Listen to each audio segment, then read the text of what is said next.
Hello,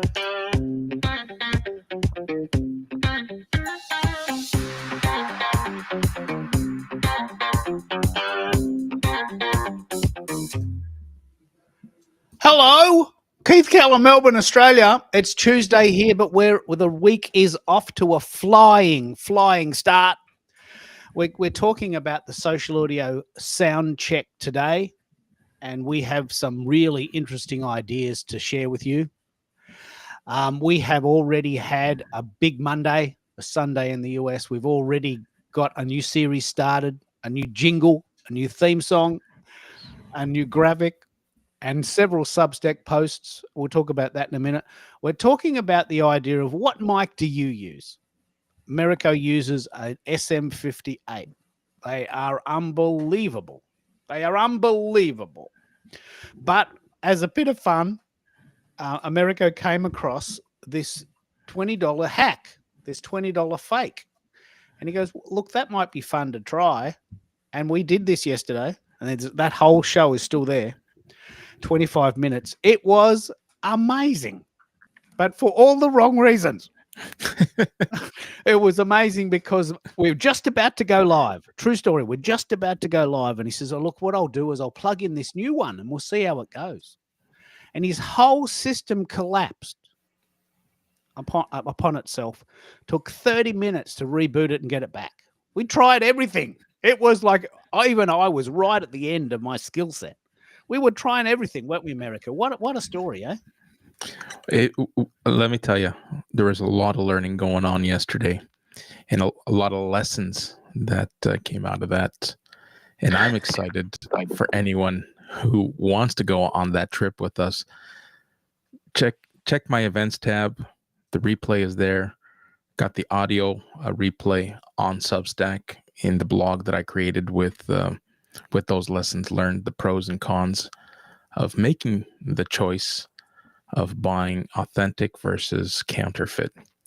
Now, the one thing that we made perfectly clear yesterday, and we continue to make perfectly clear, we're not here to advocate the purchase of counterfeit items, especially with tech, because, the big names are big and find themselves in the marketplace for a reason, because they're good at what they do. And we're not here to tarnish what they do, but we're here to educate and support our communities to help them make sound decisions and learn from the testing that we do.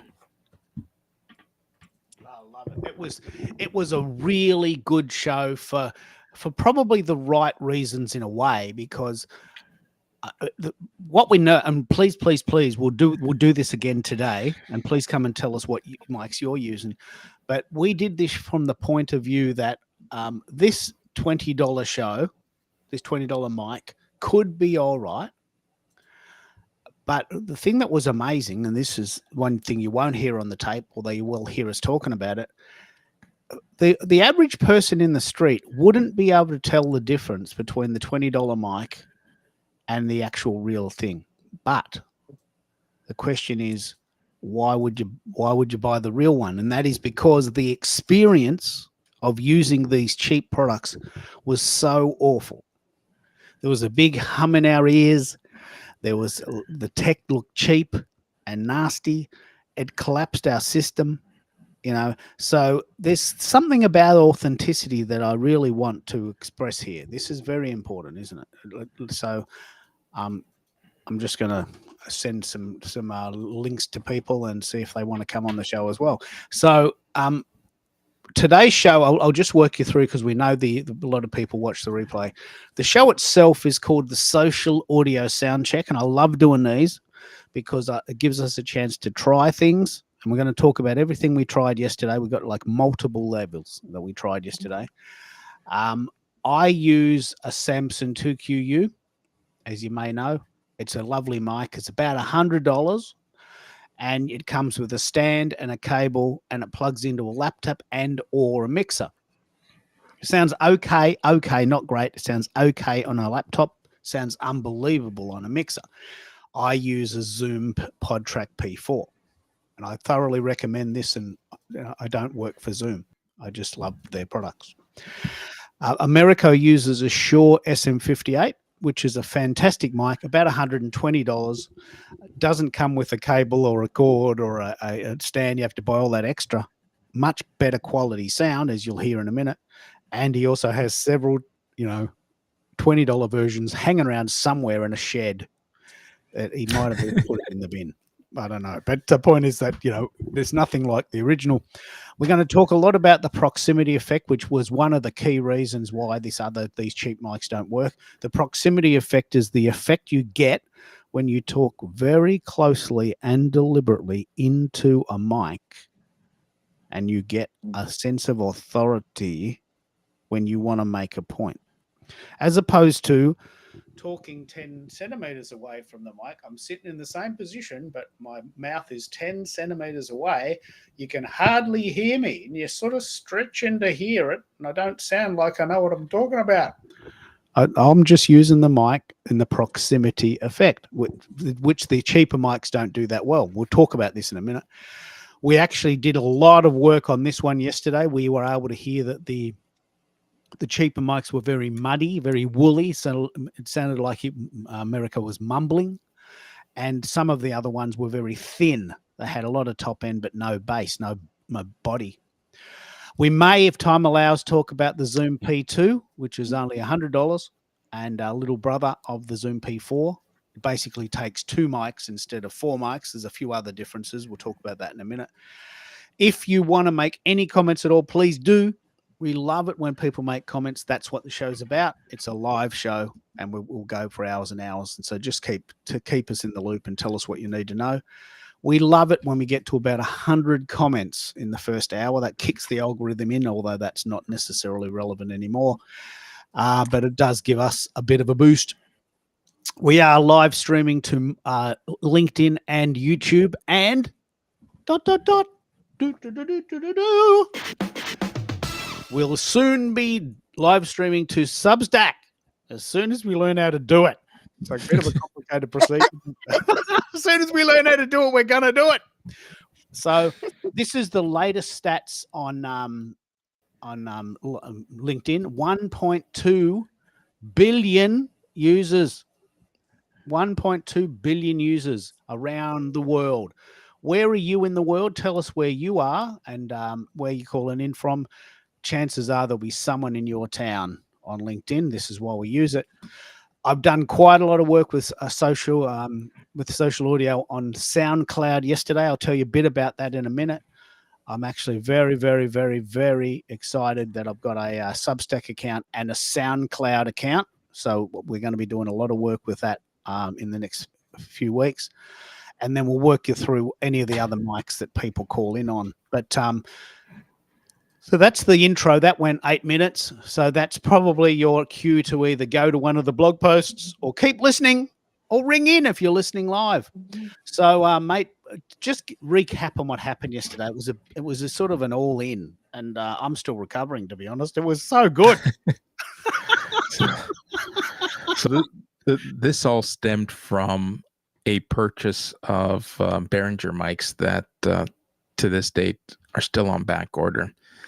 So for those who are following, you'd learn or know by now that I'm on this road trip or this crusade to take live streaming on the road.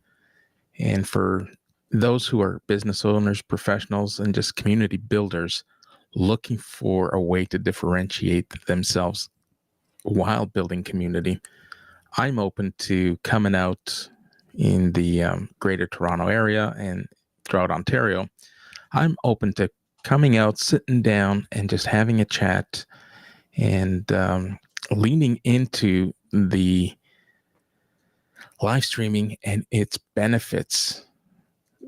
So I placed an order for 2 Behringer mics, the LC84s, and Amazon has them on back order. Apparently there's a global supply chain issue of some kind because they're hard to come by in most countries.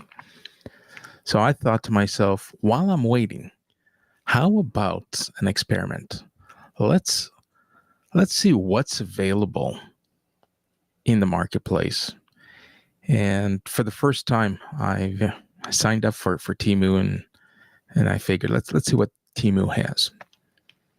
And I punched in SM58s, and as luck would have it, there's a plethora, an abundance of SM58s. But for those of us who are keen and savvy, we know they're not sure products. They're inferior counterfeit copies of what is the authentic SM58. But, for the price point that was being presented, I figured, what, this is a great opportunity to place an order. And if anything, it'll be part of my narrative, part of the story, and we'll build a show and content around it to help our communities understand the journey and the outcome. So they came in last week.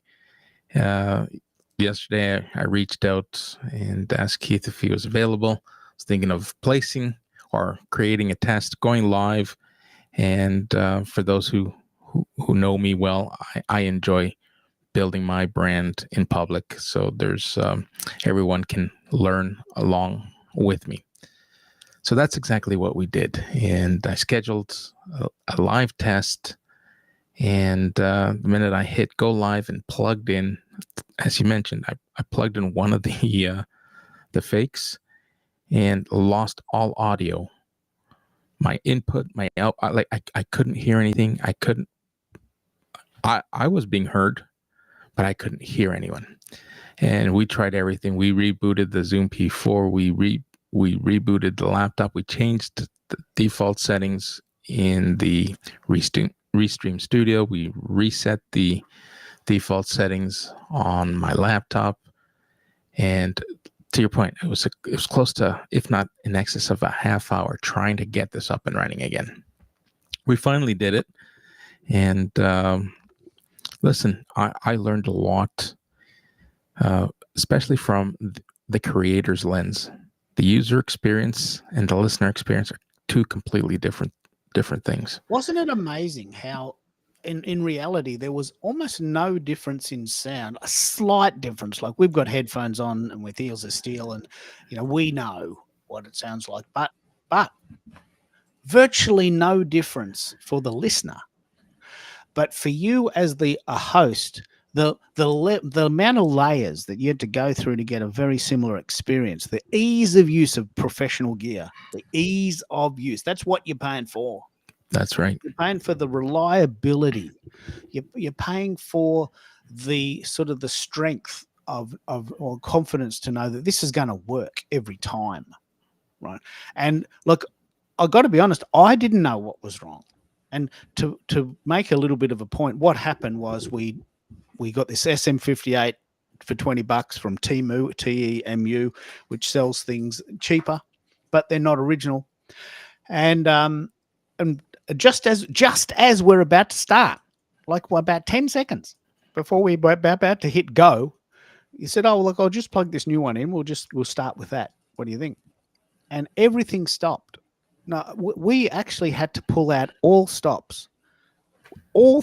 Every piece of technical knowledge we had, we tried. And did you know what it actually was in the end? To this moment, I do not have a definitive answer. I was thinking possibly the drivers, but I can't see how the drivers have any effect, because I'm just plugging in the XLR cables into a port on the back of the Zoom P3. Now, I'm not techie enough to distinguish whether or not changing those XLR cables, if it impacted the drivers from the Zoom P4 to my laptop. Come with the mic, or you already had them? The cables, one came with cables, but it was an XLR to one of those 1/16 pins. So I had no use for that. So I had to use XLR cables.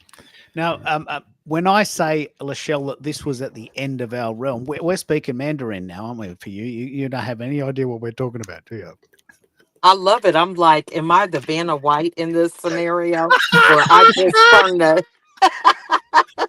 But what and we have this mic here, and I just look pretty and, demonstrate what they look like. Yeah, because I'm like, this is totally out of my It's really interesting because someone's got to do this. Like I had this very interesting chat with someone about the world we live in, 2025, and there's always been moments in a history of the world where things changed, and there's always been people that says, "Oh, mate, that's not a very good idea." No, no, no, I'm not doing that. No way. Oh, we've got to do things the old way, the way they were done in my grandpa's time. Right? I said, okay, well, we can try that. But there's always got to be someone that says, well, let's have a go at this. It could work. It could be good. It might be all right. It's coming. Well, why don't we embrace it? And you may not know this, but yesterday was the anniversary of the song Sugar, Sugar. I don't know if you know the song Sugar, Sugar by the Archies. Yeah. So the song Sugar, Sugar was completely fabricated by two people in a studio. And then they built a whole TV show and a whole cartoon series around this fabricated band called the Archies. And the song went to number one. It was 1969. That's not yesterday. So there's always been a sort of an element of trying something new, right? And yesterday I wrote a theme song for our new show we're starting called the Social Audio Tech Check. And we're going to do exactly what we did yesterday because someone's got to do that experimenting. Like you got to know that there's someone in the world you can call if your tech doesn't work. You know, we have mechanics for our cars, right? If the washing machine breaks down, there's a service guy that comes to your house, right? You got to have these people because you just want to wash your clothes. You just want to drive your car. You don't care what it does. You don't know where the oil goes or what the engine. I don't care about any of that. I just need to know that if I get in my car, I'm going to be able to go to the shops and come back in one piece without any effort. Right? When I put my clothes in the washing machine, I just want to have them come out half an hour later clean, and I want to put them on the line. I don't care how the washing machine works. Right? But I just recently had a washing machine guy come to my house, and he was so into it. He was so into it. And such a lovely guy. And he said, well, next time you're washing your clothes, can you try this setting? Because I think you'll get a better result. Well, okay, that's a lovely thought for you. And we are those guys, the crash test dummies of microphones. Yeah? Someone's got to do that work. Right. And I want you to know that if this ever happens to you, you can call America because he's got a whole thing going there, isn't you? Tell us about how that's going. You got your road trip coming along, and you've got you're offering live streaming for people. How's that going? Well, it's got a lot of chatter, and with chatter comes customers. And just yesterday, someone dropped in the comments from the test that we did. I'm going to paraphrase here because I don't have the comment in front of us, but the reference was, "I love what you're doing, and I want to know how I can be part of that." So we may not be everyone's cup of tea because we're talking tech. We may not be everyone's cup of tea because we love live streaming more than everyone else. But for those whose cup of tea we might be, we're here to help. We're here to elevate. We're here to amplify. And, we came up with the lyrics, be seen, be heard, be remembered. And that's essentially who we are. We want to help people be seen, be heard, and be remembered. Yeah. And there's, through live streaming, you can branch out in so many ways. From a marketing perspective, live streaming is the top of your funnel. You're building trust. You're gaining visibility. And you do that much quicker when someone hears your voice. And if you're on camera and someone sees you, they will trust you much quicker than putting posts out. Yeah. Then there's the whole repurposing. So and to your point, this is very, very important. Like we are pushing the envelope, and I don't mind admitting this. And I came across this really great quote yesterday, which I sent to Michelle, and that is, you've got to be prepared to suck at something when you're learning it. Now, I know everyone's not up for that. So I know people that will not push go until everything is perfect.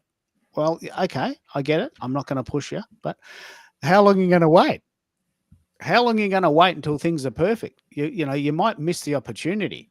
So yesterday, I had a big argument with someone about Suno, but I'm all in on Suno. Suno is this AI generated music platform. I think it is amazing, right? And I want to demonstrate a point. I want to demonstrate. You'll love this. We'll just have a quick musical interlude. Last week, you may remember on the show that because I've got 28 versions of Be Seen, Be Heard, Be Remembered. I've got all sorts of different versions. And Americo said, mate, I've thought of an updated lyric. Why don't we change the chorus to live streaming is the trick to get your audience to click? And I thought, okay, I'll do that. I changed the words a little bit, changed the rhythm, and I did 10 versions in one day. Now, of course, this obviously is cheating because I'm not that good at music. Obviously, I'd be making a living out of it if I was. I'm not Keith Urban, but this is what we came up with, America. This is amazing. This is the new version. Live streaming is the trick. Now we're going to just have a little bit of a musical interlude while we get our mojo. Bring some more people in, and please have a listen to this. This is done with Suno.ai. This is not me. I just pushed a button and changed a few lyrics, and this is what I came up with. Live streaming is the trick to get your audience to click. The live streaming tech is ready. The mic and studio set. Is the audience here? It better be, it's a show they will never forget. Hearts are racing. This is the moment, the one we've been waiting for. Live streaming is the trick to get your audience to click. Is your personal brand fading? The choices, online events, social authority rising, engaging vibes. Followers keep moving and networks stand still. We're chasing awareness, we're closing the deal. The engagement is heating. Fans call out your name. This is no longer a dream. Streaming is the trick to get your audience to click. Live streaming is the trick to get your audience to click. Events are the spark, audience, the fuel you crave. They said it would never work, now you wanna go live again. You no longer fade, no longer hide. You're born to ignite, you're the energy burning bright.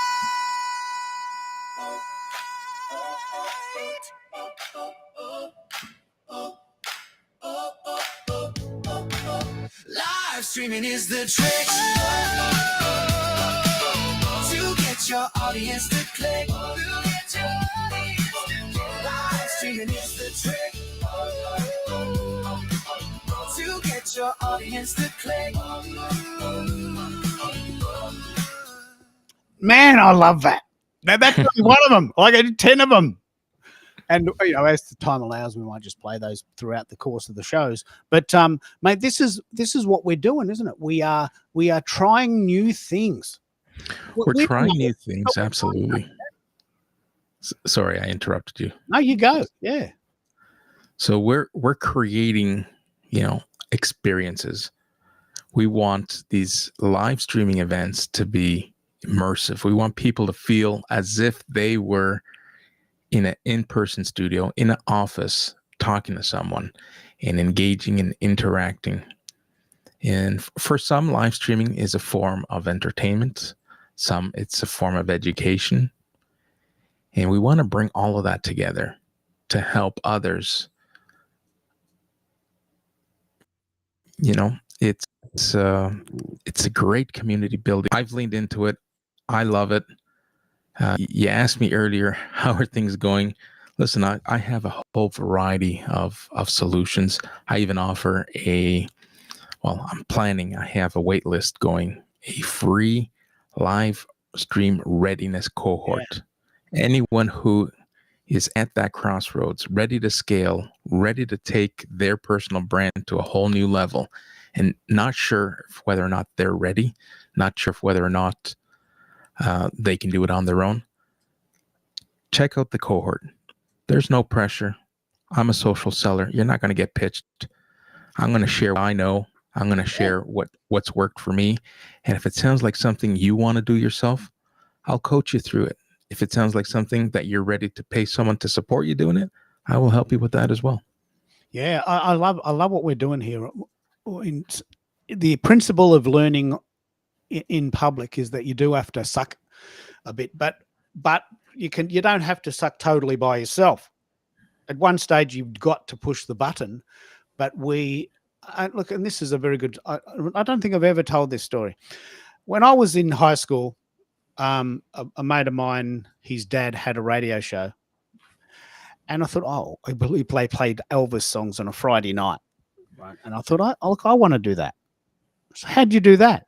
And so someone rang me and said, mate, I'm going to pick you up next Wednesday after school. I'm going to take you to the studio, I was in Albury, this really small country town. It's up in the hills, and it's overlooking. We had to drive past cows to get in there. And so we're in this studio right on the top of the hill. And he said, I know you've never done this before, but I'm here to help. Right? We've got two studios. There's a live studio and there's a recording sort of practice studio. Right? So we're going to go into practice studio 1. And I want you to just pick a couple of songs off out of the record library. There was records then. And just play the song, introduce it. We'll record it. It was such a winner. We're still good friends.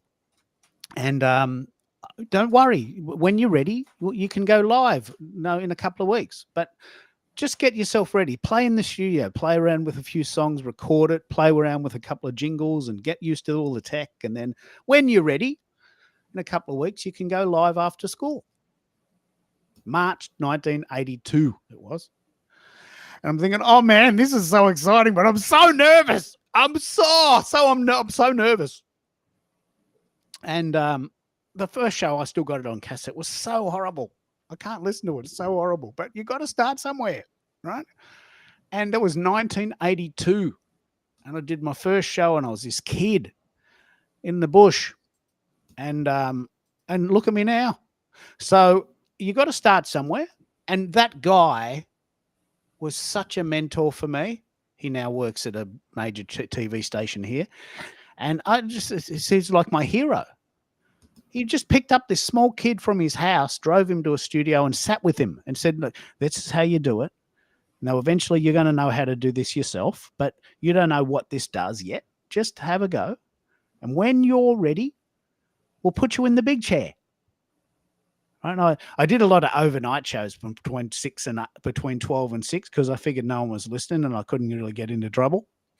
So I did a lot of what we call the graveyard shift because I just wanted to practice. And I had truckies ringing me. Man, I'm listening to you as I'm driving past. You good? Can you play me the latest Slim Dusty song? Slim Dusty was a country singer in the 80s. Oh, yeah, okay. No worries. I'll see if I got that in the library. Yeah, I'll do that. Good on ya. See you when I'm back. So you got to start somewhere, haven't you? You got to have the courage to start, but you don't have to do everything yourself. And I think that's what really essentially what you're offering, isn't it? Yeah, absolutely. Listen, coaching comes in many forms.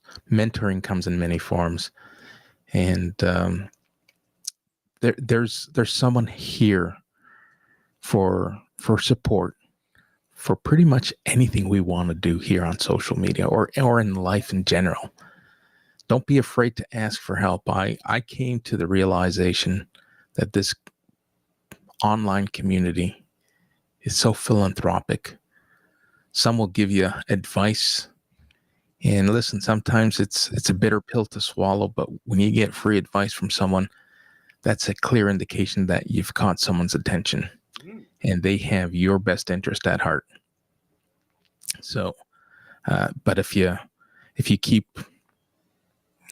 you keep behind whatever curtain you're in and just talk about manifesting an idea and doing nothing other than just talking about it, you'll never know how good you are. You will resonate with someone. There's no doubt. Oh, look, I think this is actually very important. And you can talk to this, Lachelle. I mean, have you had some experiences where when you first started, you were very, very nervous, but you trusted that someone wanted to hear your message? I'd love to hear your journey here. Well, how did you do it? I love this saying that someone once shared with me: it's hard to steer a parked car, because we can come up with 1,000 scenarios that sound good, they sound right when we're not taking action. But when you take action, you can actually have some real data so that you can continue to improve or, go a different direction. I just remember when I first got started with video, for example, I just thought, what am I going to be on there saying? Who is listening? And I was a guest on a radio show. I was talking about my signature coaching program. And at the time, I had a coach who was in the UK, and she was talking to me about the power of video, how it was, something you just have to do. And so I was challenged to get started with that. So I went to the gentleman who had me on his radio show and asked him if he'd be willing to do videos with me on Facebook. And I thought this was a perfect option because I really didn't have a following on Facebook. I was not really on it. I was doing more face to face interactions with people, and I was on LinkedIn at the time. And so he said yes. And we did a 5-part series. So every week we did one of the pillars of my coaching program. And we had everything happen. My audio wouldn't work, his wouldn't work, he couldn't hear me, we had echoes. I mean, everything you could think of was happening. And it was so much easier having it with someone else, and we were just learning as we went. And so, I think that's the only way that you build your confidence, is to actually put things in action. And then you'll be surprised at how flexible or creative you can be. These are things that you see and learn in real time. So I think that definitely is the way to go. And I think back to how I was so critical and hard on myself, and I got on Clubhouse. This was a few years later that I got on Clubhouse after this journey with video. And there was a gentleman in a room, and they had asked me to come on stage. So I introduced myself, and we were just going around with everyone sharing. And so the gentleman after me said, I'm so grateful for Lachelle. And I thought, is there another Lachelle on the stage? Because I didn't recognize him. And he said, he was going through a health journey, and he had to drive to Atlanta for a special hospital where he had to have treatments. And he would watch my videos. And he said, they were really encouraging and positive.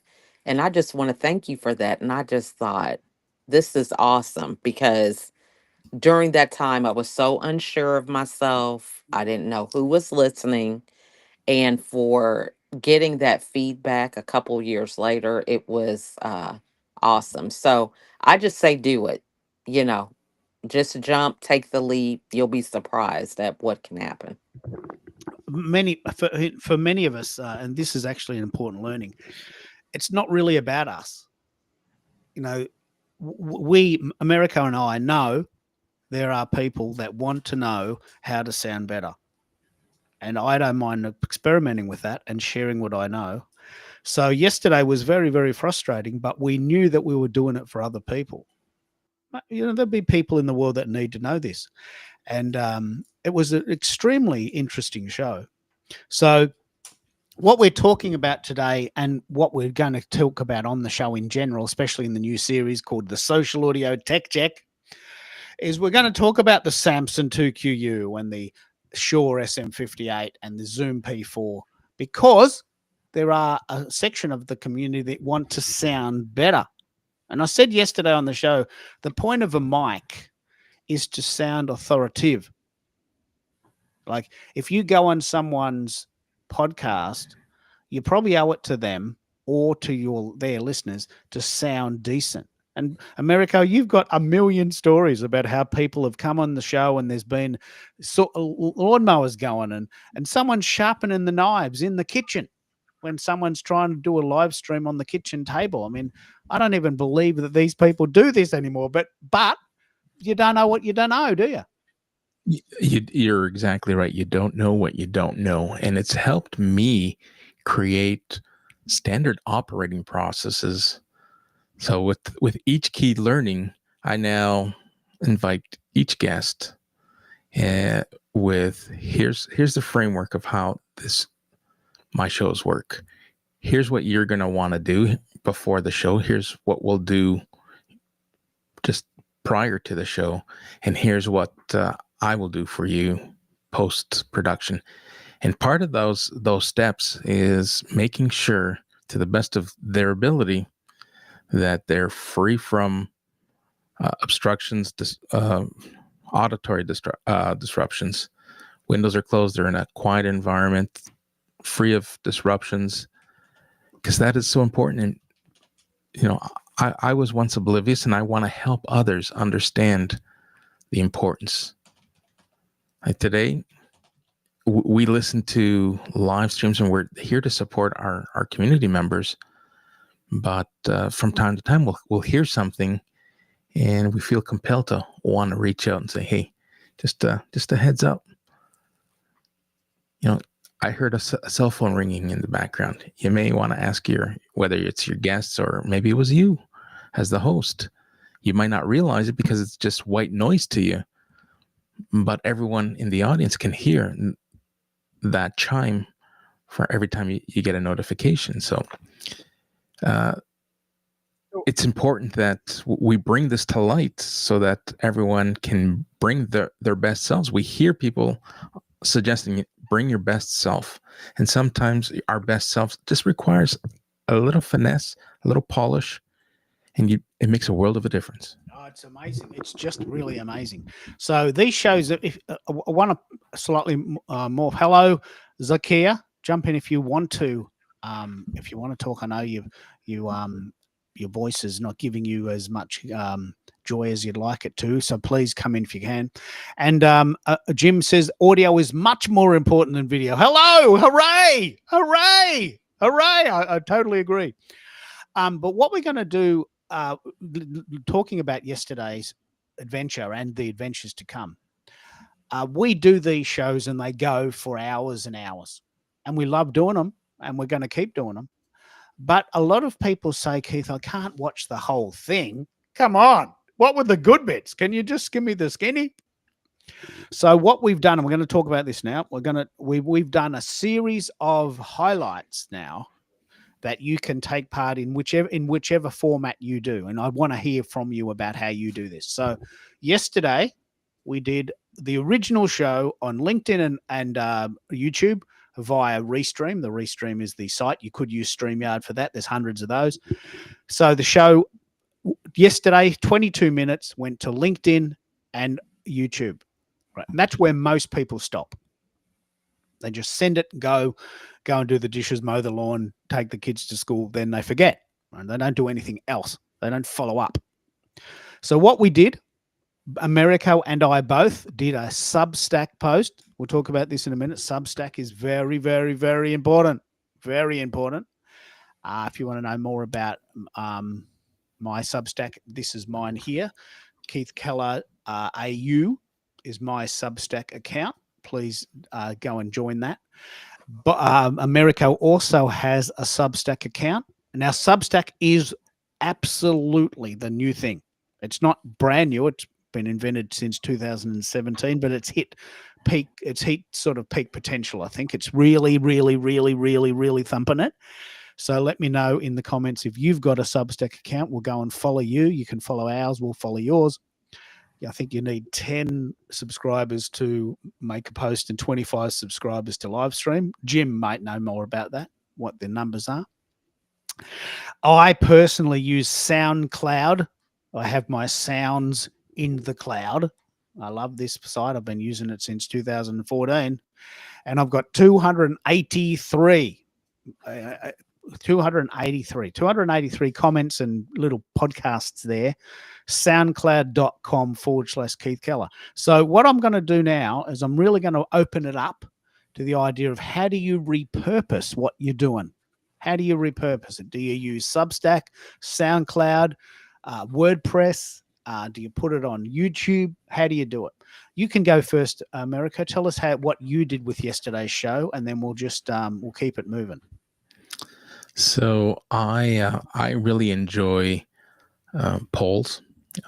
So whether it's prior to an event or after an event. So for instance, yesterday's event has triggered a poll, and I'm inviting my community to take a listen to our test and see if they can notice the difference. I'm just curious to see what people experience. But I also took our test in our event and I created a blog post on Substack, kind of sharing the skinny on what happened, what transpired during the test, because we have to appreciate from a different lens that not everyone is willing or able or ready to consume content in just one format. Some people enjoy reading it, and some people enjoy listening, some people enjoy watching. And now Substack kind of allows you to do all of that. Yeah, let's pick up on this. I want to drill deep in here. This is a brand new discovery for me. As I said, it's been going since 2017, but it hasn't been thumping it since then. Substack is so good because it's what I call modular. You can write a blog, but you can embed an audio. You can embed a video. You can add images. You can hyperlink out to an article or a podcast. So, and it's modular, which means that once it's done, you can always go back next week and add bits. Oh, look, I forgot to add that bit about that show I did last week. All right, we'll just go and put it on the bottom. So it just goes on and on and on and on and on and on and on and on and on. So Americo did a blog post about what happened yesterday. We tried 3 mics. Here's what he thought happened. Here's his interpretation of what it sounded like for him as the creator. Here's a link to the show if you want to listen for yourself. And then he hyperlinked out to my blog post that I did today, telling you what my interpretation was, because I was the guest. I didn't use his equipment. And so we've got SoundCloud, Substack, LinkedIn, YouTube. How do you repurpose, Lachelle? I'd love to hear your thoughts on this. I think she might have had to go there for a minute, but I'm really, really interested in how everyone repurposes now. So yes, 10 to go live. There it is, Jim. So it's 10 subscribers before you can go live. And this is actually a very good point. Have you tried the Substack live streaming feature yet, Americo? From my understanding, it's a little bit techy. I still haven't got my head around it, but apparently it's not that hard once you do. Have you tried it? So I haven't taken the steps to get the RTMP key to be able to embed it and use it on Restream. But I did notice on my mobile device, if I wanted to go live on mobile, I can do that. Okay. Oh, wow. You can go live on mobile. Okay. Just your head, no guests. That's right. So what we love is this live streaming process where we can invite guests along. That's probably a little bit more complex, but we will get to it. And Right. Jim, if you've got time, I'd love to hear your thoughts on how to do that. But what we're really talking about here is repurposing. And this is an extremely important point. Like what happened yesterday was a 22-minute conversation that was very, very, very, very useful. Now, it seems a shame to only have that on LinkedIn for the people that follow us. It seems a little bit of a shame that people don't get to hear that in other formats. What we did there was pretty good. We're doing it again. We're going to try all these different pieces of tech. And we had learnings and we shared them. And I think that would have been valuable. So where do you think you might take that idea further? America, what's your thoughts on how much more can we do with that? Well, it's funny you mentioned that because I decided this week to forego scheduling any events and lean in and do some preparation for Repurpose 3030, one of your campaigns coming later in the fall here in your spring. And this week is really about reflecting and looking at what I have in terms of social media assets and inventory. And I'm going to toy around with repurposing this week. So it may come in different variations. It could be articles, could be a newsletter with key findings. We can start 2025 reflections and what's transpired, because what was relevant in January might not be as relevant or may have evolved. And now's a great time to have that information resurface. Our communities have evolved. Our communities have grown. What was relevant to our community 10 months ago will be seen, heard, and read for the first time by those who are now part of our community but weren't here in January. So it's really about, I might even lean into this for a longer stretch, and this might be the home stretch.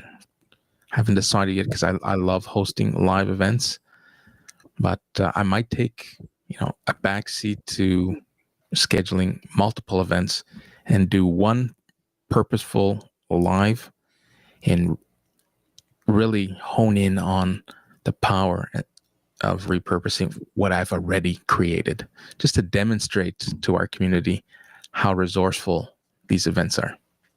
I think it's a very interesting subplot. And just in case you don't know what we're talking about, in November, I had some inspiration recently that maybe these 4-hour shows have gold in them that I'm not tapping into because I just don't have time.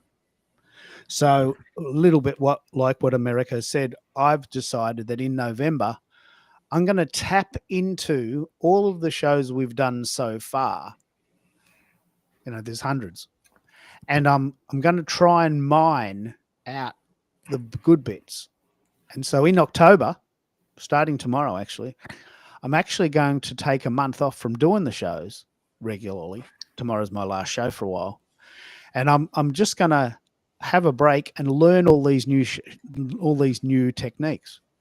I'm discovering Substack. I'm leaning into SoundCloud. I might go and use Descript or Otter, because we do these 4-hour shows, and sometimes about 3 hours in, there's a piece of gold in there that no one ever gets to see because they're not going to wade through all the, and I don't even find them because, I'm doing so many shows. I'm exhausted by the end of it. I just need to lie down. So I think there's some really interesting learning there, and like anything, I've got to learn it. So I've got to learn how to use Otter and Substack and SoundCloud and Descript. Someone's got to practice this stuff. And then I'm going to come out the other side. I'm going to come out the other side and I'm going to sort of showcase what we've done. Is there a limit? Time limit? Is there a time limit for videos on Substack? That's a very good question. There's two parts to that question. One is there a time limit for the embedding pre-recorded videos? There might be. I'll Google that in a minute. And is there a time limit for live streaming? Do you know, Jim? Do you know either of those questions? Do you know, Americo, if there's a time limit? I do not know. All right, I'll Google this in a minute. Let's. So there's Lachelle's Substack. She was on recently and but had to go. There's Americo's Substack. Please put your Substacks in. We got to support each other. You need 10 subscribers in order to do anything good. So that's pretty interesting. Most of us have got 10, but yell out if you don't, because we can help you get there. 2 questions that I'm going to research right now. Is there a time limit on embedded videos inside a Substack post? And is there a time limit on live streaming shows? For instance, live streaming on LinkedIn audio events used to be limited to 3 hours. And I only know that because I used to push past it and regularly got letters, emails. Keith, can you please stop? Can you please stop breaking the rules, or else you're going to get banned? I got one of those letters last week. So I know how to sort of push the limit. Limit. So hot off the press, I did a search. There is no set time limitation for how long you can stream on live on Substack. You can broadcast for as long as needed, but there's technical limitations to how long your stream can be archived. Oh, so this is actually important. Most companies are now limiting it to 30 days, aren't they? Yeah. Now, this query that I typed in did not say what the threshold is for archiving, but to your point, our friends at Meta have limited it to 30 days. And you can just imagine the expense. So if you're going to offer a free platform, and for a free version of a platform, this is pretty robust what they're allowing us to do and the resources that they're offering. So you got to find ways to keep your operating expenses down, and if you can save on server space, because saving all this data, I'm sure it takes up a lot of resources. So, but here's another idea. If you're hyperlinking it to a destination that is stored elsewhere. So for instance, if your hyperlink is to your YouTube does not have any archiving limitations just yet, but that's also an option. Look, I love this discussion, and this is why I love the idea of repurposing. So, for instance, I don't think this happens yet, but just for instance, LinkedIn says, okay, every LinkedIn Live ever created will die after 30 days from its creation. And this starts on January 2026. Just predicting. Just call me when it happens. And suddenly going, well, I've got stuff from 4 years ago and it's really good. Yeah, well, you're going to lose it. But wouldn't it be good if you somewhere down the track you said, look, I'm just going to spend 1 day a month or 1 day a week going through all the stuff I've already done. Why is there this frantic push to get more stuff done? What about coming and repurposing the good stuff, honoring the really good material we've already got? Yeah. And I don't do this nearly enough. And I'm sort of pushing myself for this. And wouldn't it be horrible if you had this really kick-ass show that had 15,000 views 3 years ago and then it goes away? Like as I said to Lachelle, I still have my first show on cassette from March 1982. Now, about once a year, maybe once every 5 years, I have the courage to listen to that and go, oh, that was horrible. But it's there. It's there. And I love that. I've got my last show from December 1983. I moved to Melbourne in 1984. So I've got my last show and I can play them back to back. And I said, you know what? I got pretty good after a while. I was doing 2 or 3 shows a week for 18 months. I actually got pretty good. I was a bit of a rocker there. Just my voice was a bit higher and I was had that youngness about it. And, but they're there. But imagine if you had, I've been doing this since 1984. So I mean, imagine how much material is on the internet. In fact, I once said to my wife, if I started listening to SoundCloud on Monday morning at 8 a.m., I'd still be listening to myself 6 p.m. Friday night. Carol threw a shoe at me at that moment. She goes, "That's my worst nightmare, Keith." Like, just imagine I'm talking continuously from Monday morning 8 a.m. till Friday night 6 p.m. That's how much material I've got on SoundCloud. Because I've saved it as I went. Yeah. I did this interview here. I did this interview there. Can you send me the MP3? Can you send me the SoundCloud file? Can I do something with it? I had the foresight to save it. And lately, there's so much going on that we just don't have time to save this stuff. And I think it's a thing. I actually think that we need to do this more. Yeah, I totally agree. Listen, it wasn't long ago where I felt that I was competing with my shows and my content. I felt that my written content had to be different and it had to show up with a different message, but I was just clouding my community with, this clutter. And my persona was being affected. Like, Americo, like, what are you talking about?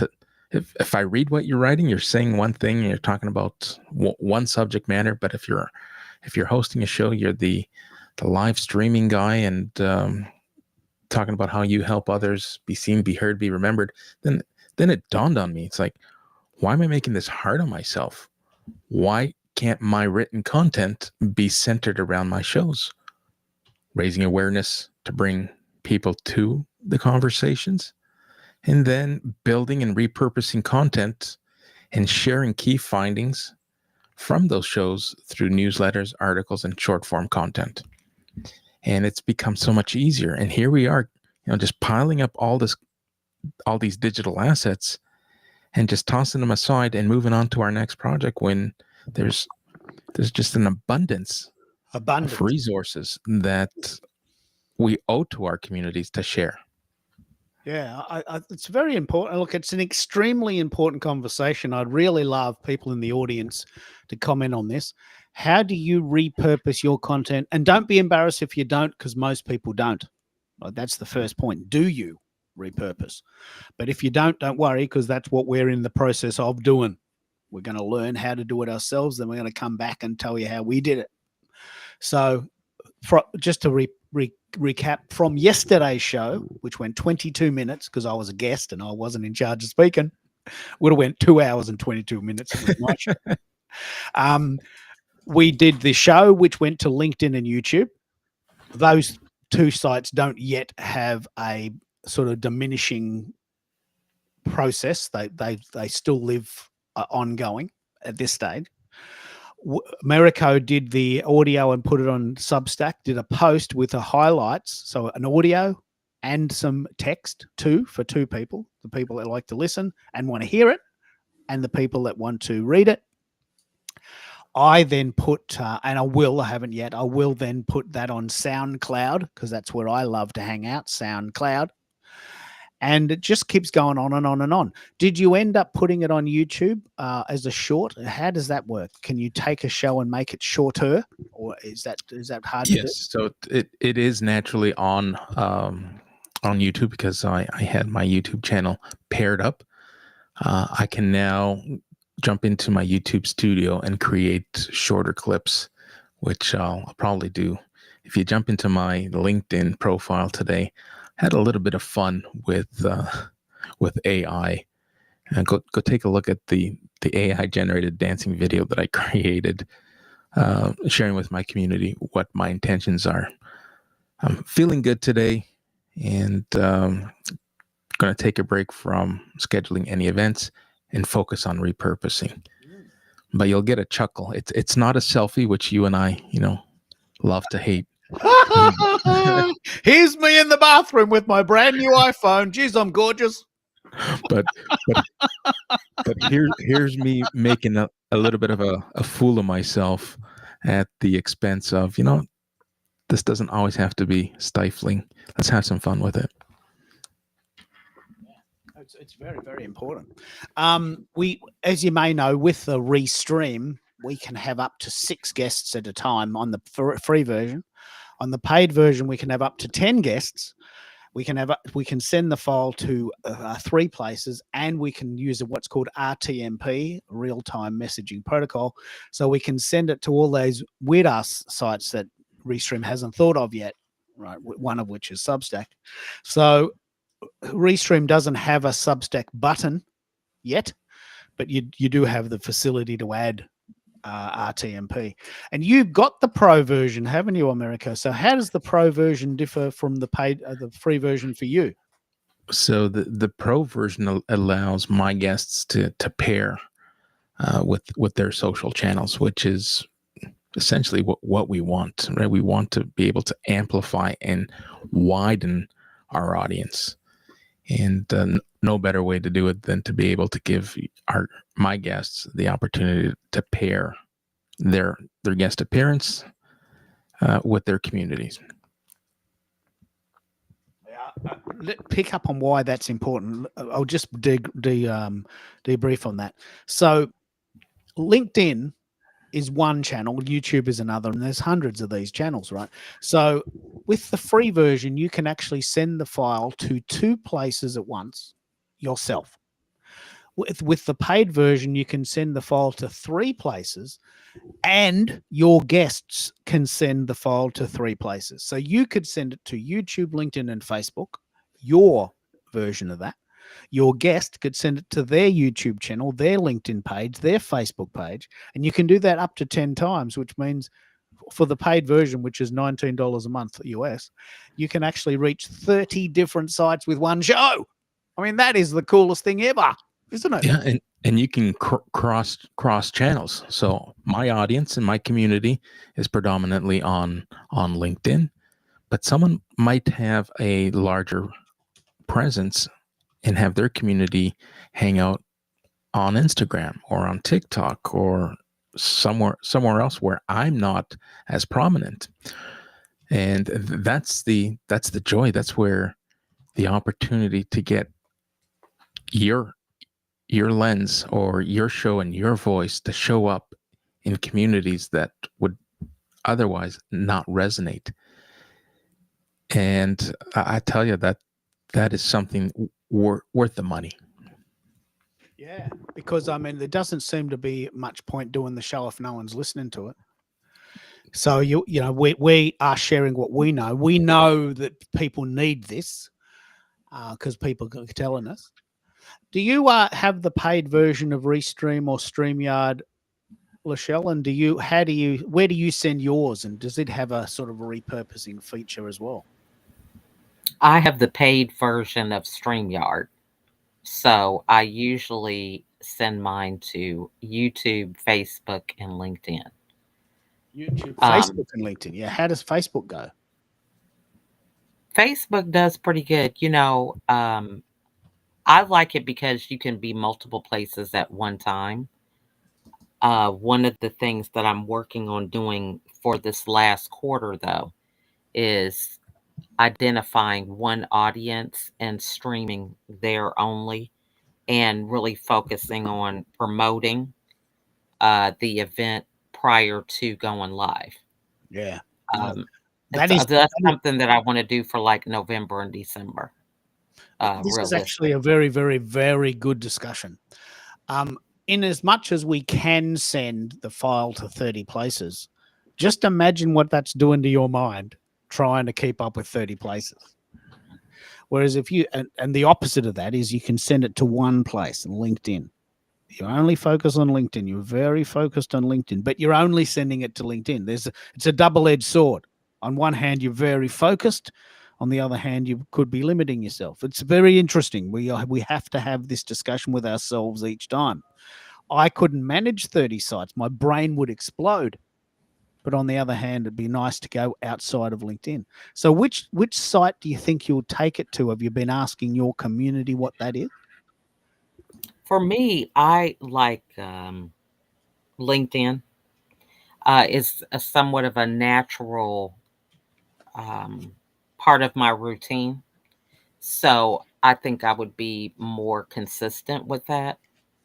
I do like Substack, and I'm working to reconfigure how that is part of my routine also.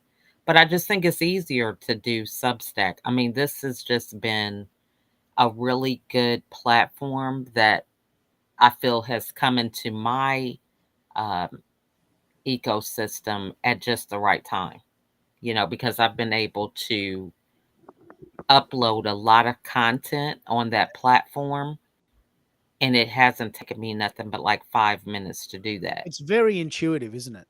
Hmm.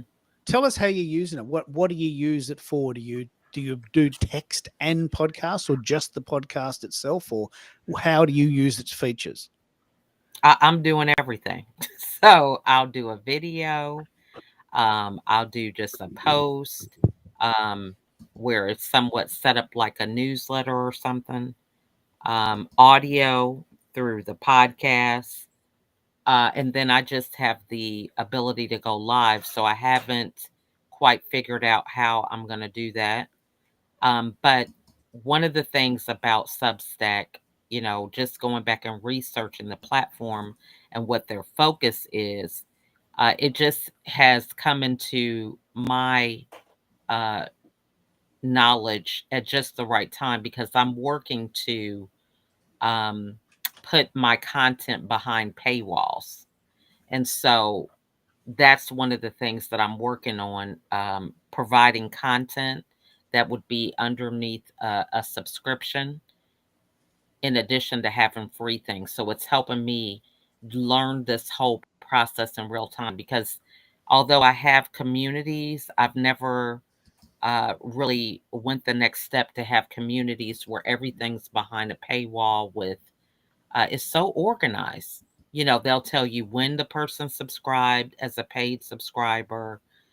Just a lot of analytics are on the back end that I think are wonderful. So I'm really excited to explore that further and begin to take my content off of different places so I can start putting it behind that paywall. And for me, it's just like a organizational tool because I've already got my podcasts. I have 255 podcasts that uploaded when I went over to Substack. So now I can actually have video trainings and everything that could be behind a paywall, and it can be in one place, and I can start um, downloading and eliminating and deleting posts from other platforms because at the end of the day they're free. I'm not getting paid for it. And And then I how can do you put them behind the paywall? How do you can make them only available to paid subscribers? Yeah. Yes, you can make them only available to paid subscribers. And So it's all set up for you. I mean, it's just I'm like, what in the world? This is just coming at just the right time. it's a real gift. It's a real gift to creators, isn't it? Yeah. Now, let me just pick up on what Jim's saying. Jim can't make the call itself, but he's giving us a lot of really great information here. He uses StreamYard to multi-stream directly to Substack. That in itself is a learning that. So Jim is in Atlanta. Oh, I'm in Atlanta. Jim is in Atlanta. So let's just pick a landmark. I don't have to tell me what suburb you're in, but what's a landmark that everyone in Atlanta would know and you can meet and do a Keithy there? Is There's there a big so many. shopping center? A big Yeah, shopping there's center? like there is Ponce City Market. That's like a neat little place. Um, there is a lot. We've got museums. I Where's can't your even favorite tell place you. to meet people? Where's your favorite place to meet people? Usually restaurants are good. That's one of the Okay. things. I love being able to fellowship over, A meal. either coffee or Yeah. something. Yeah. So So even though let's I play don't this drink out. coffee anymore, that's a whole other thing. Let's play this out. So I'm in Melbourne, Australia. I love it here. I love it here. I can walk to the beach in 10 minutes. I love living in Melbourne. But my show is very, very, very popular in the US and Canada and Mexico because it's night there and it's day here. And I have an extremely elongated community in Atlanta now. So we have Bez, we have Lachelle, we have Jim. Now, wouldn't it be great if we could get you guys together in real life in a place where it's just convenient for you? I don't know the geography of Atlanta, but there must be places that are sort of central. And Yeah. I love I think you doing just set a place up. I mean, it's just, for me, I like to do it late morning, early afternoon, avoiding a lot of the crazy traffic. But yeah, there's a lot of places that we can just pick a halfway point or something, whatever's Yeah. convenient for everybody. because we mentioned, Lachelle, that and I asked myself the question: am I just doing these shows because I don't want to go outside? Like, I mean, I actually, I'm currently meditating on that exact question. Am I just hanging out? Am I just pretending that I'm sort of famous on the internet, but I don't want to see people? And I'm joking with myself, but there's an element of truth in that. So, Yeah. if you meet someone online, I think it's possibly the natural extension to meet them in person and have a coffee if you're already connected.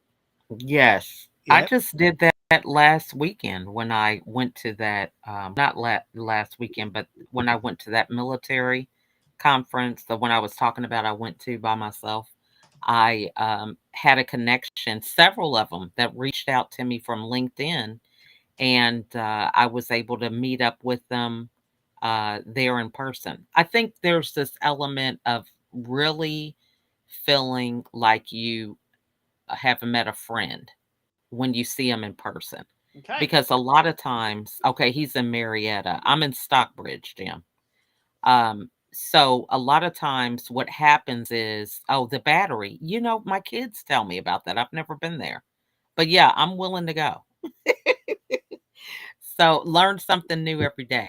But it's just the parking for me. I just, if I could find a good place for parking, that really will help me when it comes to meeting different places. If it's a challenge with that, but um, outside of that, yeah, I'm open for all that. But I think, it's like you're meeting a friend. You have a lot of the hard stuff already done, depending on how frequently you talk. So I think like in this community with you and America, um, I just feel like I would be really, really comfortable meeting you in person, you Yeah, know, because we've because sort we of done talk home. about a lot of things that are dealing with real life, right?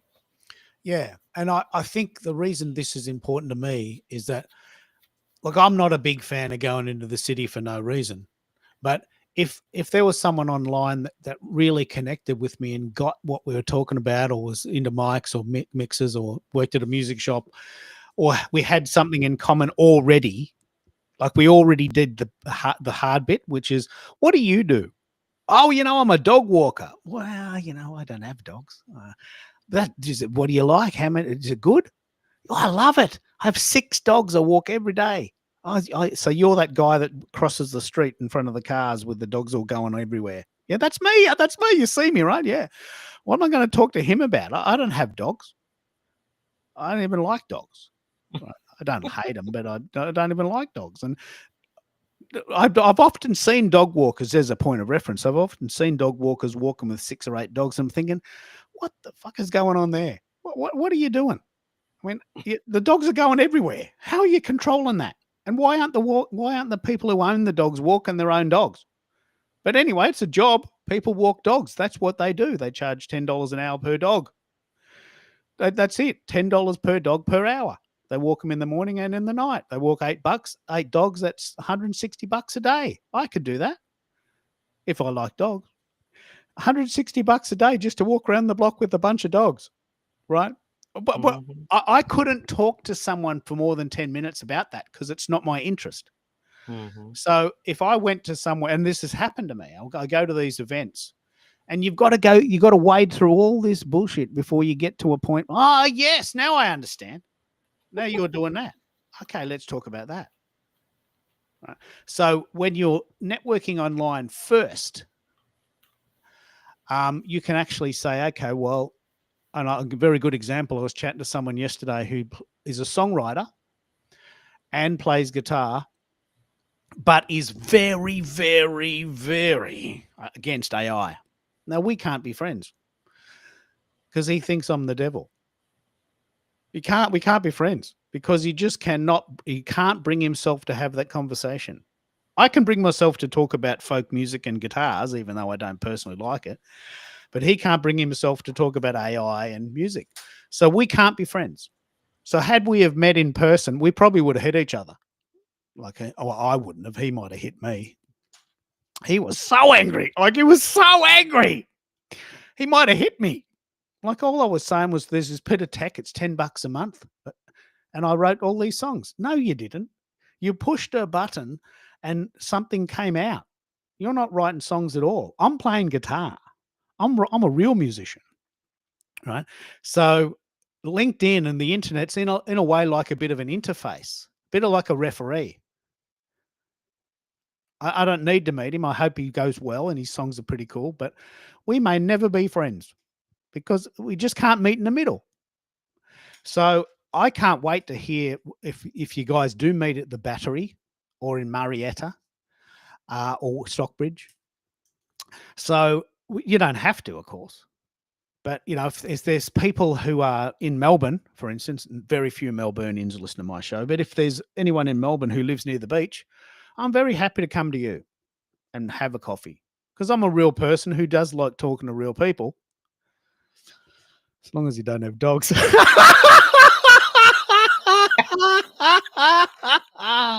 But Jim, jump in and tell us.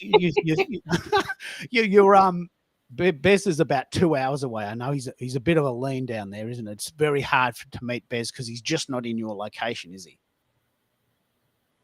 Yeah, I don't know where he's at, but if he's 2 hours from Atlanta, I don't know if he's further north or what. I'm not sure. I think he's in Peach County. Is that a thing?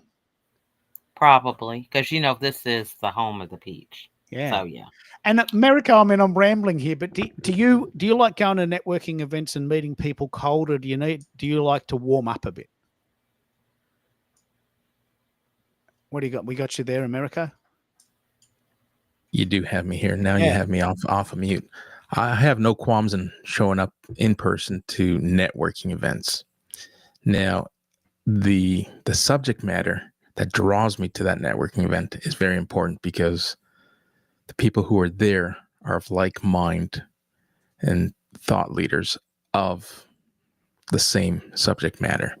Now, I know people say, you got to diversify and kind of meet people outside of your wheelhouse or your area of expertise. But I haven't found much luck walking into an event that I have zero interest in and meeting I align with.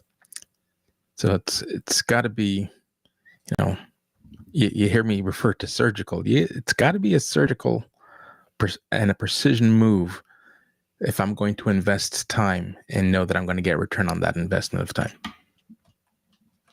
Yeah, look, this is a very, very, I think what you said is very right. I could, if I really had to, maybe after several bourbons, I could go into the city and talk to a room of people I don't know. I could do it, literally do it. But whether or not that'd be beneficial to me is very, very, very dubious. I'm not enjoying it. I don't really want to be there. I don't know what I'm talking about. I don't know who they are. I don't know what they're talking about. How are we going to find that middle ground? I've never been very good at that. So there's a process in Australia, I think it's now rolled out around the world, called LinkedIn Local, where you meet someone online on LinkedIn and then you have a meetup at a pub or a venue in the city where everyone online is already sort of pre-matched, if you like.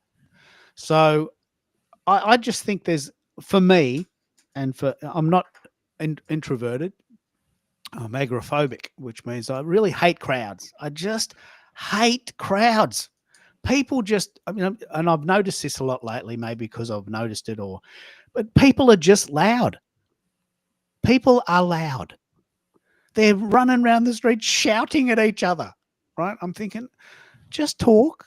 I don't mind you talking, but why do you have to shout? And people on the train, we have this in Australia, people on the train shouting at one end to the other. Hello, what are you doing? Where's my phone? Well, it's in your pocket. Can you just look? Oh, yeah, I found it. Just go and sit near him. Sit next door to him, you know? So I can't stand loud noises and I can't stand crowds. Now, I'm not embarrassed about that. That's just my preference. I also love tech and I love Star Trek and I'm a vegetarian and I love metal. And I've got things that I do love. I'm not whinging all the time, but I just hate crowds and I just can't get past that. So with LinkedIn Local or LinkedIn in general, we are doing some of the hard work first. I just think that's clever.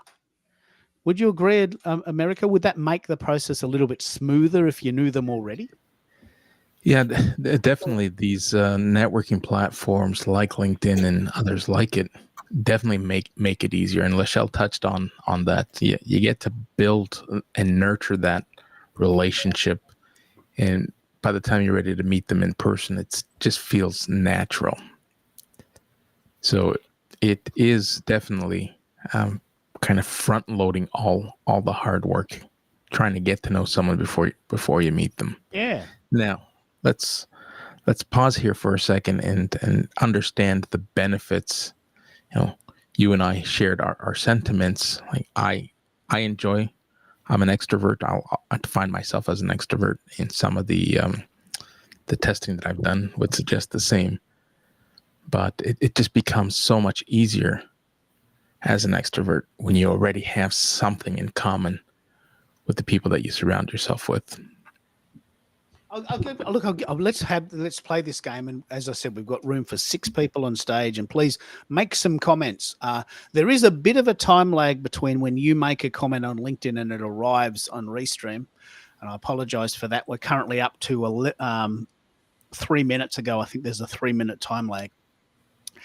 But I'll give you a really, really good example of how this works. On LinkedIn, when people make a comment, I can go to my LinkedIn page and I can see that Mainimo, I hope I've said that right, is in Cameroon. And he's an entrepreneur and a cyber security expert. I can see that because he's got a LinkedIn profile and he's made a comment. And I can then make an assessment. Oh, well, let's get him on stage. He sounds like an interesting person. I get it. Whereas there's another site we tried called Go Brunch. We'll have this discussion in a minute. Go Brunch. Now, people would turn up with a funky head and they'd call themselves, Smarty Pants. I'm thinking, okay, Smarty Pants with the clown face. What are you doing? Nothing. What do you do? Not much. How can I help? Well, I'm just listening. Well, you're not giving me any information to go on with, Smarty Pants with the clown face. This was extremely difficult to do shows there because people would turn up with these funky faces and these unbelievable names, and you wouldn't know who you're talking to. Right? You had no understanding of it. There's nothing to grab. Like Mainamo, if that's how you say it, is in Cameroon. There's the story.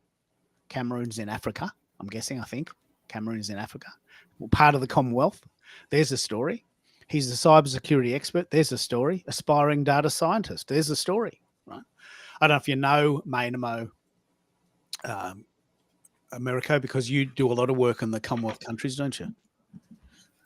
Yes. I don't think we're connected. I don't know him personally, but always open to connecting. Yeah. Cameroon is in Africa. Yeah, and it is part of the Commonwealth, isn't it? Yes. Yeah.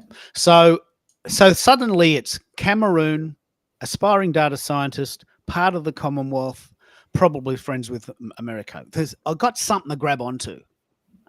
This happened to me all the time with Discord.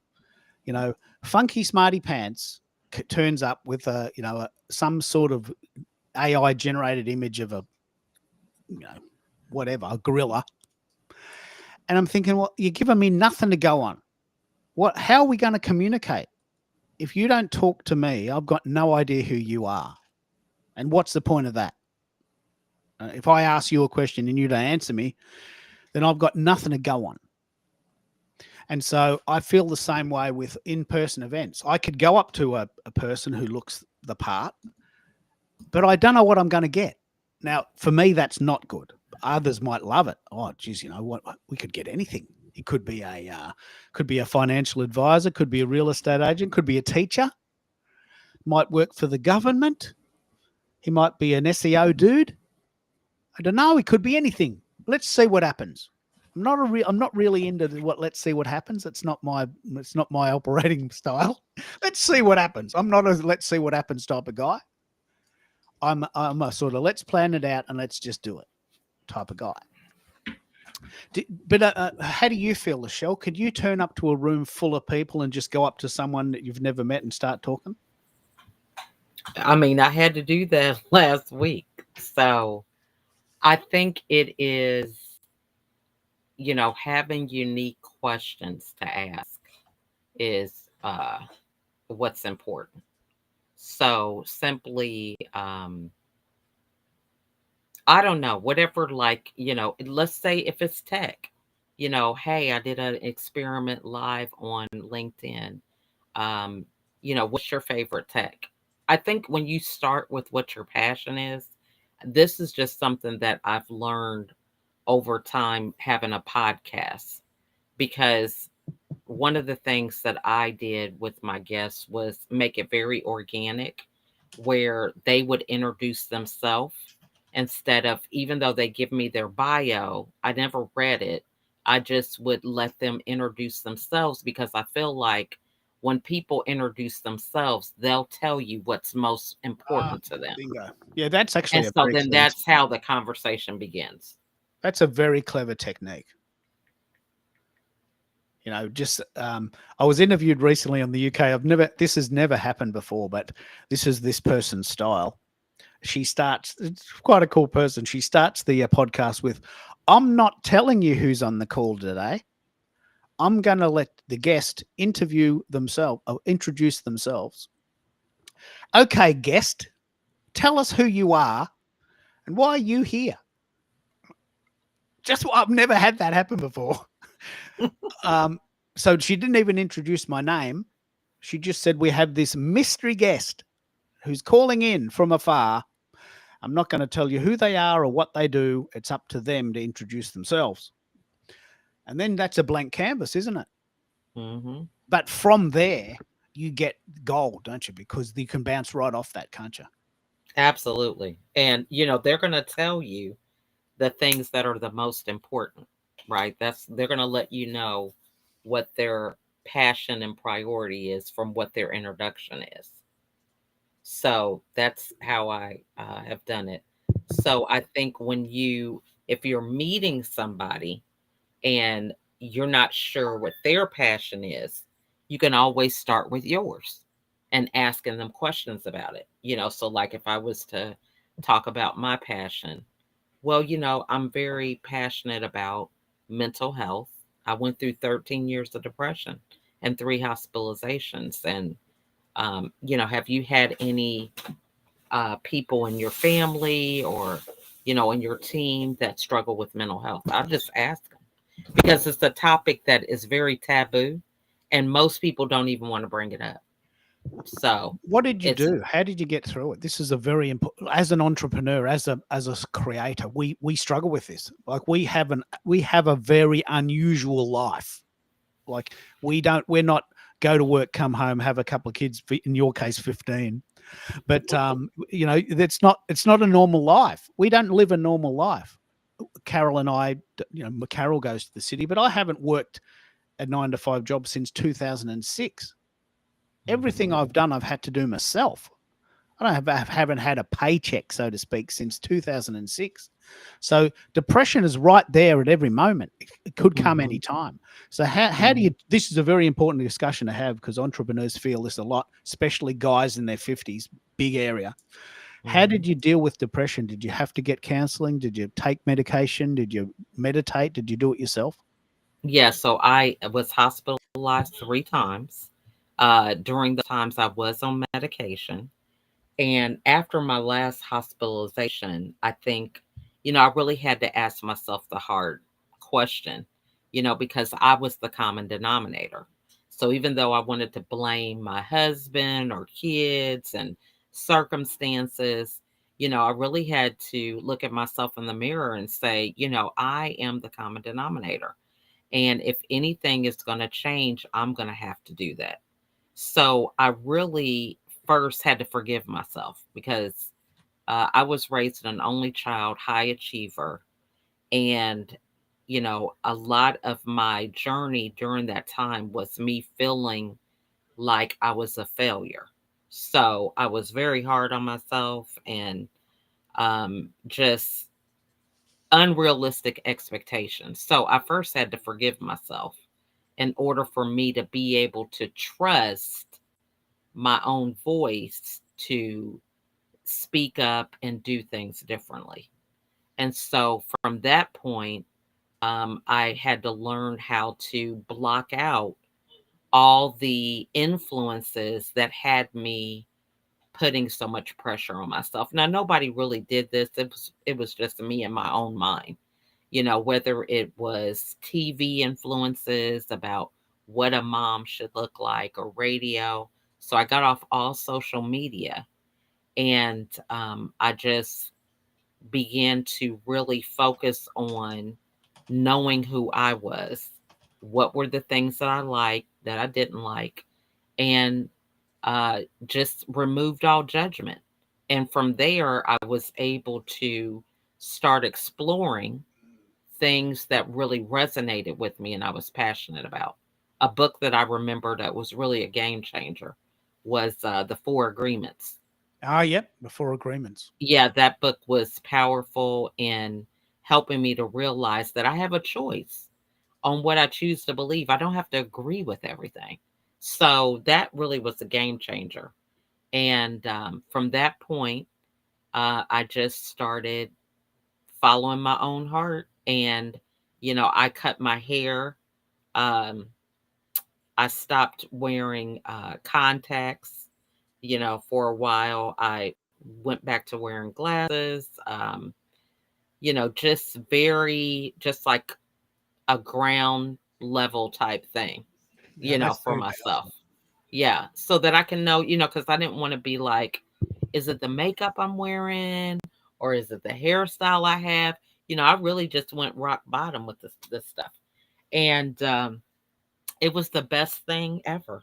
The best thing ever. After that, I got a coach who was from the UK and she helped me um, go for the brand of America's Supermom and get the foundation laid, and the rest is history.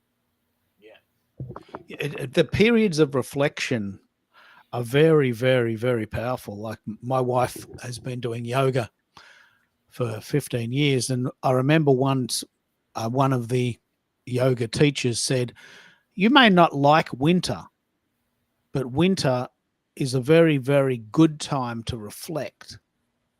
And even if it feels icky outside and even inside, it's a very good time to take stock.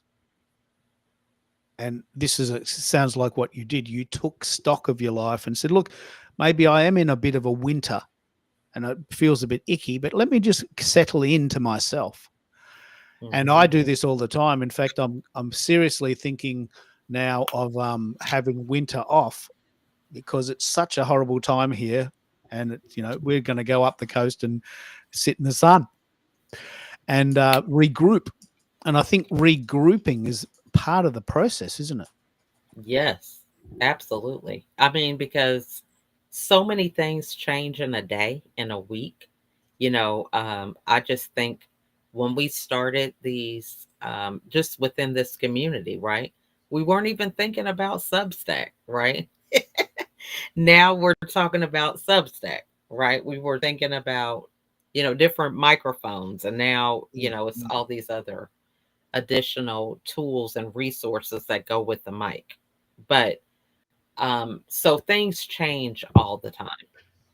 But if you don't know who you are, that's the problem. That because that will impact your ability to be consistent. I know for myself, I was so busy changing for every circumstance that I was exhausted. Now it's like, hey, it is what it is. I'm the same person if I'm on this live, if I'm in the next room with my kids. And it allows me to be more consistent because I don't feel like I have to put on another personality to please everybody or seek That is validation. so good. That is so good. And I think we're in a point now in 2025. A lot of people have said this to me, and Mareko can pick up on this.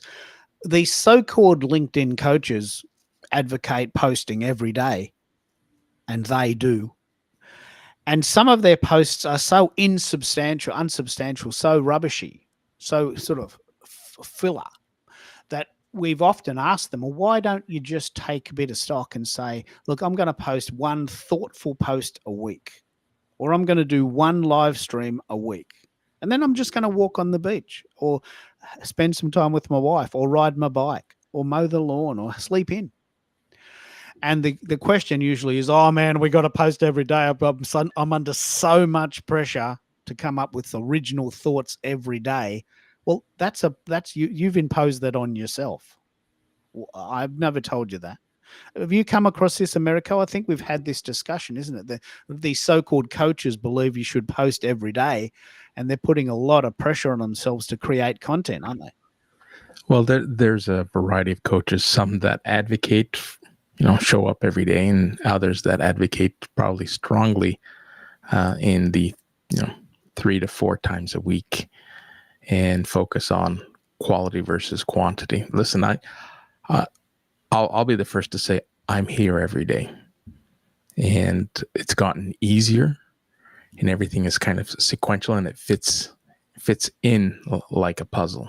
But yes, those coaches, the one thing that really grinds my gears with some of the coaching that goes on is the school of thought that you got to be present before you post, you got to be present after your post. There's this golden hour that they refer to. That's where people burn themselves out. You can't show up for 3 hours for one post. If your followers are there and your community follows and resonates with your message, they will engage when they're able to, and stop overthinking how you're going to crack or hack the algorithm by being present and engaging prior to posting to prime it up, and then being present after you post to engage with those who come across your post. That becomes exhausting. Well, and I think also it goes back to really knowing the purpose of what you're posting because, marketing and visibility is important for your brand, but it doesn't make sense to spend 3 hours on a post that is not going to convert. So it's a difference with having a place that you're visible so that people, if they look you up or Google you, they can go and kind of get a feel for how you're showing up on different platforms. But, because we have a lot of misinformation out there, um, how we show up in terms of virality and all these other things, those things do not necessarily convert, right? Or you can have all this following and these views, but you don't have real data that you can follow up with, right? So if I have something that gets 1 million views on some platform, um, how am I going to go back and communicate with some of those people? And, I think this is important because you could be posting on a regular, consistent basis, but, who are the people that are engaging on your content? Let's And pick up on this. Let's pick up yeah, on this idea of how do we quantify this. I love this discussion. How do we quantify? Just say you had 1 million views, but they're invisible. You get a bit of an ego boost, and you might be able to go to your sponsor and say, hey, guess what? We got 1 million posts on that particular thing. Can you send me a couple of t-shirts and a new mic, and I'll do another one? maybe that might be a discussion worth having. But my question would be, well, who are they? Where do they live? How old are they? Do they have a job? Are they interested in this, or are they just looking at it because there's nothing going on telly? So I'm very into data. And for me, I do want to know who's listening and who's watching and who they are and where they live and how can I help them. So if I got a lot of views in Romania, say, and Romania's in the eastern sort of the EU, which are so my show's at 1 o'clock in the morning for them, and when they're awake, I'm in bed. I can't help them. Even if they were interested in my show, I'd be in bed when they're awake and they're in bed when I'm awake. And how can we help each other? We can't.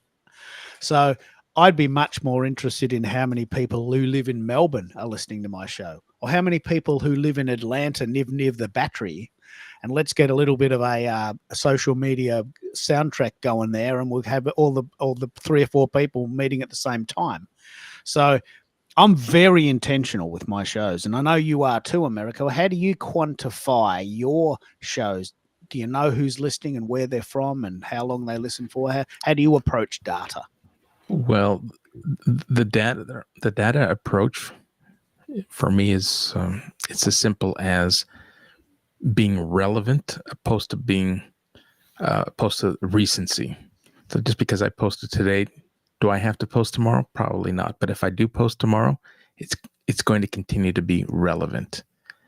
And when I host an event, I am purposeful in who I reach out to invite. I look at the time zones. I look at my guest speaker, the industry, and the subject matter in which they're going to speak to, and make sure that I'm inviting people who would be interested in that subject matter, and not just broad brush and send 1,000 random DMs. Hey, can you come to my show? There's intent and there's purpose as to who I invite, so that I can help amplify my guest, so that I can bring people who will get value out of the content. So it's not only got to be relevant to me, but it's got to be relevant to those that I'm inviting to be part of the conversation. And with that in mind, when we do events, we get very robust data with LinkedIn that says, okay, your show went for 3 hours, but the average person stayed for 8 minutes, and several of them came back That's for right. subsequent 3-minute intervals. So a lot of people, the average listening time is about 8 minutes, but it might be 2 lots of 4 minutes, or it might be a 6 minute and then 2 minutes, 2 hours later. Hey, he's still going. Look at him, he's still going. And the other thing is that tells you exactly where your hotspots are. So I know, for instance, one hotspot for me is San Francisco. Another one is LA. Another one is Toronto. Sometimes it's Montreal. Sometimes it's Mexico. Sometimes it's Costa Rica. So that, it's almost never Brazil. It's almost never the European countries. It's almost never Australia. So that being said, I now know that I can sort of target, if I've got a bit of time. Look, I've got some followers in San Francisco. This must suit them. Let's invite them. Nashville's another big one for me. Atlanta, obviously, now is a very big one for me. So if I had to focus on an area, I'm not sharing my message with 1.2 billion people. I'm sharing it with the people who live in Atlanta or Costa Rica or Mexico. Wrong graphic. This one. 27 million Canadians listen. Are on LinkedIn, and a lot of them listen to my show. Calgary is another big place for me. Vancouver. But I don't get many people listening in from Indonesia or Malaysia or the Philippines. Very few people from Korea or Japan. So knowing that means that I can target my content. I can target guests that live in that area. So, for instance, if I had a lot of people listening in from San Francisco, it would be very, very useful for a San Franciscan person to come on my show. And I would have data to support that. And we have a lot of Canadians in Ontario now listening to our show as a result of our road trip discussions, yeah? Yeah. Yep. Here's something else that many creators shun and critique when I say it, but I'll continue to do it because I think there's merit And every year I go through a culling of my community. Yeah, tell us And more about this. I'm fascinated by how you do this and why you do it. I've never thought of this myself. Tell us more about that. on average, it's been about 1,000 connections and followers that I make sure that, are we still aligned? Are we engaged? Are you engaged? Are you investing in yourself? Because if the algorithm, as much as we don't want to talk about it, but if the algorithm is pushing out 2 to 5% of my posts, or pushing my post to 2 to 5% of my community, and you're not present, then that is wasted resources.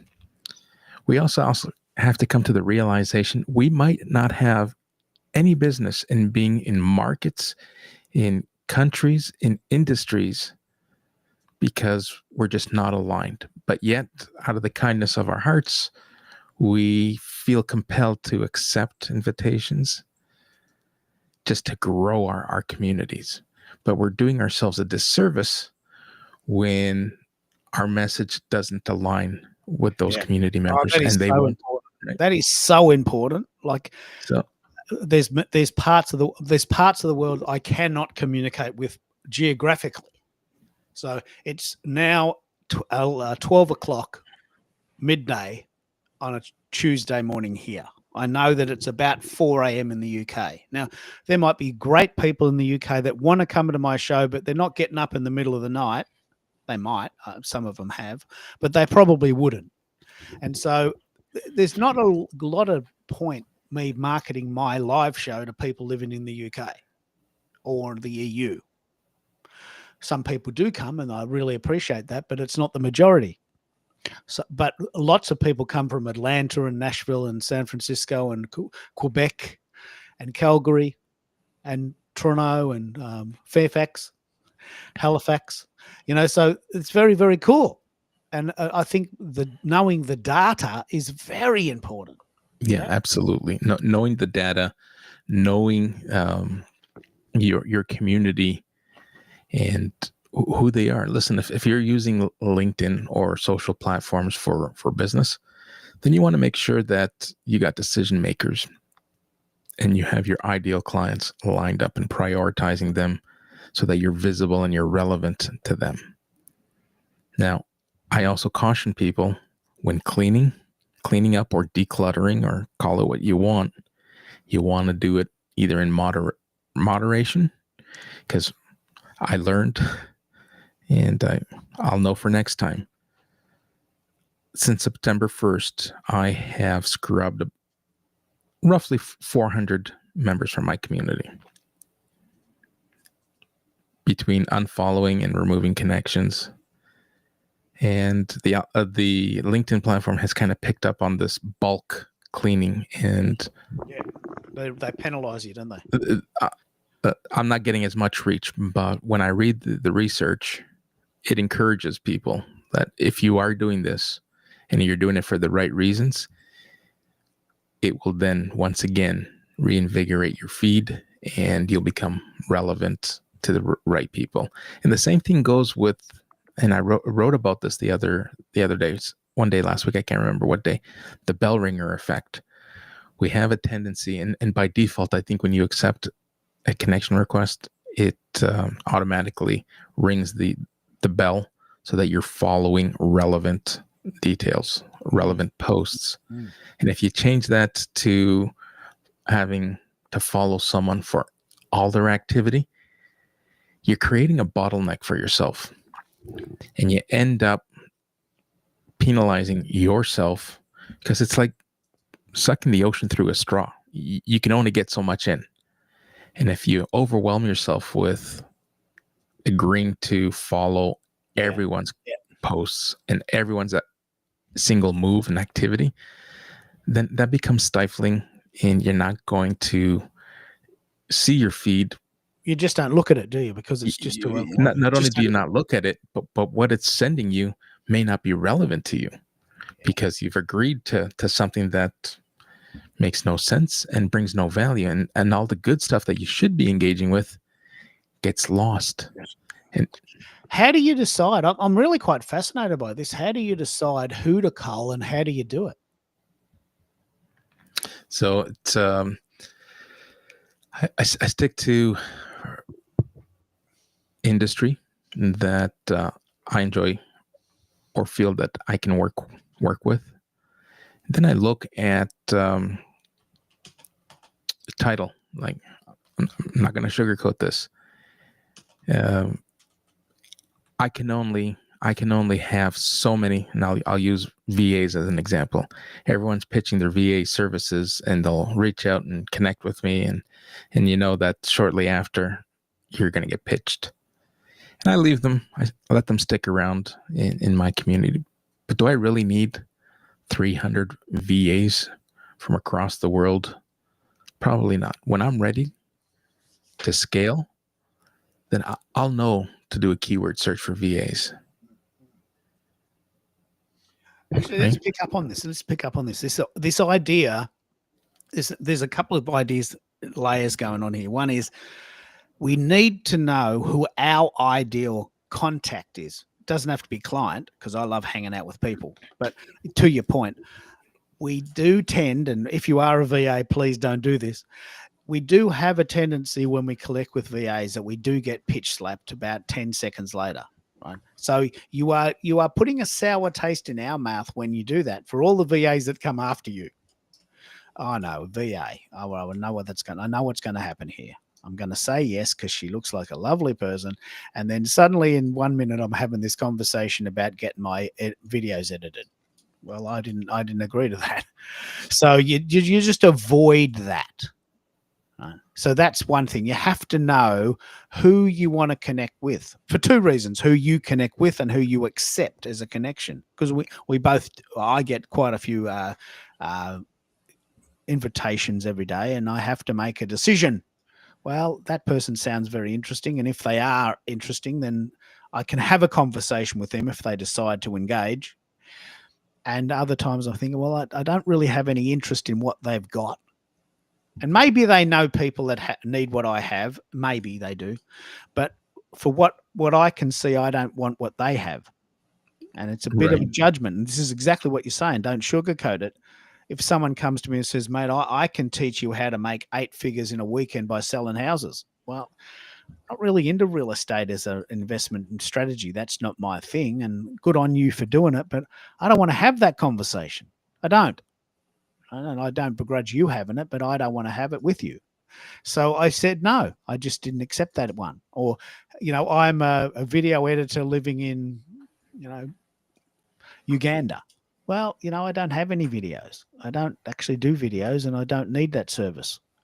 And Uganda's in the middle of the night when my show's on, so chances are we probably wouldn't be able to have a reasonable conversation. Is this sort of what you're talking about? Yeah, absolutely. So you got to look at the industry.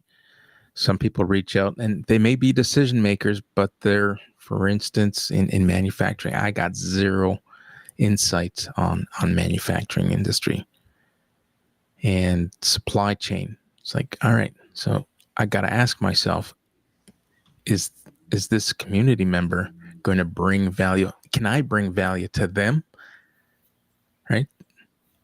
Because it's not just about what they bring for us, but can this work? And if it can't, then why are we fooling ourselves? Because if you look at, I also look at community members who have never posted. They've been members for however many years, and they're building this robust community for vanity. And there's no comments, there's no engagement. It's like, how did I let this person in? How did this squeak in?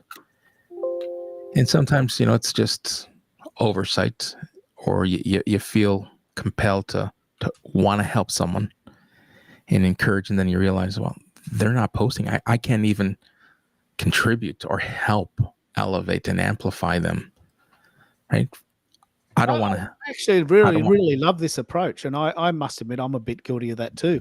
You want to be a nice person, and suddenly you realize there's 20 VAs posting on your feed, and you're thinking, well, I can't get to the good stuff because there's all these rubbishy posts about editing your videos, which I have no interest in. And there's another one of those girls posting about a new iPhone.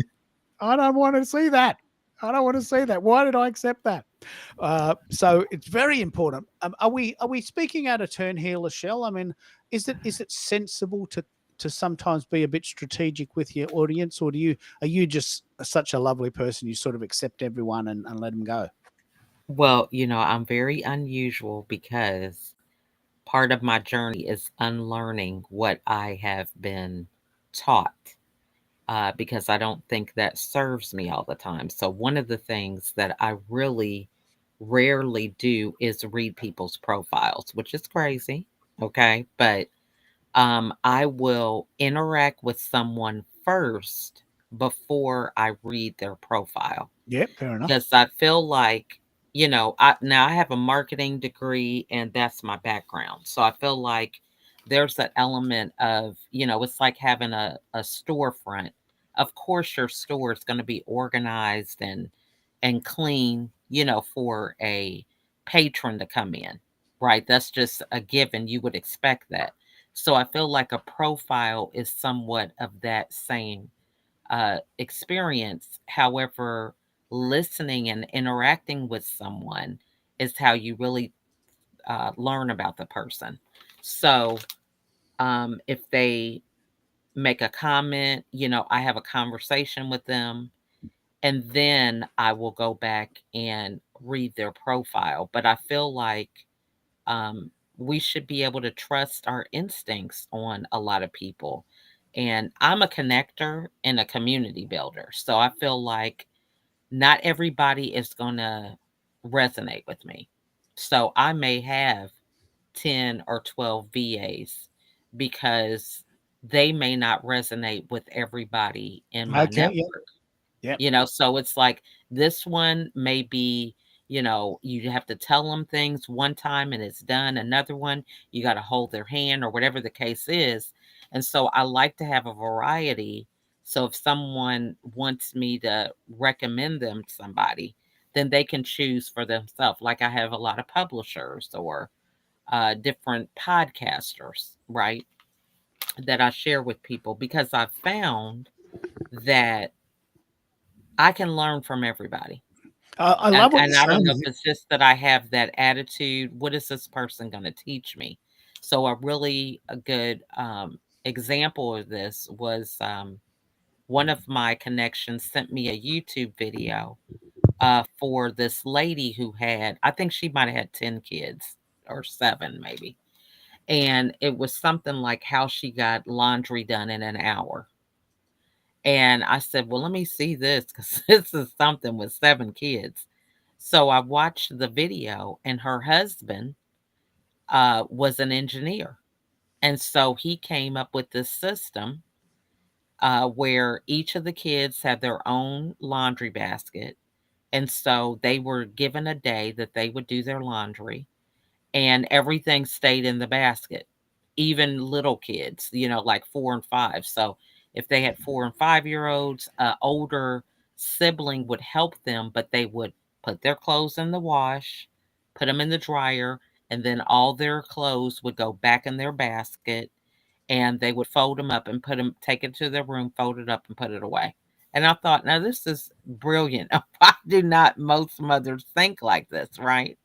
It took him like, I don't know, 5, 10 minutes to come up with it because he's an engineer, right? So I feel like sometimes just talking to people that are not in your industry, they can open up your eyes to things that, you can't see because you're in the frame, right? They say you can't see the picture if you're in the frame. So I think that's my approach, is feeling like I can learn from everybody. Now, if they rub me Yeah. the wrong way or they interact with me that tells more about their personality, that doesn't seem in alignment with their brand that they're portraying, or um, they say something but then act differently, then I disconnect from them, remove them from my So, network and stuff. so let me add to what you just said. Very valuable information, learning from others, and I think it's safe to say that's one of the reasons why I let people in, because I might be able to learn something from them. But if I'm doing a spot check a year down the road and your profile suggests or indicates that there's no relevance or recency, like you haven't posted since we've connected, or it's been 8, 9, 10, or however many months, like if you're not invested in yourself, then how can I learn something from you? How can I invest in you and learn from you? And it's those particular instances where I make that tough decision. It's like, all right, we let you in. I haven't seen any activity. Like, I'm not asking you to stroke my ego by engaging with my comments. There was an opportunity here for me to learn something from you, but if you're not present and there's nothing here for me to learn, then we should part ways. Because if my I love this discussion. One of the other things you said, Lachelle, this is very important because I'm a super connector too. This is a very subtle joy that only super connectors know. But if you and Jim and Bez get together at the Battery, then I have a very subtle joy to know, hang on, I did that. Now, that's a very subtle, it's not ego, it's just a joy. Here's 3 people that have never met before and may never have met. And I got this really cool story about this. I love this idea. This is the reason I'm on LinkedIn. This is the reason. So in 2008, I started my podcasting journey on a site called Blog Talk Radio. It was a free site. It's quite similar to Restream, but without the visual component. And it was free to use for 1 hour a week, or you could have a paid version. You could have 1 hour a day. That was the way it worked. You could have one show once a week for 1 hour. And you did the show, and then I think you had 1 hour, and it went straight to YouTube, iTunes at that time. That was what it was called, iTunes. And the show was called Career Success Radio. Very, very cool. Now, my goal was to just get people to talk about careers all day, every day. And the show was very, very, very popular in Canada. And our friend Melissa, who sometimes comes on the show, was on that. And she said that, she went to this conference in Toronto.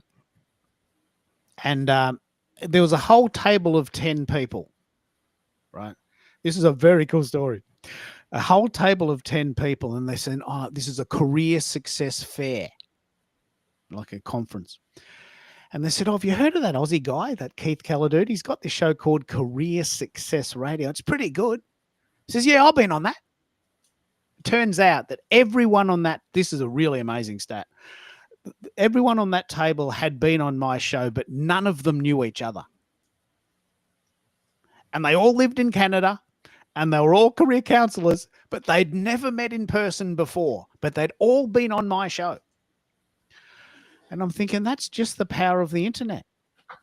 Melissa, who lives in Kingston, Ontario, traveled to Toronto. People came from Vancouver and Calgary and Halifax and probably Churchill, Manitoba. But none of them had met each other.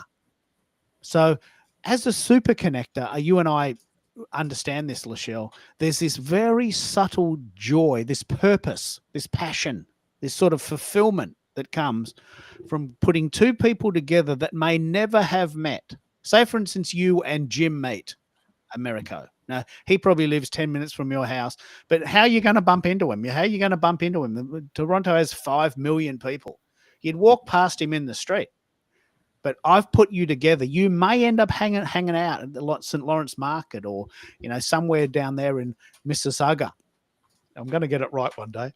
And there you go. Not bad. That was pretty close. And so you might end up going a road trip down to Mississauga and hanging out with our friend Marcia. Right?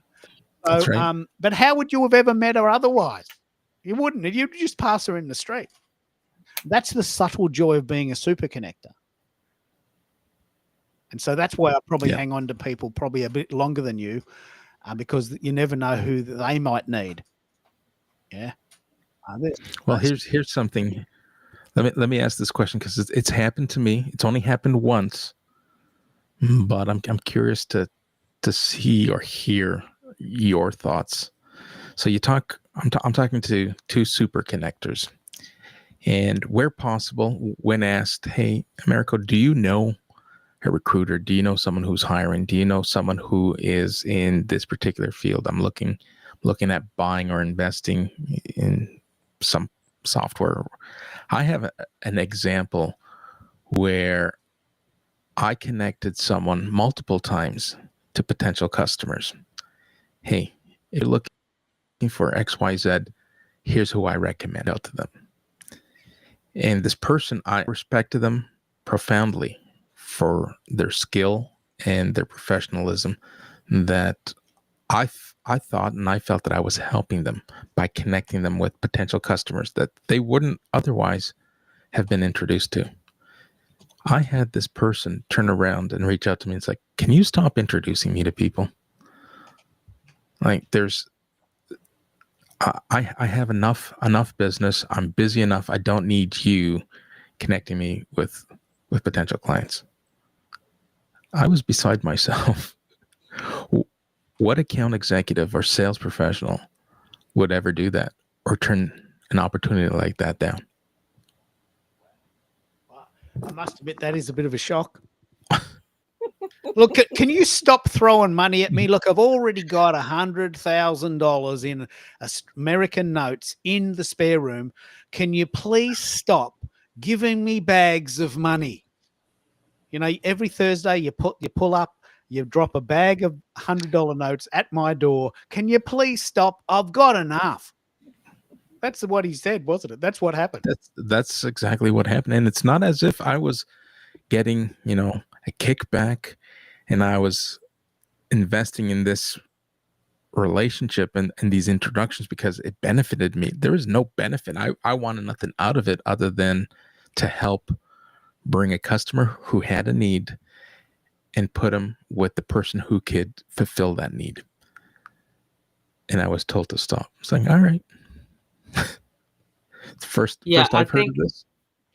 I think what comes up for me is that the people weren't qualified leads, because now this just happens with coaching, where people will self-diagnose themselves, and then when you get to do an assessment or ask them a few key questions, it's really something a lot deeper beneath the surface.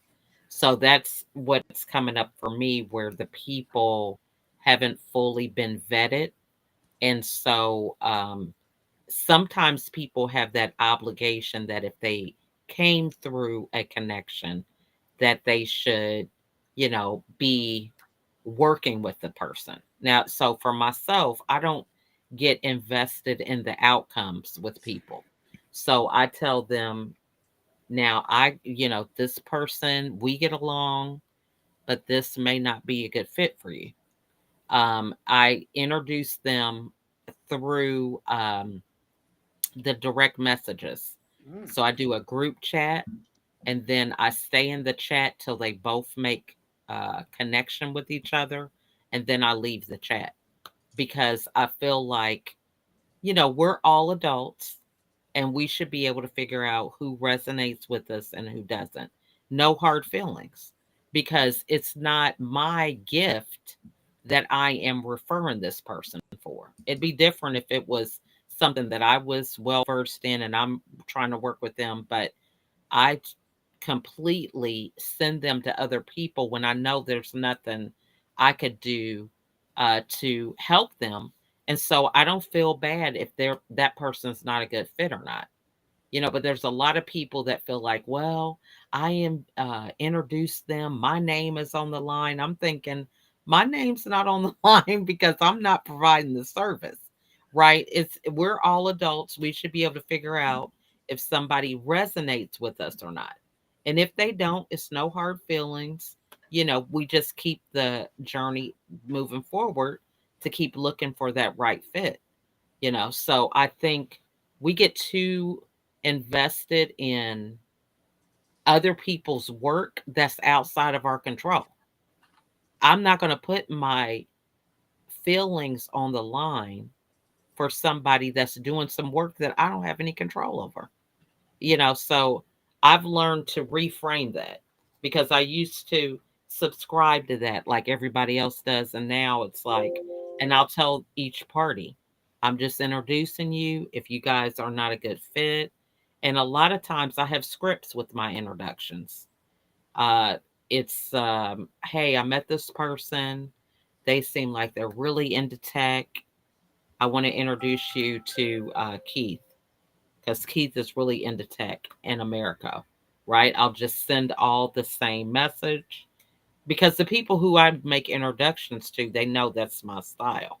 So I feel like um, we have to learn to um, understand that people are going to make their own choices. And it's not fair for me to be invested in somebody else's work ethic when I don't have any control over that. So, yeah, that's my It's thought. very important. I remember once I came home late at night, maybe 9 o'clock, and I was working overtime back in the day, and someone had left their car lights on, and there was no one in there. And I thought, well, okay, it's late. They've left the car lights on. The battery's going to go flat if I don't tell them. I was on the way home anyway. It was no trouble. So this is exactly what you're talking about, Americo. And I knocked on the door and I said, look, I'm so sorry to interrupt you, but you've left your lights on. And the person said, thanks, you woke the baby.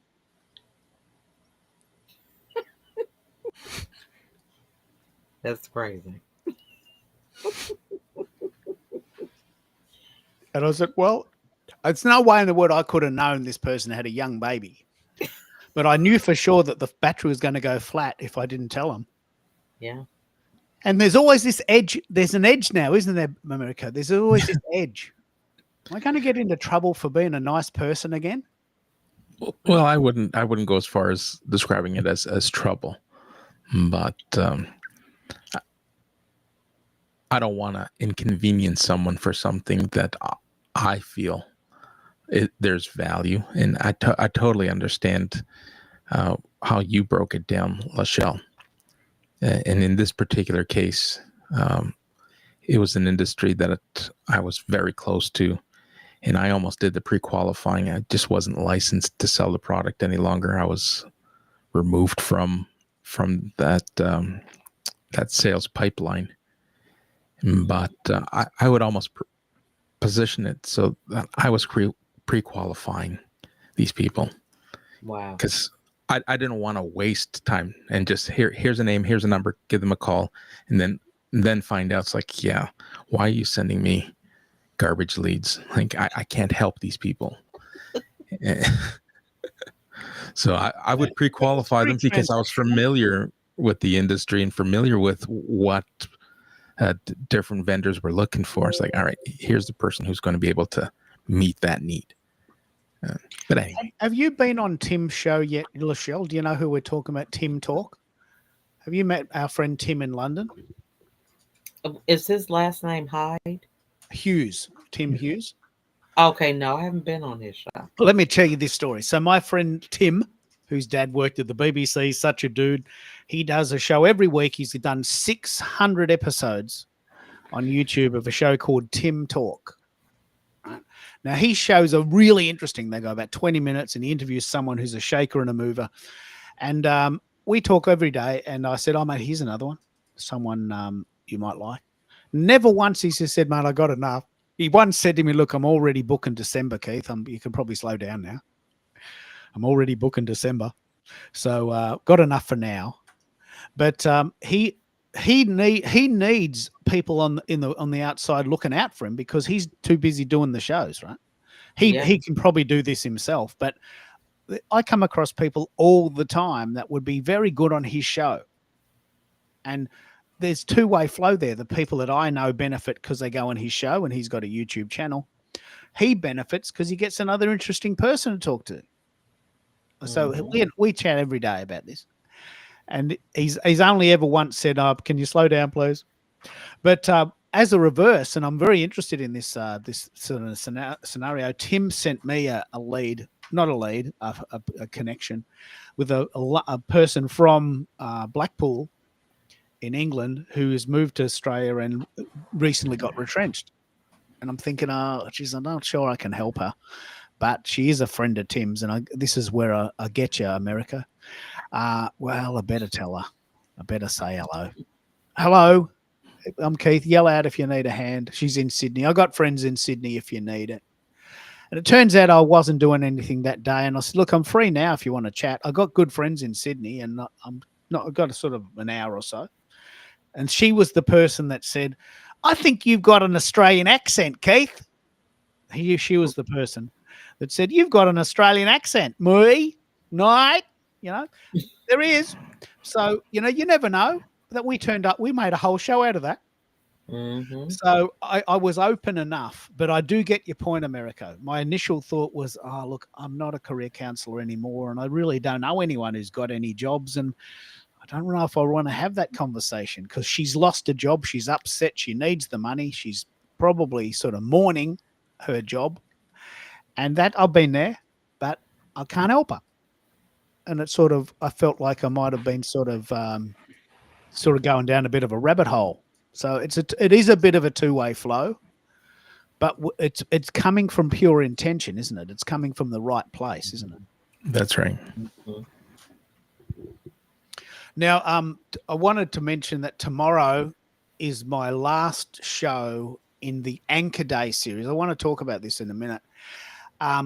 When I got back from Japan, I thought, okay, I'm going to do a 12-week sprint on a show called Anchor Day.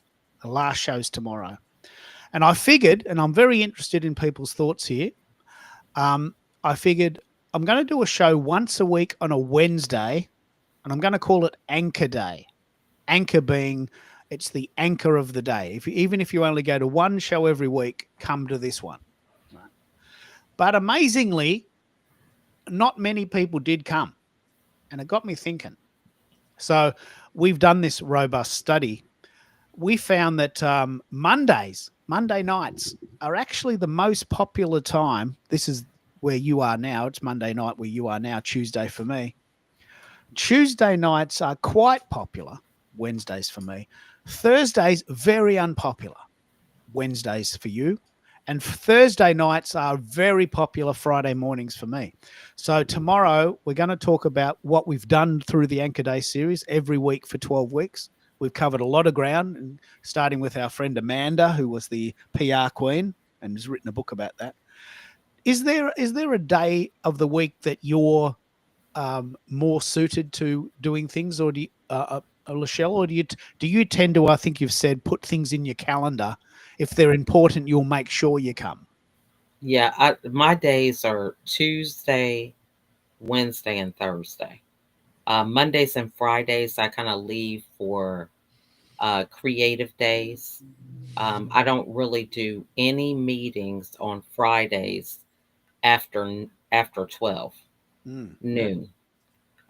Just because it's always something like I want to be available for my kids and not have the pressure of I have a meeting, just wrapped around those weekend or the beginning of the week. So, and then I actually work on Sunday. So we do spend time together as a family. I go to church, but Sunday is the work day that I try to dedicate to getting my week started. So play around with that. What do you mean by working Sunday? You spend a bit of time getting your head around what's coming. Yes. So map out my weeks. If there's a certain kind of content that I want to focus on, making sure that I'm prepped for all my meetings and any kind of correspondence. It's a really strong admin day for me on Sunday. Oh, that is so cool. I so get that. I so get that. And Americo, would you resonate with these sort of figures that Monday nights may be better and Thursdays is a very good day for you? Yeah, Tuesdays and Thursdays are my optimal days, and your poll kind of suggests that I'm in the right space. Yeah. Mondays, I like using Mondays for outreach.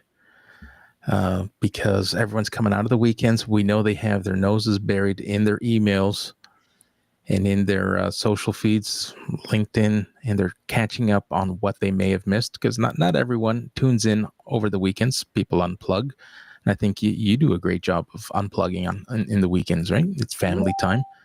So Mondays become a great day for outreach, because you're going to get people and you're showing up where they're at, and they're in their emails and they're checking their DMs. So for me, it's a great day for outreach.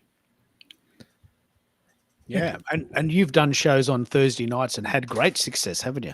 Yeah, Thursday nights get tremendous success. Of course, some better than others, and a lot of it has to do with the climate, right? If it's a beautiful summer day, no one has, or very few people have interest in hearing what Americo has to say and the guest that he's featuring and showcasing, because it's a beautiful day outside, and their priorities get shifted, and I get it, and that's where I lean into the replays. Sundays and weekends, listen, I'll carve out some time to plan out the week on a Sunday. I'll use Saturdays just for some banter, some polls and engaging for those who are there and are present. But to Lachelle's point, Tuesday, Wednesday, Thursday is the meat and potatoes day. Yeah, well, you mentioned a very, very important point. I'm seriously thinking of having winter off, because we've had a lovely community group form around Anchor Day, but it's very niche. And what I personally love is I love the banter that comes with lots of voices. And I've done a poll to say, well, what's your favorite time of year? Right. And picking up on the idea that one very, very, very good way to get engagement is to do polls, especially very generic polls, like what's your favorite color or what's your favorite flavor of ice cream, things like this, which actually has nothing to do with business, but it gets people talking, because it's the exact opposite of the pitch slap. I mean, I never contact someone straight away and say, hey, guess what? I've got an ebook. And if you download this, I can teach you how to make $8 million in 4 days selling real estate. What do you think? Give me a call. I never do that on so many levels. But a poll in the open allows people to say, yeah, mate, I get you. I love spring as well. Actually, I love autumn. I love it that there's all these veggies around, because you have pumpkins and you have Thanksgiving and you have Halloween, and must be a pretty funky time to be in the North American continent when you got Halloween and Thanksgiving and all these lovely leaves falling everywhere. Must be a pretty funky time, yeah? Yeah, I love the harvest season and the colors, the landscapes, the food. And I think I added the comment that resonates with that, with the same sentiment. You know, whole foods that are harvested in season, they just taste different than what you get out of the frozen food aisle. Oh, there's a real sense of it. And with that in mind, I think I might, picking up on your inspiration, we might do a road trip in winter and just be together, just unplug. Because as you said, it's summer in the US and Canada in our winter, and no one's coming to the show. Not no one, but 3 or 4 people. And we become very tight and good friends because of that. But when it's your winter and people think, well, I'm not going out for ice cream now. And Keith's on. He's a bit of a dude. Let's tune into him. Now, when I was doing Twitter things, we had 600 people on the call, and the shows went for 6 hours. And it took me hours to recover, days even. You know, you do these shows for 6 hours and there's 600 people on the call. I mean, your brain's going everywhere. So that's a sort of a double-edged sword. It's exciting but exhilarating but overwhelming all at the one time. And if I had to pick a time, I think I might have winters off, because last week, as a good example, I was talking to myself for 45 minutes. Talking to myself. Now, I'm amazed how I did it. what I did, I'm so proud of this, and that show is still available on YouTube. I said, okay, doesn't look like we got anyone yet. So what I'm going to do sequentially, this is before we actually created the new version. I've got 28 versions of this song. I'm just going to play one at a time until someone comes. And I said, okay, here, I'm going to start with the 40s version. This song goes about 3 minutes. I want you to look out for the trumpet solo. Let me know what you think. That had finished. No one came. Let's do the 50s version. And this has got a little bit of a rockabilly feel. And just imagine yourself playing a Fender Stratocaster with a double bass sitting on the back of a truck at a country fair. Just put yourself in that spot. What do you think? No one came. And I got all the way up to the 70s version. So I did the 40s, the 50s. Oh, that's thunder. Did you hear that? No. I thought that was a knock on the door. It's the house shook. We just had thunder. Mommy, I might lose the internet in a minute. But so I went from 40s to 50s to 60s to 70s. And I was just about to start the 80s version. And someone said, hey, Keith, I'm here. Can I come on? Oh, wow. Yeah, okay. But it took me bloody ages. Like I had to really, really, really, really push hard. And by the time we got going, it was about 45 minutes. And that's hard work. Like that's hard work. And I don't mind doing it because it's a good challenge, but it's not my favorite thing. Well, let's pick up on this because I put out a poll recently that kind of ties in nicely to this part of the conversation. So when it comes to promoting an event and a live stream, how do you like to hear or consume information and learn more about that event? And the options I had provided, would you like a live event that is a teaser and invites you to hear and tune into what to expect, or a simple a video post? Hey, tune in next Thursday, 7 p.m. Eastern time. Keith Keller is going to be my guest, and here's what we're going to talk about. Hope to have you join us. And the third option was DM or email. And DM and email is still number one. So yeah, and they could probably even be separated out. This is a very, very, very good poll. So the question is, how do you prefer to be told that shows are coming up? Because a lot of people say I never hear about it. Do you want me to email you? Do you want me to DM you? Do you want me to do a short video teaser? What was the other option? A live event teaser. A live event teaser. And what's your choice, and what's the result so far? So I did a live event teaser with a couple of weeks ago, just to test out who would show up and what the engagement was like. Then I followed it up with a recorded video teaser, and it got similar engagement and attendance, as well as dwell time. So both of them equally worked well, but I still say the DMs work best because they continuously work for you. That teaser, if you're going live and you're doing a 10-minute bit or a 5-minute bit, just to share, hey, here's what's coming up. You're not going to get a wide audience. You might get a few replays. And the way the algorithm is pushing out and giving content a longer tail, people are probably going to come across those replays and those recordings after the event took place. Where with the DM and with the email, the DM more so than the email. When you're DMing someone and you're personalizing that invitation, that person then gets a notification. So when you go live, I think that's important. How do you do that, Lachelle? Could you send me that? I'll dig up that poll and I'll send it to Lachelle. Yeah, certainly. How do you promote your shows? Do you do DMs? Do you send emails? Do you do little teasers? What's working for you? I do the invite feature. So it's good to set it up as an event, as opposed to doing a post, because then you can invite people, and then I send them to the DMs. And if you're doing it on multiple platforms, then you can create events on each platform. So, like Facebook, for example, can have its own event, as well as LinkedIn, and then YouTube, because YouTube will have an announcement saying that that event is going to be going live. I think the main thing is, you can't depend on the platforms. And I also send emails.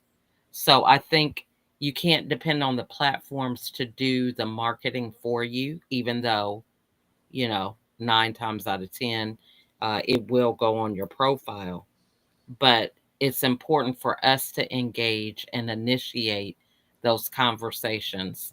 I think it's also important for having specific themes for your events, because then you can segment it with people in your network that might be interested in that conversation, rather than just sending it to everybody who may not be interested. I think we have to be very mindful on the content that we send to other people, if it's valuable. Because if you're just sending stuff to people all the time and you're not really cognizant of it being something that is of value for them, then that's the quickest way for people to unsubscribe and really get tired of your content if it's not appropriate for what they need. Well, it's very important. It's very important. I use a site called Luma, lu.ma. I do like this site, but it doesn't work in reality. It makes a lot of sense, but doesn't work. No one comes to the show as a result.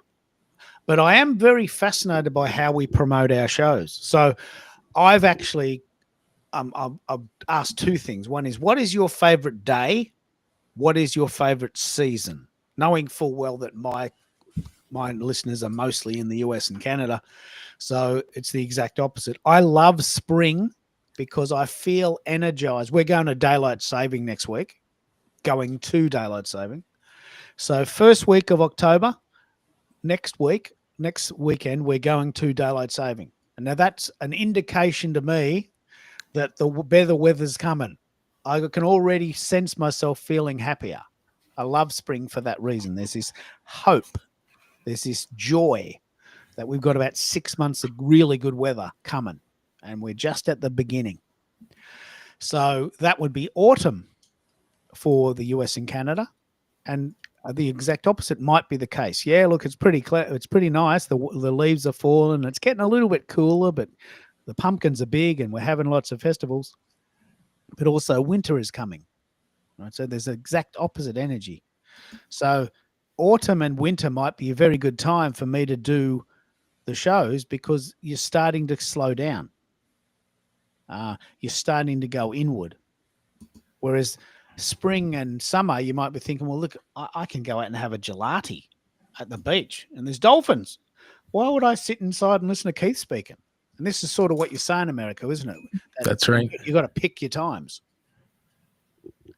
Yeah, absolutely.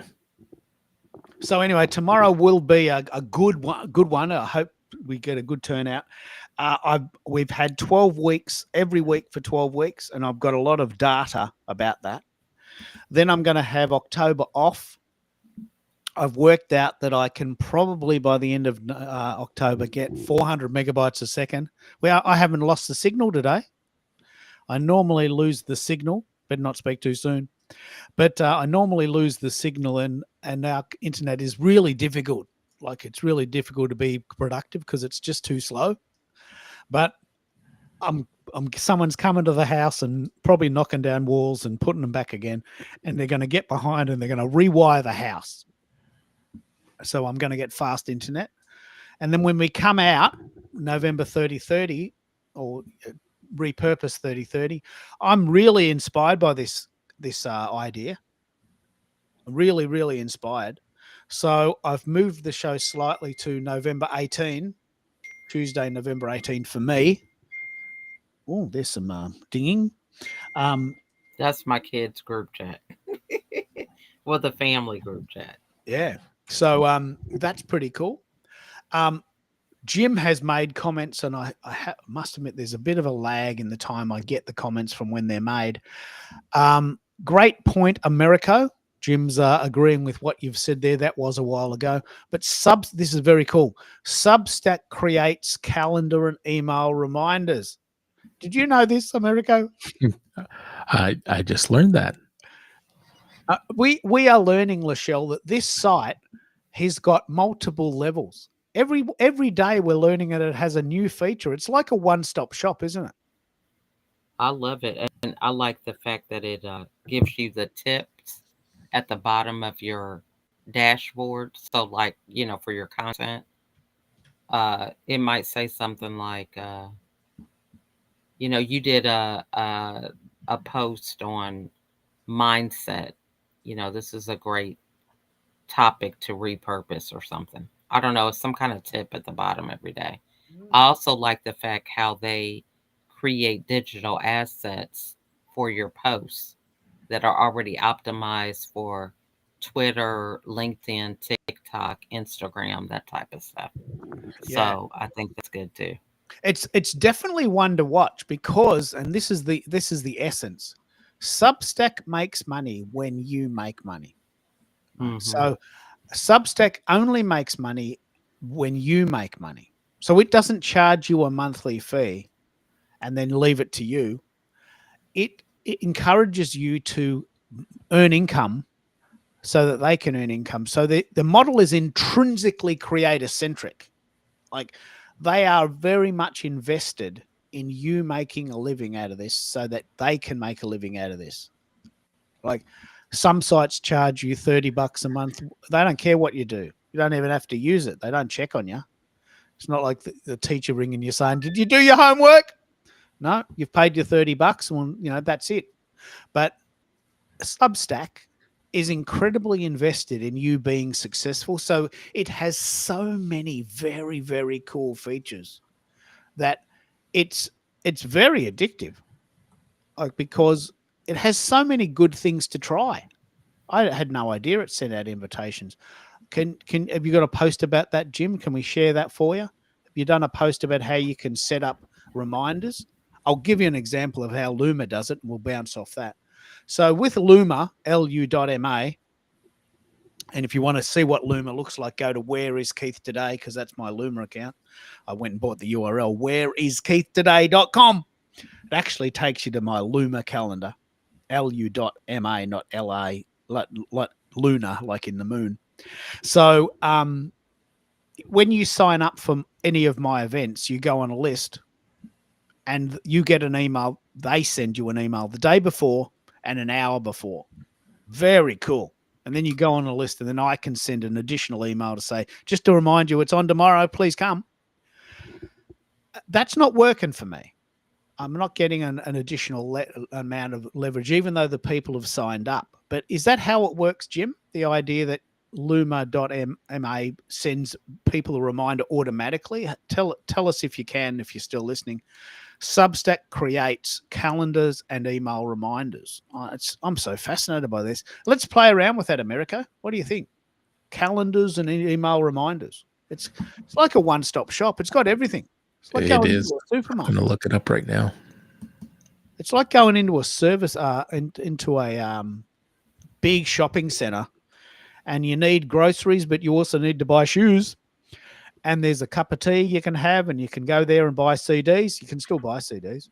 And you can buy a T-shirt, and you can get your Christmas presents, and you can go over there and get a meal, and there's someone that can fix your phone, and there's someone else you can buy cheap imports if you want to get a bit of some toys for the grandchildren. I love shopping at a shopping center because you can get everything done in one place. And it sounds to me like Substack is like a supermarket or like a shopping center. I love that analogy. I mean, I love sites like that because you can do everything in one place.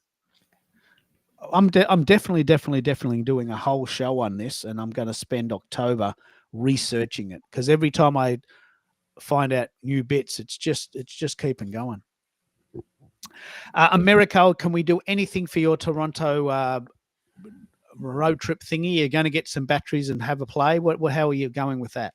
Yeah, we're now booking anyone in the Greater Toronto area, as far east as the Ontario Quebec border, as far west as the Niagara region.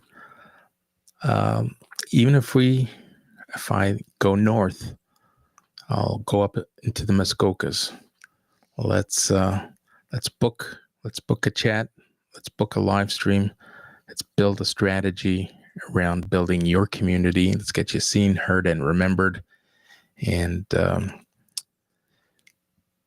differentiate yourself through live streaming. Marsha? I did hear back from Marsha. She's now waiting for me to get the gear, and I'm ready to do this.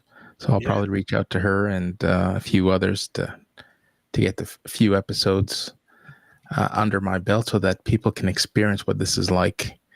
Because that's what people want. You know, you hear me talking about it, but until you actually experience and listen, it's like, oh, that's what he meant. That is neat. I want some of that. I want to be part of that. Oh. And this is very cool. The let me just pick up on this. The Zoom P4, which is $200, has this is a Swiss Army knife of podcasting. It does virtually everything. Virtually everything. Thanks, mate. Did you send that to Bez? Did you? Bez has come in. Hello, mate. We'll bring you in a minute. This is the Swiss Army knife of podcasting tools. You can have up to 4 mics. It takes batteries. It plugs into your laptop. It can record on an SD card. You've got 4 separate.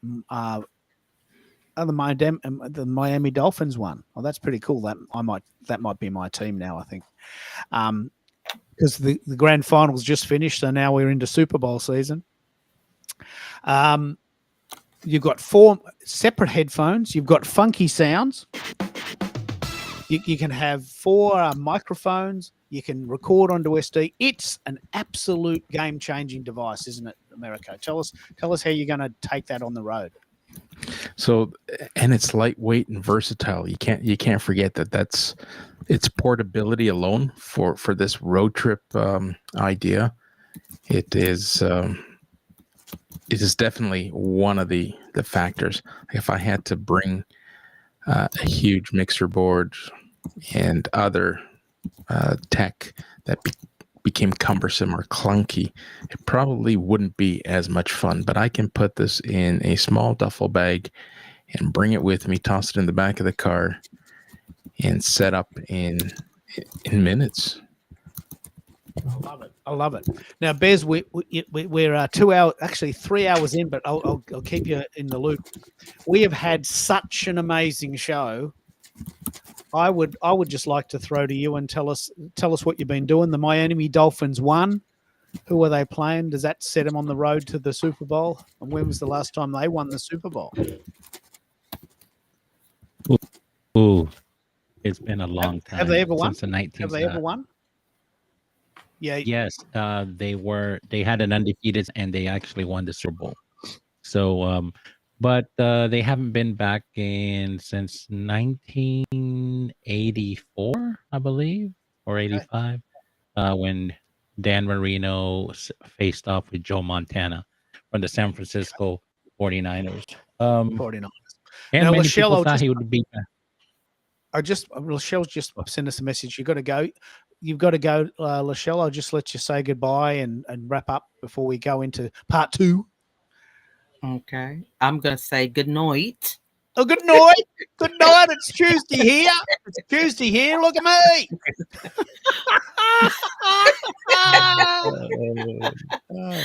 But this has been so much fun. I always love these conversations. So, yeah, I'm going to join you guys hopefully tomorrow when you come on.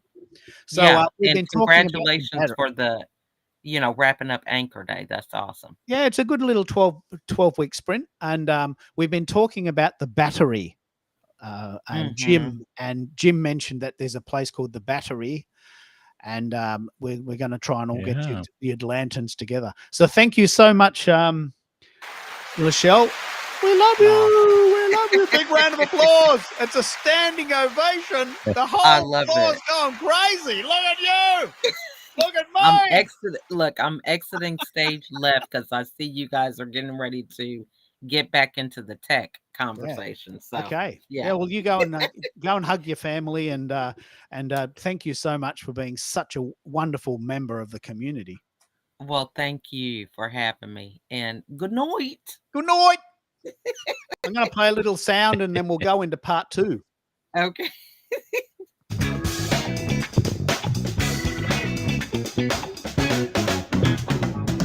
Okay, it's part 2. We're up to the 3-hour mark, and we're still going. In fact, we're really hitting our second wind. 3 hours we've been talking about this, and I never get sick of it. So we've been chatting a lot about repurposing. We've been chatting about Substack. Jim, who lives in Atlanta, has mentioned that Substack now has a series where you can create calendar and email reminders. I don't know how to do that yet, but I'm going to learn. It has a really wonderful live streaming feature.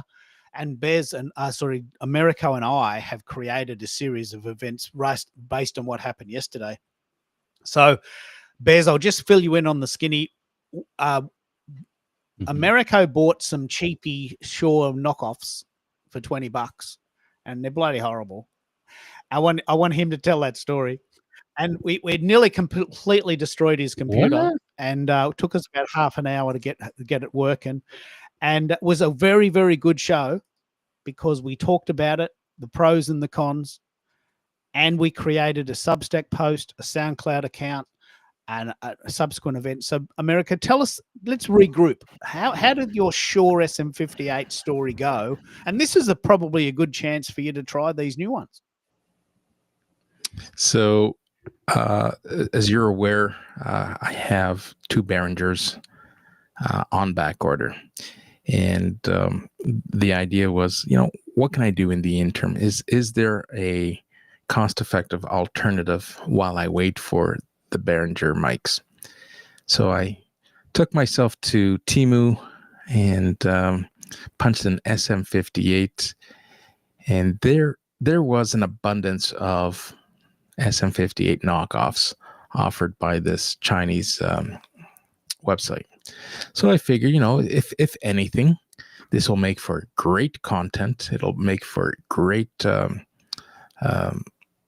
conversation, a test, and it'll be a $20 experiment. And that's exactly what happened. The mics came in the other day, and I asked Keith, "Hey, are you available Sunday? I'm thinking of conducting some tests. I have some SM58s that I ordered from Temu, and I want to compare them to the real deal."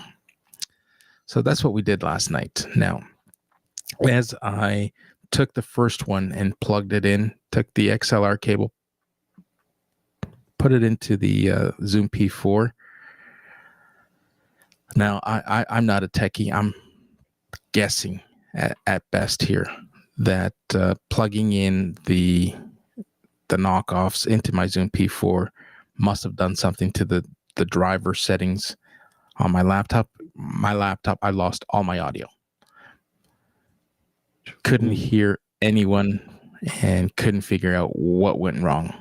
I rebooted my Zoom P4. I rebooted my laptop, reconfigured my input and output settings in my Restream Studio, my Microsoft settings. Like, we tried everything. It took us a good half hour before we got audio restored.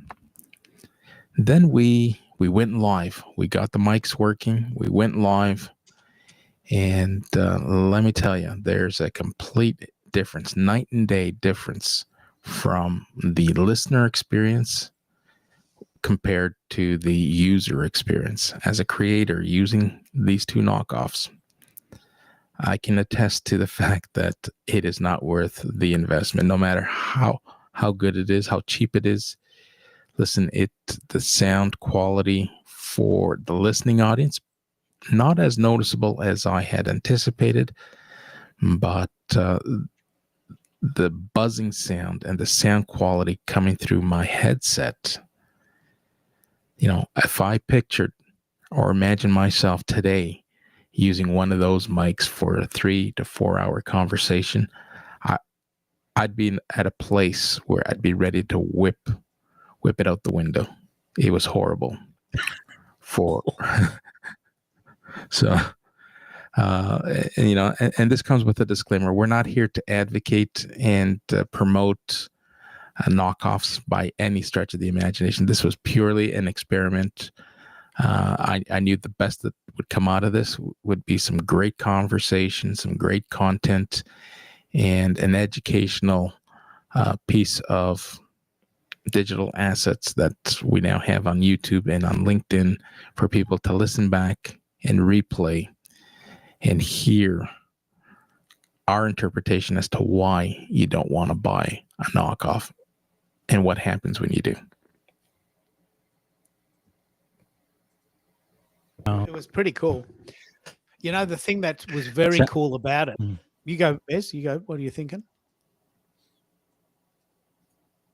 No, go ahead, Bez. Temu.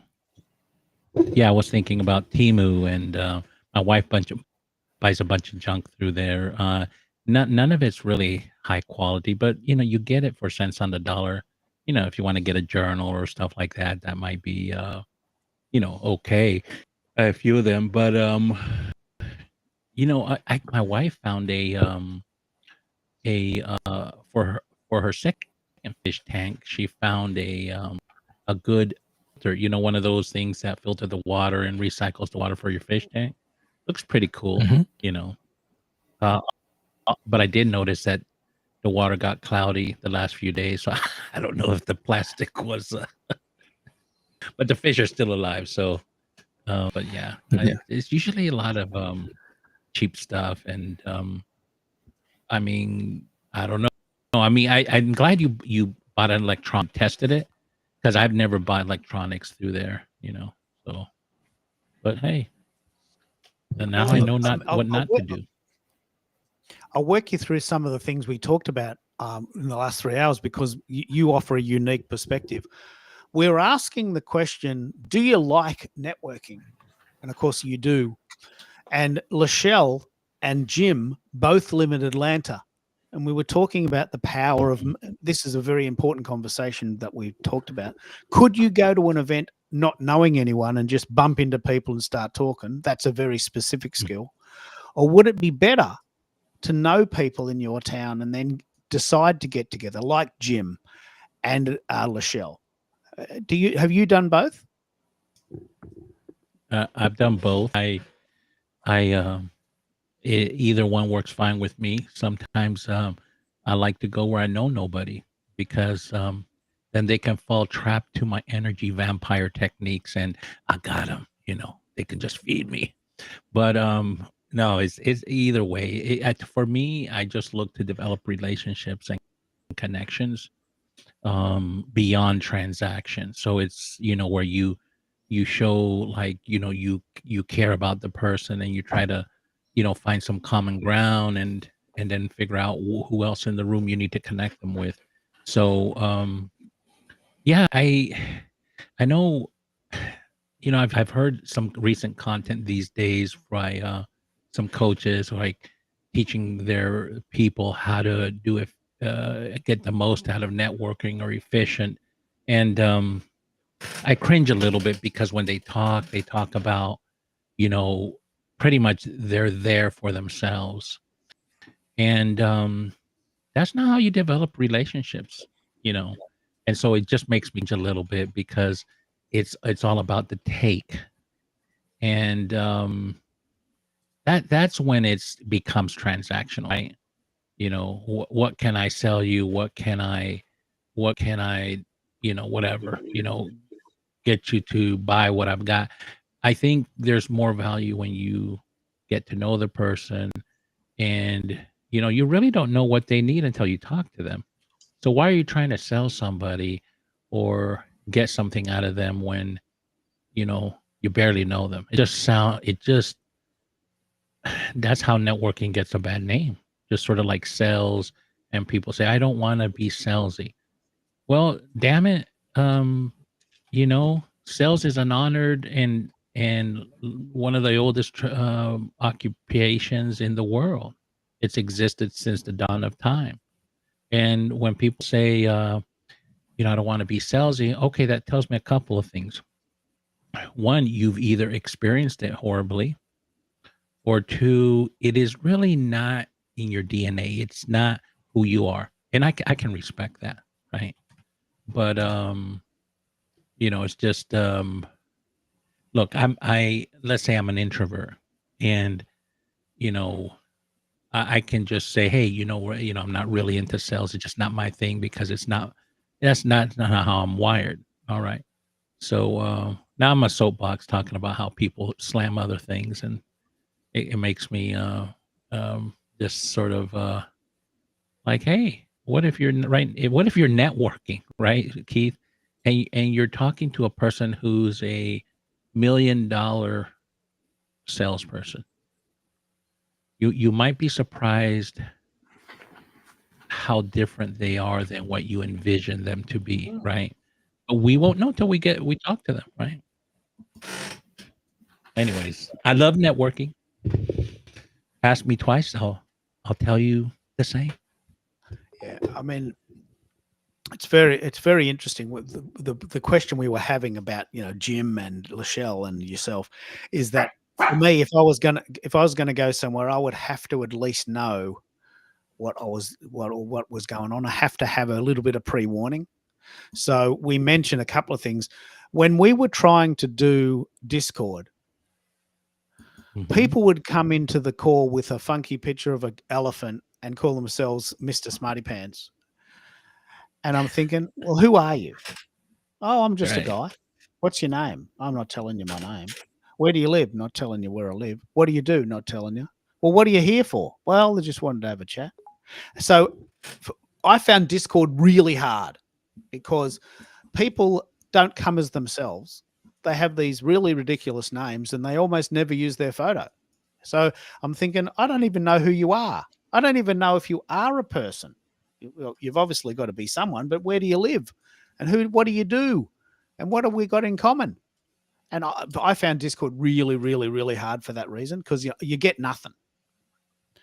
And a lot of people come with these blank sort of funky photos and really ridiculous names. And the same with Go Brunch in a way, but with LinkedIn, and this is why I'm thinking of this, with LinkedIn, I know that you live in Atlanta. My mate Jim lives in Atlanta. That's something to talk about. My friend Lachelle lives in Atlanta. Suddenly I've got something to bounce off. I've got something to bounce off. I'm not going blank. Yeah. So for me, networking has to start with something. I can't go in blank. I can't. I just can't. I just freeze up. I hate it. I just feel stupid.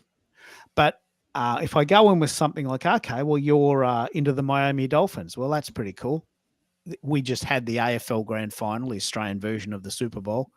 Don't ask me to explain the rules. But, we had the Grand Final on Saturday. So that means that we're now into Super Bowl season. Good, because Super Bowl's in February.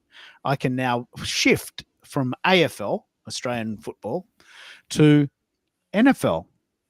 Or is it NRL? No, NFL. So I now know I can shift. I can now shift into gridiron American football mode.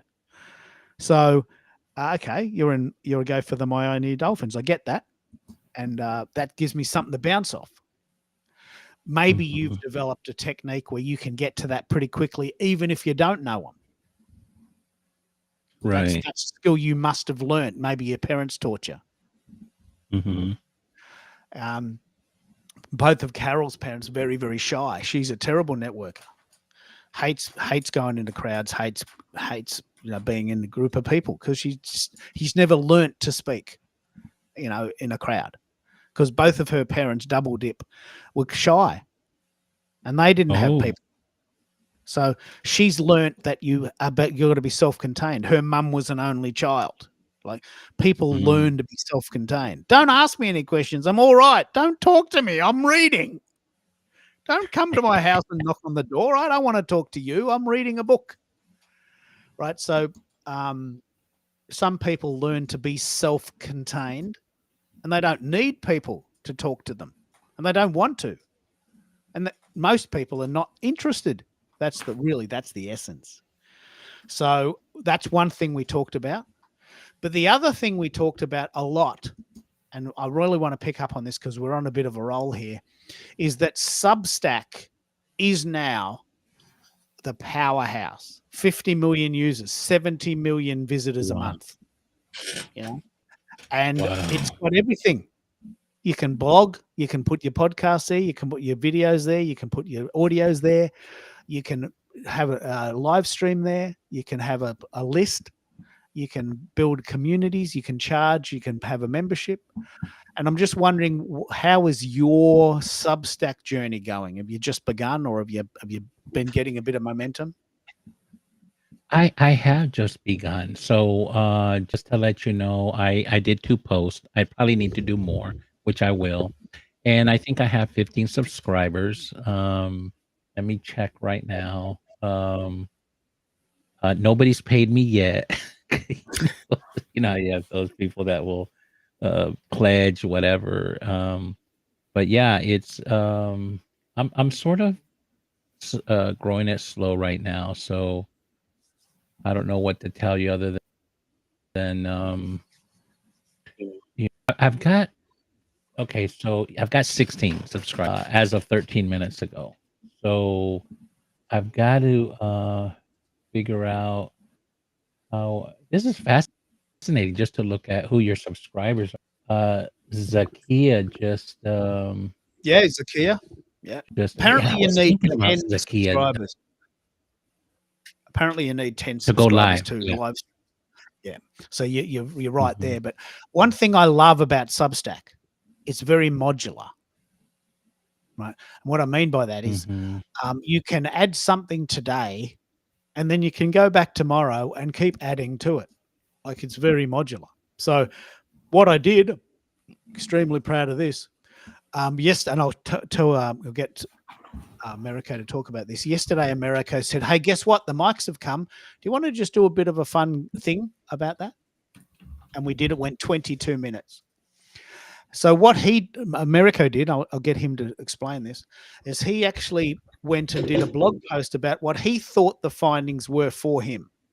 You know, that the $20 mics were not that good. Here's why. I wouldn't recommend it. Please don't do this. Don't try this at home. So what I did was I then subsequently did a blog post about it and featured him and hyperlinked to it. So you can embed an audio, you can write text, you can embed a video, you can hyperlink out, you can actually add a graphic. It's like a supermarket. You can pretty much. I can't think of a single thing that you cannot do on Substack. I don't know if I haven't come across anything I can't do. So yesterday, just quickly, I started the post. Then today I added more. Eventually, Americo will send me the MP3. I'll add that. I might do a Google Notebook video, and it builds. So the potential for Substack, especially as it relates to repurposing, is amazing. Like, so what I've done with this post already. Oh, that's right. That's right. Yeah, no, I'm agreeing with you. Yeah. Repurposing. So what I've done sorry, post, keep going. Yeah, is I knew that we would do this show and we might have 100 listeners. We've had, I think, 37 comments so far. We might say crack 100 listens. But what I know from experience now is that people say, look, I love that you chatted for 3 hours, but I don't have time to wade through all that. What did you talk about? Now, America and I both are going to really dig deep and start making these shorter posts with the essence. So this post that I've done about the show yesterday says, we've got a Shure SM58. They're great. They sound great and they're really reliable. We also tried another one, which was not so great. Here's the link to the actual experiment. And if you want to listen to that, it's ready to be listened to. Right? And that is so cool. I mean, that is just so cool. So that event went 22 minutes. So the essence of what we're talking about today is really around that 22 minutes. So rather than wading through the whole 3 hours and 30 minutes, you can just have a listen to the 22 minutes. How cool is that? Now, the amazing thing, because Substack the stats, this particular blog post, which I wrote at 3 o'clock yesterday, has already had 89 views. Now that's more views than the LinkedIn process had itself. Correct me if I'm wrong, Americo. I mean, how's that? We need to do this exact experiment: the LinkedIn views versus the Substack views. How many views has your show had from yesterday? Let's take a peek.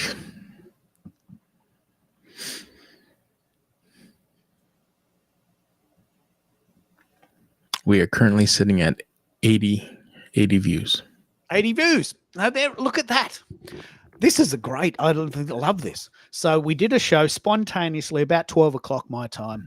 It went 22 minutes and Americo demonstrated all 3 mics in sequence. You can hear what happened. You can listen to that and you can hear it.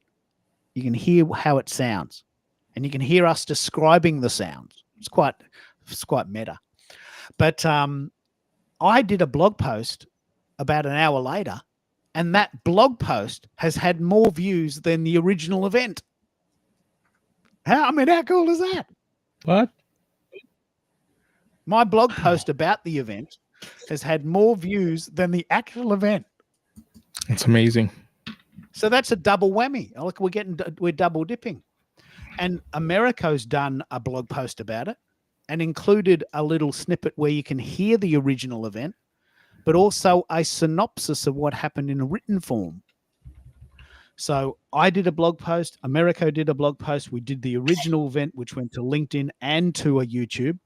I've done 2 subsequent SoundCloud files. I even wrote my own theme song, which I did yesterday at 4 o'clock, quickly while wifey was on the train. And I'm thinking, you keep going. You give it extra life because not everyone is on LinkedIn and not everyone wants to listen to a recording there. So I'm very, very excited about this repurposing idea. It just gives things fresh life, doesn't it? Yeah, absolutely. It gives it legs and it gives it more reach. Like I'm beside myself when you say that you've got over 80, like close to 90 views, and you're right. You've outperformed the views on the live experiment. That is amazing, and it's just indicative of the power of repurposing. It's the same message. It is now being repurposed, but the experience is now being put in front of an audience that perhaps wouldn't have tuned in, but are now reading about this experiment. Right? So we're meeting our community where they're at. Those who enjoy reading have now experienced a seamless iteration of what took place yesterday, live on air. And I'm just tapping into my natural talent, my skill for trying new things and being. I've only got 25 followers, like subscribers. I only got 25. So Substack to me, it's the new one. It's the one that we're all talking about. It's the bubble, and it's not brand new, but it's taken this long for it to reach sort of critical mass. Because I've always assumed Substack was just this thing where you wrote stuff, and I don't like to write and I don't like to read. But imagine I put pictures there. I created some images. I created a theme song. I'll play this theme song in a minute. I created this theme song, and it's tapping into my natural talent or skill or enthusiasm. Right? So I don't mind creating in that environment. Yeah. So what I'm going to do, because tomorrow's my last show in the Anchor Day series, and we're going to examine whether that indeed is a good thing, whether it was successful. I'm not entirely sure it was, because a lot of people say they were going to come but never did, and I want to find out why that is. But have a listen to this. I actually created my own jingle for this song, for this show. It only goes, I think, 7 seconds.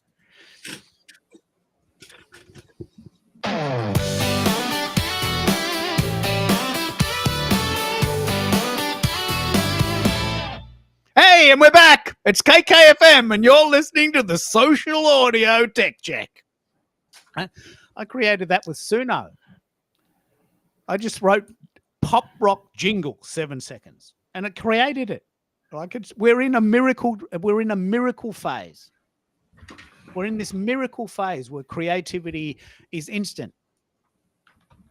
Imagine trying to go to someone and saying, look, can you write a quick 10-second jingle with a sort of a rocky sort of Bon Jovi vibe and this sort of hooky little guitar thing? And can you try that? Yep, I'll do it tonight.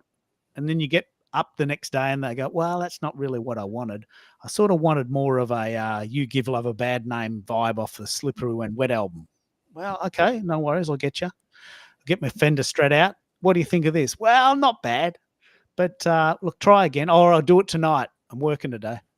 And 3 days later, you get this 10-second snippet. And you think, well, that's okay. How much do you want? $100? All right, $100. And it took you 3 days to get it.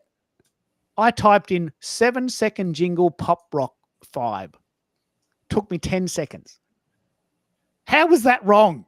How was that wrong? We're living in a miracle time. And I've even got the longer version, which I might play at the end. It goes 60 seconds, which just picks up on all that and then just does some funky bits and a nice solo at the end, and it fades out. And how is that wrong? I have an idea in my mind, and in 10 seconds I got it. This is the world we live in. We live in this world now. That would have taken me 3 weeks to do in 1986. I know that because I did it.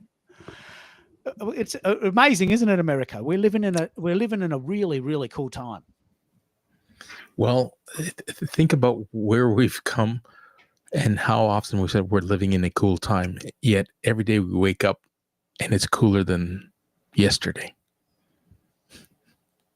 It's unbelievable. Like, I mean, I don't know. Were you on the call yesterday or last week, Bez, when Americo came up with a new jingle for the chorus? Oh yeah. So can you remember how he said? Yeah. Well, I want to show you this. Remember when he said the new chorus is live streaming is the trick to get your clients to click. Remember that? Do you remember him saying that? Doesn't matter. Yeah, I thought he said, "Come on, get your kicks on roots." I thought that was what. I did hear what he said, but yeah. So this is what happened. As soon as the show finished, I created 10 versions in 1 hour, based on, because I've got the pro version. You can have 500 songs in a month. I'm nearly run out, but I created this song from this. Listen to this. I'll play it again because it's so good. Live streaming is the trick to get your audience to click. And I'm just telling you, I've created this with Suno. I didn't write this song. It's not my music. I'm just, all disclaimers out. Listen to this. This is the time we now live in. This took me 10 seconds. Live streaming is the trick to get your audience to click. The live streaming tech is ready. The mic and studio set. Is the audience here? They better be. It's a show they will never forget. Hearts are racing. This is the moment, the one we've been waiting for. Live streaming is the trick to get your audience to click. Is your personal brand fading. The choices online events, social authority rising, engaging vibes. Followers keep moving and networks stand still. We're chasing awareness, we're closing the deal. The engagement is heating. Fans call out your name. This is no longer a dream. Live streaming is the trick to get your audience to click. Live streaming is the trick to get your audience to click. Okay, enough of that. But we live in a miracle time. Like, I know this. If I had a thought of that, and I know this is exactly what happened in March of 1993. I wrote this song at work in my lunch break. I ran home that night, recorded it into a cassette player.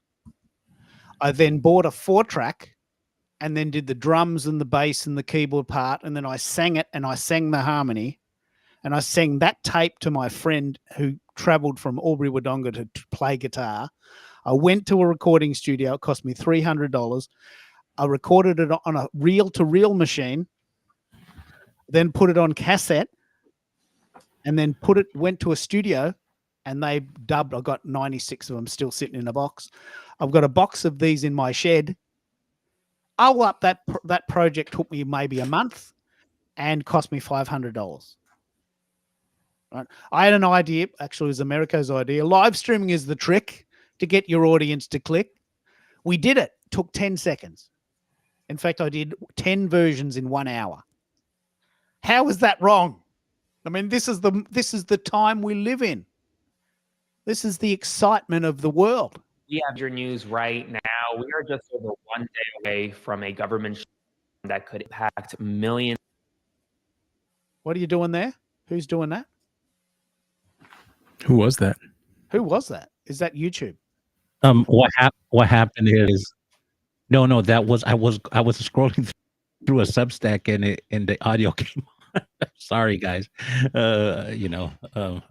User error. Yeah. So what we're really talking about now is we're talking about repurposing. So in October, I don't know if you heard this story last week, but in October, I'm having October off, and I'm going to bury myself in tech, and I'm going to nail how to use Substack and Otter and Descript and all these sites. I'm just going to pull myself apart and dive into it. Someone's coming to the house to completely rewire the house, and I might at the end of October have 400 megabytes a second as opposed to 50 and 40 up. So that's going to be good, and I'm going to be back in the real world, so I won't have any distractions. But we are talking at great length now about how do we repurpose our shows. So Substack is definitely part of that. And have you got any insights into repurposing, Bez? Have you had a bit of a go at it? No, I'm about to start my journey at that. I'm gearing up actually because I'm doing some things with an AI to get it in position and to train it the way I want. One of the things I'm doing is I'm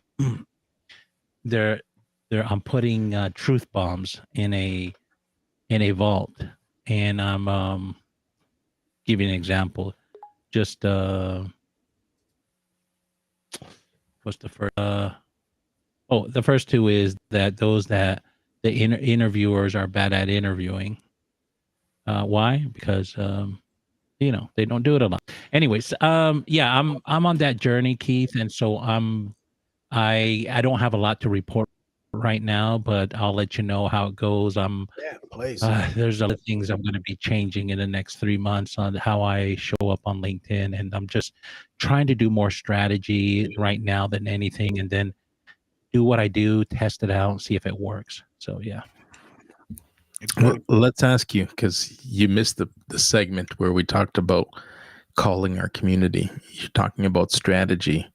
As part of that strategy, giving that community a shake and see who falls out?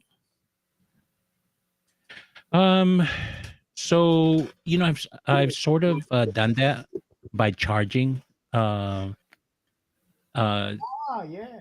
I had to, not because I'm going to do a 12. I've done a horrible job of promoting. It's supposed to start on Wednesday. I only have a handful of people there, but I think I figure out school right now, and so I'm seeing people let people in the front, but then to access stuff, like courses or their programs that they charge, and I think I might do that. But I gotta does anybody know a lot about school? Because I'm just learning it. So Yeah, it's very good. It's $97 a month, and what your strategy is there is very good. We Americo and I were talking about the validity of occasionally going through and culling some of your non sort of compliant contacts, but you've done it a different way, and that is, look, you can stay in the big pool, but if you want to come into the special club, it's $20 a month or $100 a month, and you are self-select. So school, SKOOL, it charges $97 every month forever. It's not free, but it has a lot of robust features. This is a very interesting discussion, given that we've just been talking about Substack, because Substack is free forever and they charge you a percentage of what you make. School is $97 a month, whether you're making money or not, and it's up to you to make money, but you still have to pay them. That's an old-fashioned model in a way. It's very 20th century, but they released a $9 Oh, version. they released a $9 version. Wow. Yeah, and Wow. it has a lot of the same features as the 97, except you don't have the leaderboard and you can't claim a domain. And you can't use some of the automate. It gives you some basic stuff. That's about it. But for $9 a month, if you were going to run a free community or a low end community, something that maybe you only charge $1, that's not bad. $9 a month, and because they've released, you can live stream inside your school community now, so you don't have to take it to the public net. So let's say you wanted to do this show and you had a following, you really wanted to play your music, and you won't get any DCM, the takedown notices, right? Because you're inside a closed community, sort of like Go Brunch, right? And so and it's Zoom like, you can record and you don't have to buy Zoom. I'm still, that feature came out about a week and a half ago. So why and I'm pay it using all, school though? right now for 30 days. Isn't there Huh? other why use it at all? Why not use something like well, there must let's see, if is there anything like NAS? Why use school? Is it got some cool features, or is it just one of the trendy ones at the moment? It you know why people like it? Because it's so simple. Simple. It Okay, that's does it what I'm have paying for. Yeah, does it wow you? No, it really doesn't. It's like a forum, and it's basic things, but it's coming out with subscriber levels now, which is didn't have before. It now has live streaming within it. Do I tell? I mean, it's almost like a Patreon, right? Yep. But it's becoming more robust, and I think people like it because of simplicity. And if I look at the community in school and the community on Go High Level, they look eerily the same, right? Yeah. And Of course, they then are the there was same. another platform, and then they may even look like Patreon. But what I'm saying is that I think what school does is they help cross promote and get you in front of other potential people, and people make money that way. So they've got some revenue streams. People go crazy and make money there, and they have some competitions like who can make the most money in school in a 30-day period or something like that.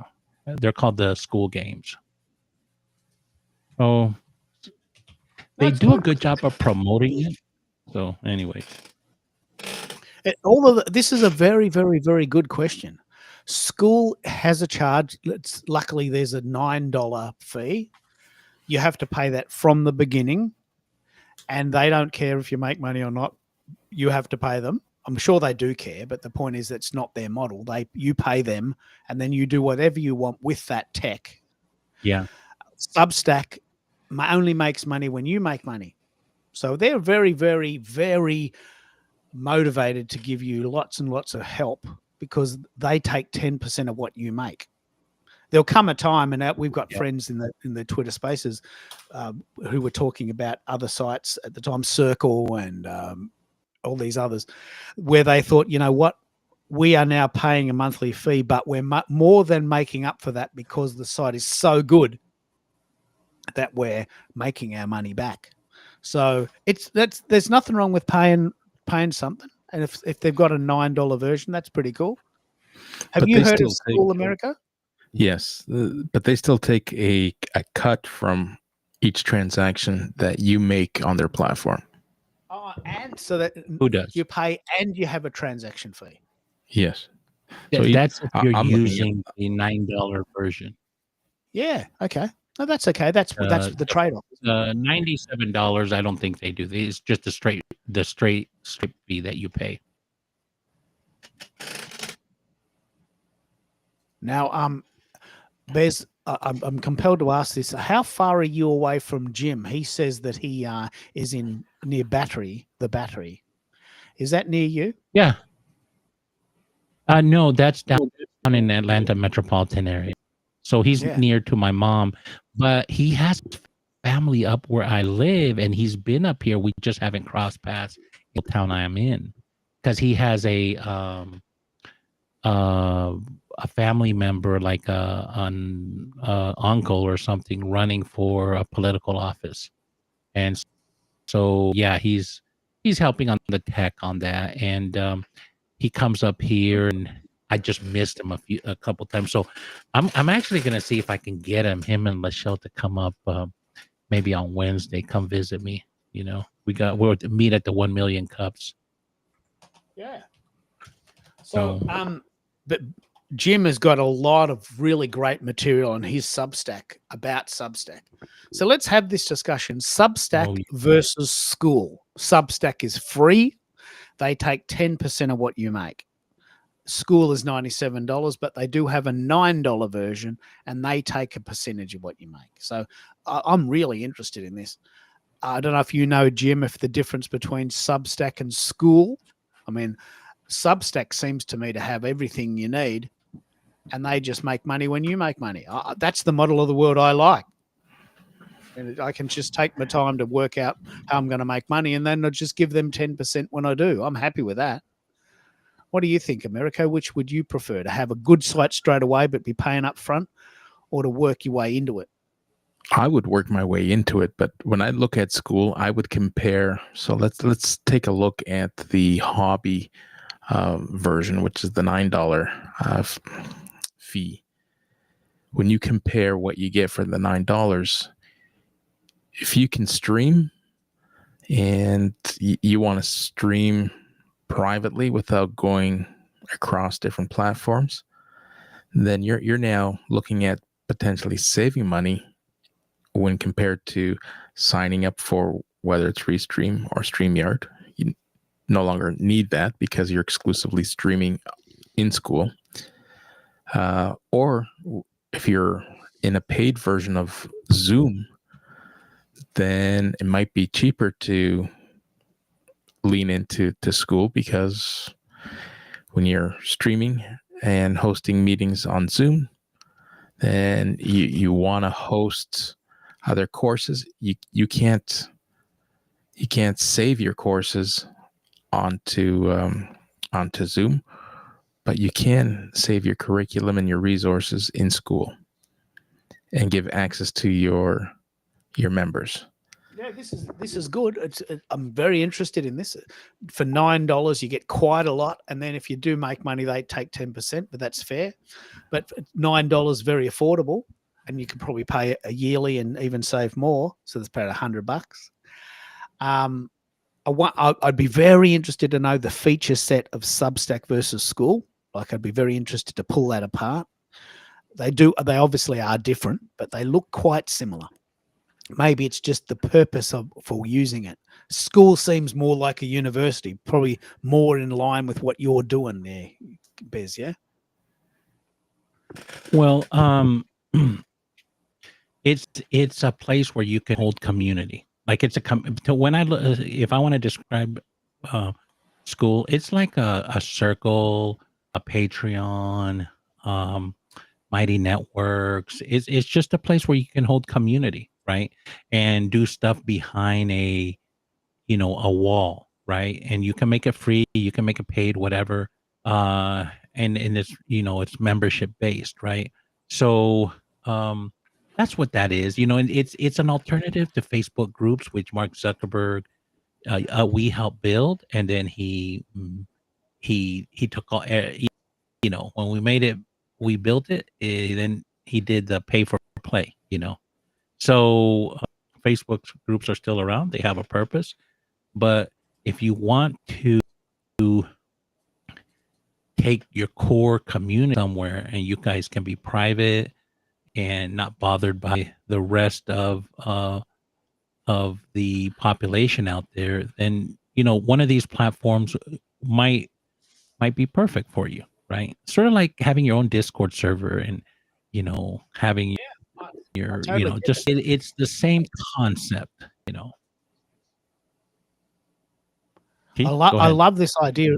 I think the idea of paying for a site that has really good features is very valuable. And I would imagine that School is quite different to Substack in that regard. I don't. Do you think? And I want to ask the question to you guys because you were with Jim, and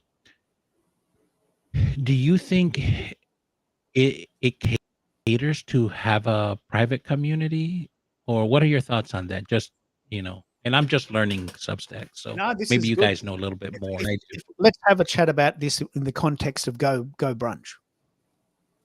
Go Brunch is an extraordinary site if you already have an existing community. But what I've found personally is it's very difficult to get people that well on one site to try a new site. And I've tried this many times. Go Brunch, Discord. I had almost zero success getting people from Twitter to come to LinkedIn. Very, very difficult.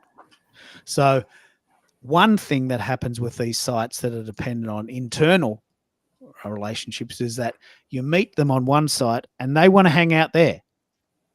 And it's very difficult to get them over to the other. It's not impossible, but very difficult. So that would be the case with Substack or Go Brunch or School. And Jim's got a post about this, which we'll post up in a minute. I'd love for you and Jim to get together and hang out for coffee, but also talk about this because he knows a lot about it. He has actually written a blog post called "Why are people ditching Facebook for Substack and School?" So, School and Substack are now the wonder children. They're the ones that people are going to. So it's a very poignant discussion. And I'm guessing School is different, but Bez, that I had a lot of trouble building the Discord server. I had a lot of trouble getting people to try Discord and StreamYard and Go Brunch. I would imagine myself, if I tried this, I would have a lot of trouble getting people to join School. I just know because I've had trouble. So the attraction for me is that Substack's not going to cost me any money while I'm experimenting. And then when I'm making money, I'll give them 10%. I'm very happy with that model. And the big question I would have is there anything you can do on School that you can't do in Substack?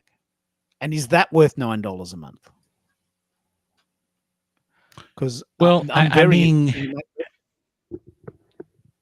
that's a great question. Sometimes a lot of people confuse building audience and community as the same thing when they're in fact quite the opposite, right?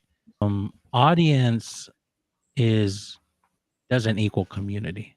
Audience equals just people that are checking you out, trying to figure out whether they want to commune with you, right? And if they want to commune with you, they're going to start hanging out with you more often. Think about Twitter Spaces, Keith. Around the time it was pretty popular, there's were a few, just like yourself, you had your own show on Twitter. There's a few other people too. Now, I'm not two Bezos. I'm one. So I had to pick and choose which show I wanted to hang out and maybe commune with somebody. Well, Keith, you know the journey. I started with you, and I actually had to say to another community, and I'm a donkey. Pick me. Yeah, because there was a vibe there. Yeah. You were chill, and you weren't so.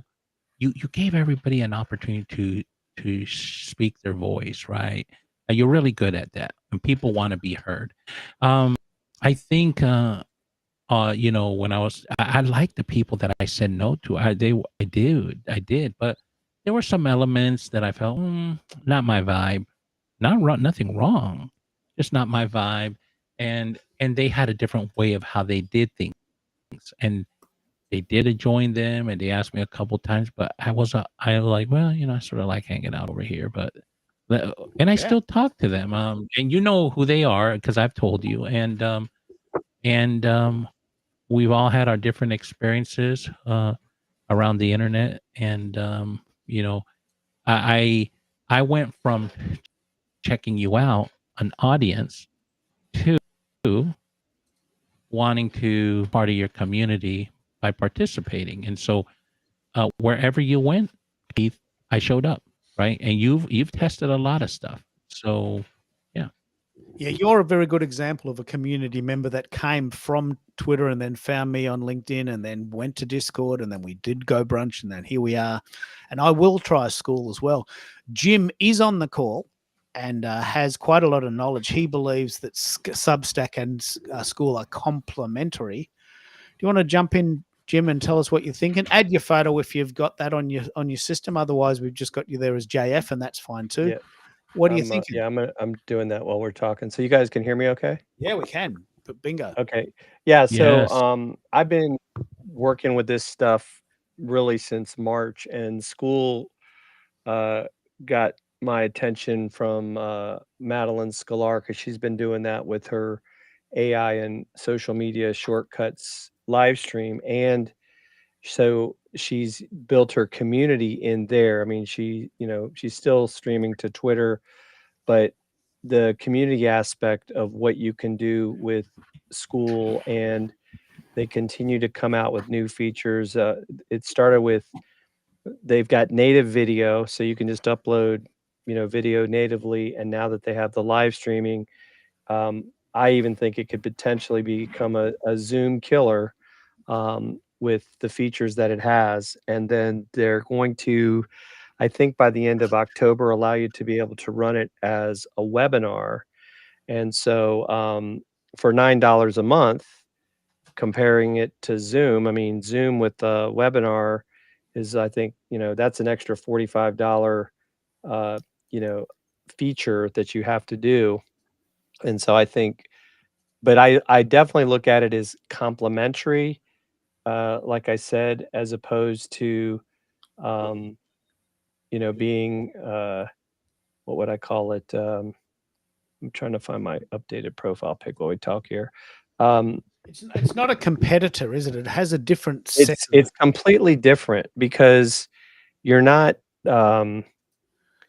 with that. Let's see. Yeah. So with Substack, you're creating content, right? You're creating blog posts. You're creating, Notes is like their Twitter feed. And that's something that's very important, maybe even more so than just posting your content, because that's how you're getting the engagement with people on Substack. And then you can, post live video, recorded video. Same thing. You can, upload audio. I've done some posts not only on Substack, but I've also shared some of the videos to my YouTube channel so people can kind of see the walkthrough. And all my posts have a video to go along with the post. Because when I've done some talks on Substack at some conferences, when I kind of ask the question like, well, how many of you read the YouTube description or the podcast show notes, right? It's like almost nobody raises their hand because you go to those platforms with two things in mind: listening or watching, not reading. Where Substack, you're reading first. So now you're giving people that option.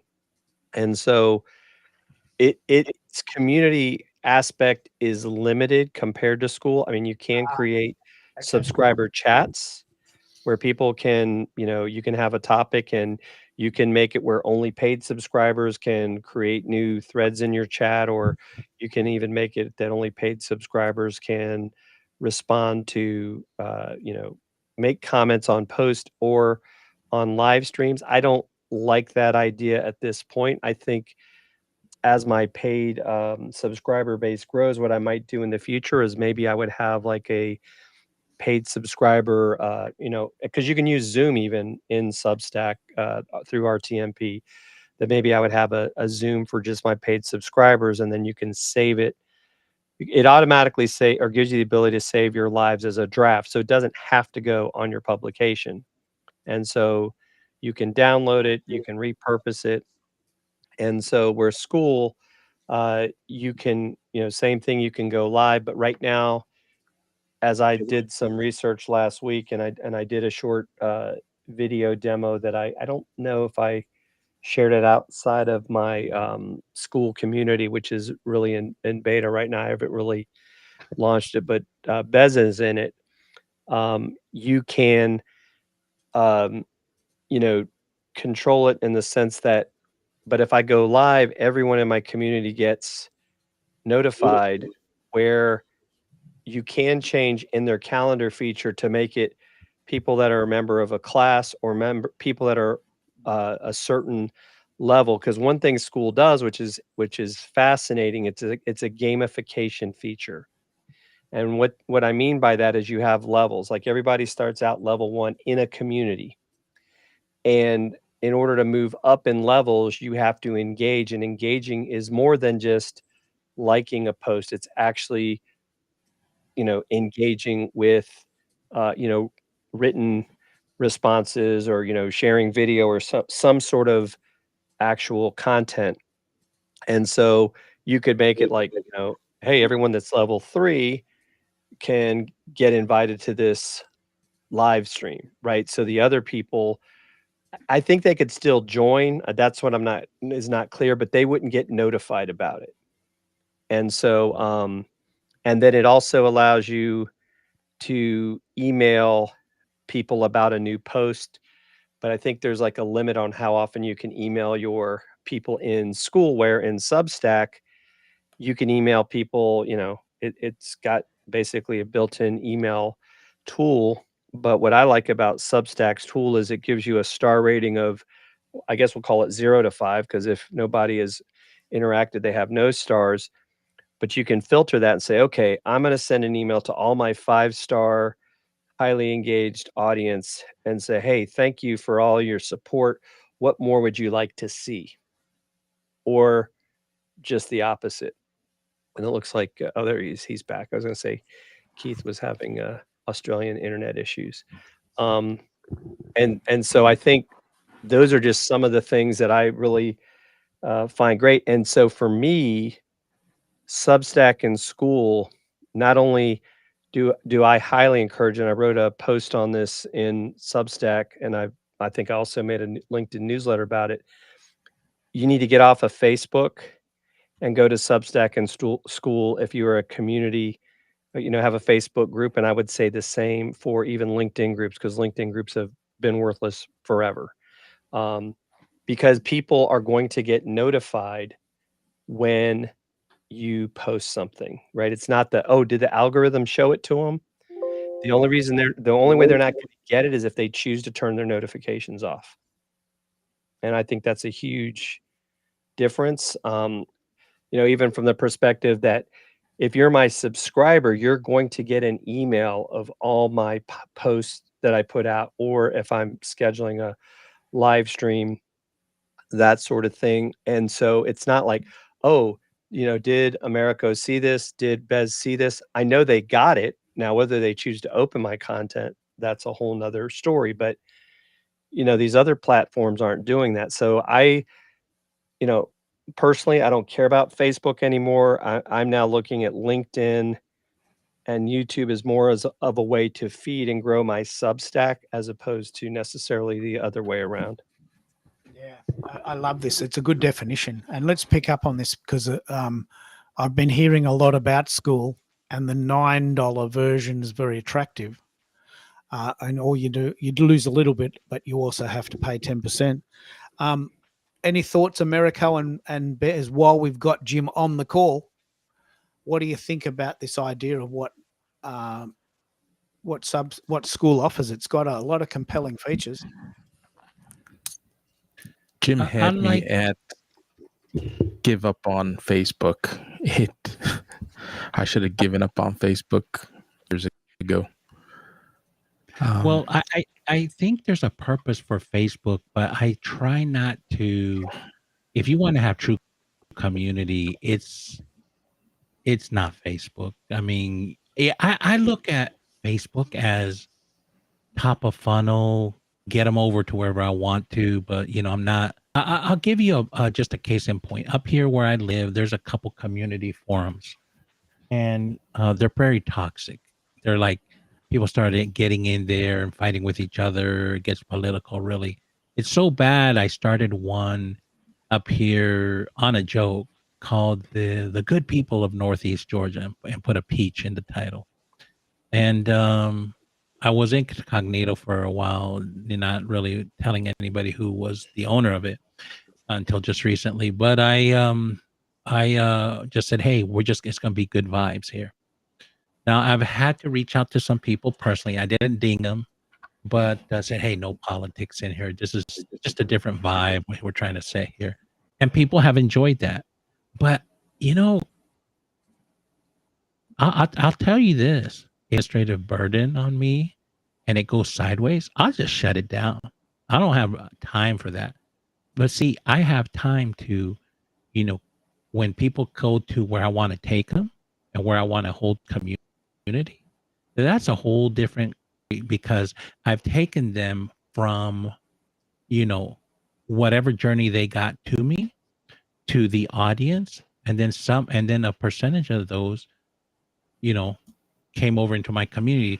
Now, a lot of us think we worked really, many of us have worked really hard to get out there, but people who are in our community, it's sort of like what Americo says, where you had me at whatever, right? Our community members were always sold on us. They were just hadn't found us yet, and they were looking for us, right? And when you presented yourself, it wasn't that hard. It just happened. Well, I see where you're coming from, Bez, but I'm closing in on 350 subscribers on Substack, and none of that's been because of Facebook. Right. I think, yeah. And I think what's more important, if I'm looking for, I go to people's searching habits. Okay. Mm-hmm. If I go on YouTube, I may find something that Americo has done that has to do with live streaming, right? Because I'm searching for a topic. So I would even say creating video talking about your community in Northeast Georgia, even if it's just a short, is more likely to get the right people, as opposed to spending all this time hoping that somehow Facebook is going to turn into something good, which I think it's beyond that. And so I agree with you personally, and then the other thing with you being, I really feel like with what you're doing with your career coaching, really LinkedIn, right? I don't go to Facebook looking for career coaches, career coaching. And I think that's a thing that I think sometimes if we're not careful, we get stuck in like, well, this is the way people have done it. Like, oh, well, there's 3 billion people on Facebook. Well, I'm not looking for 3 billion people, right? I'm looking for potentially, and it may be the same for you, America. I'm looking for 50 to 100 people that really want to learn from me about what I'm doing. I'm looking for that one-on-one, work and that sort of thing. I don't need, and that's where I think we have to be careful about we'll call them the vanity metrics of, some of these platforms. Oh, you want to get thousands and thousands. It doesn't do any good if they're not engaging. And because Facebook makes it so hard now, when you have two things. One, you have these Facebook groups that had, in some cases, 6 figures of people literally get pulled down overnight because of an AI bot. And you had, unless they had done a lot of work, they didn't have their emails, they didn't have any contact information. It was like they could have literally had their business go up in smoke. And to me, that's not a risk worth taking. And so even with Substack being quote unquote, a new kid on the block and like, oh, well, it could change. Right now, I can export that email list. I own it. And I think that is, as people always say, right, the gold is in having the list, and Substack's giving that to you for free. That is true. That is true. I love it. I love what you're sharing. And yeah, you're right. I mainly go LinkedIn for certain things. But I'll also tell people like who are career searching on LinkedIn and they're sending messages in LinkedIn. And because you're right, is how do people behave? And I asked a lot of them that are currently looking, said, when you were gainfully employed, how many times a day did you go to your LinkedIn messages? I get blank stares. How many times did you go on a weekly basis? You get some people nod their head. How many on a monthly basis? See, it's interesting that LinkedIn serves a purpose and people are there for a reason, right? But the same people on LinkedIn are also on Facebook, but they're checking for their friends, hey, what the family photos, friends stuff, so it's a different reason, right? But I wouldn't, if I'm on LinkedIn trying to get a hold of somebody and I don't really know them, well, it's okay if I reach out to them on LinkedIn, but God forbid I reach out to them and try to message them on Facebook and I don't know them. That's a little creepy, right? So you got to read the room and figure out, like Jim says, hey, if you're doing X, then go to the site that works. That would be a great group of people there for you. So I love what you're saying on there. Facebook is tough. Man, I'm there with you. I might take those good people. Just say no to crack, Bez. That's all I'm saying. Yeah, just say no to crack. I know. Oh my goodness. Do we know much about the audience on Substack and School? Are they School? I guess is a community, so you invite people in. But do we know much about the user base of both? I can tell you from what I've seen. So here's another thing that I really like about what if you want to call it the co-founders of School are doing. So every week, and I think they're doing it tomorrow, they go live and they talk about what they got coming up. What are they doing? Here's the features roadmap. They put that out on YouTube so people can watch it.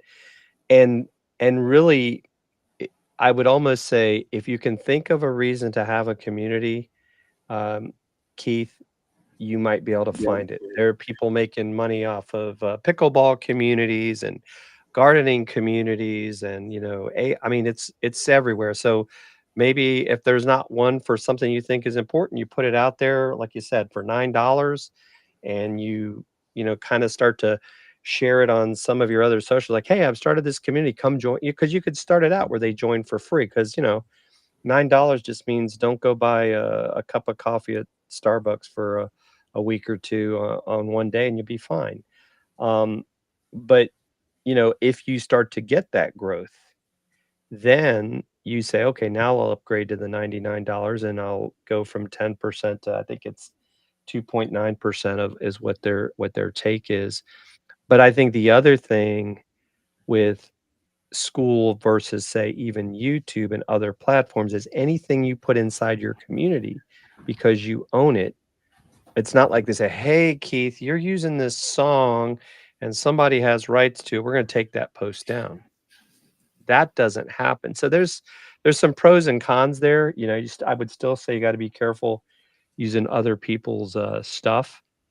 But I think that's one of the things that is powerful about what school is doing. And they've added other ways for people can, I think they can pay now through Apple Pay and Google Pay.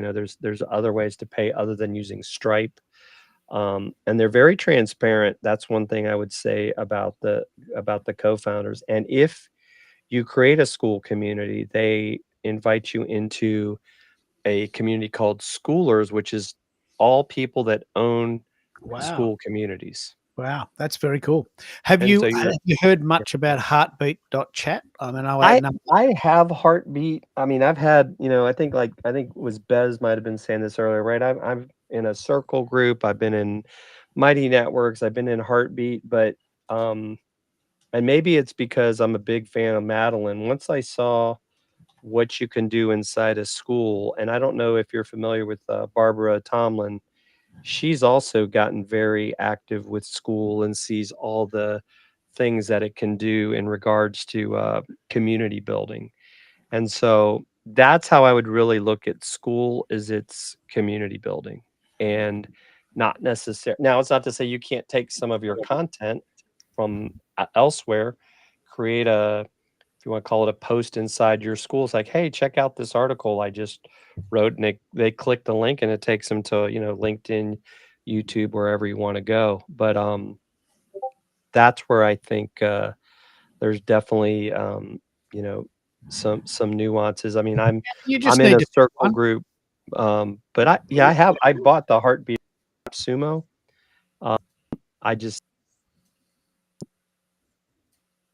just our friend Amelia loves it. But she has a whole community there that's working for her. Heartbeat.chat is the name of that site. It's $40 a month, but it's like guitars.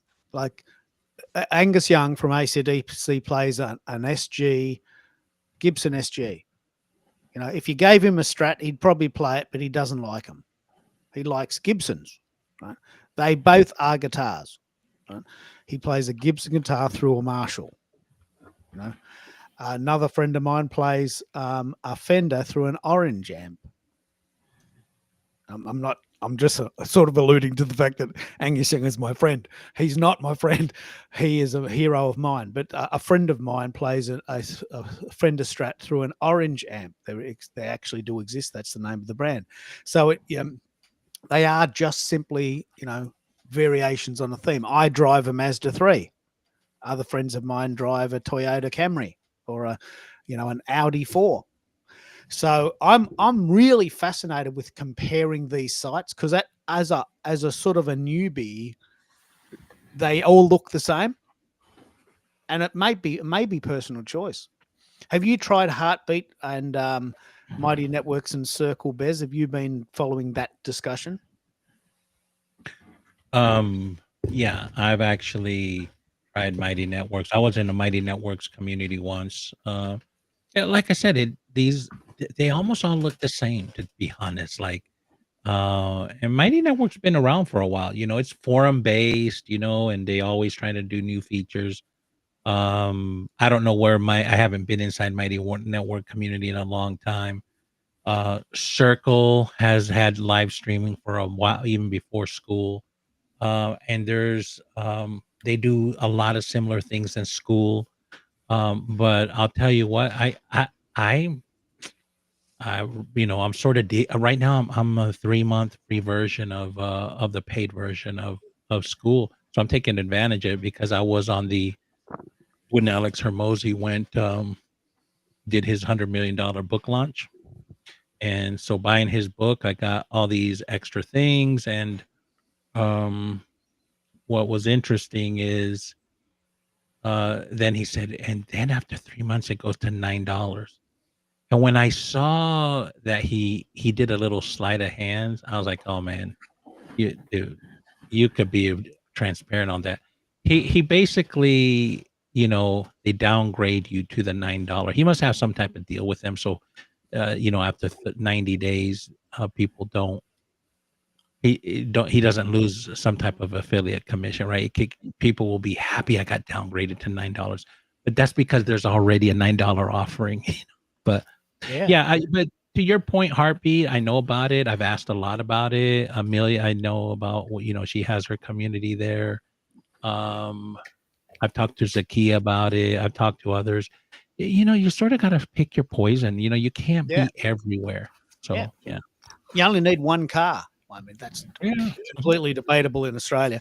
But we have one car.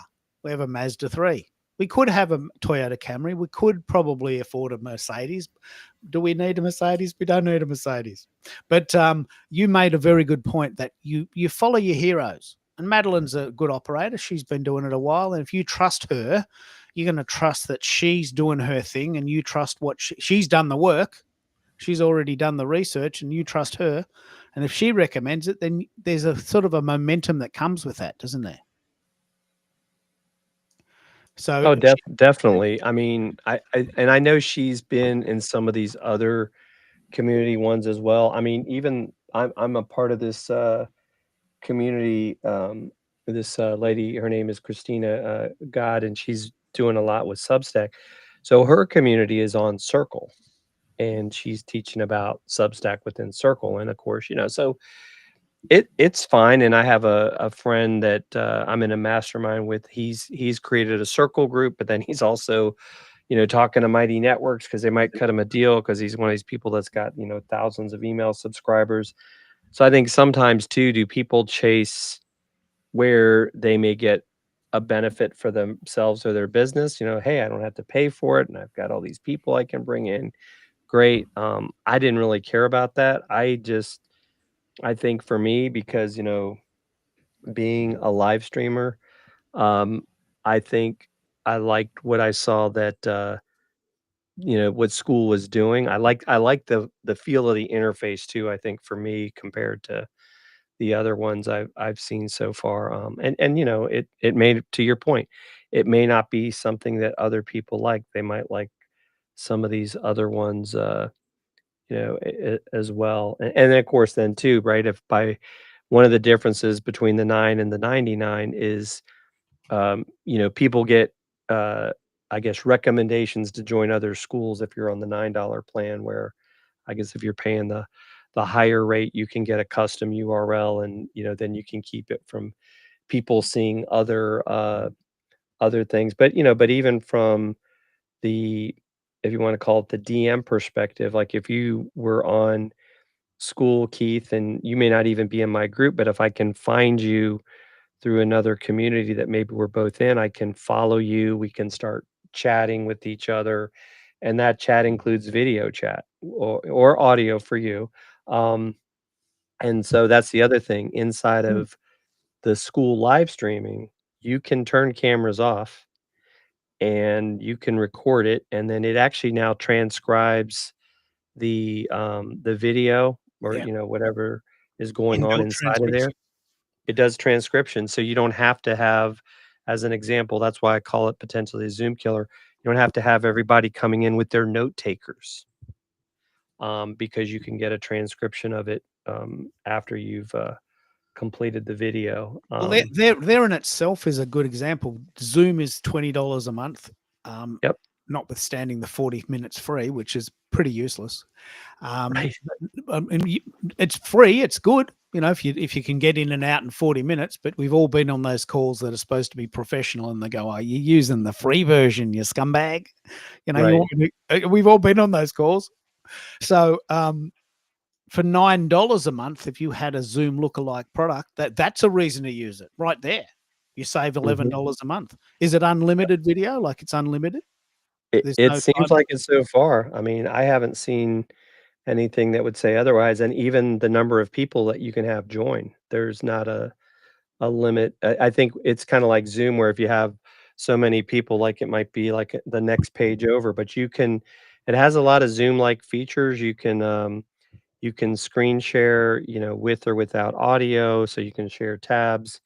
But also what's nice, which has sometimes been a problem with some of these other platforms, is I can go in and turn your audio and your video off as as someone inside of my platform where, in other cases you're like, please turn your audio off because I can't hear because you're, got something on.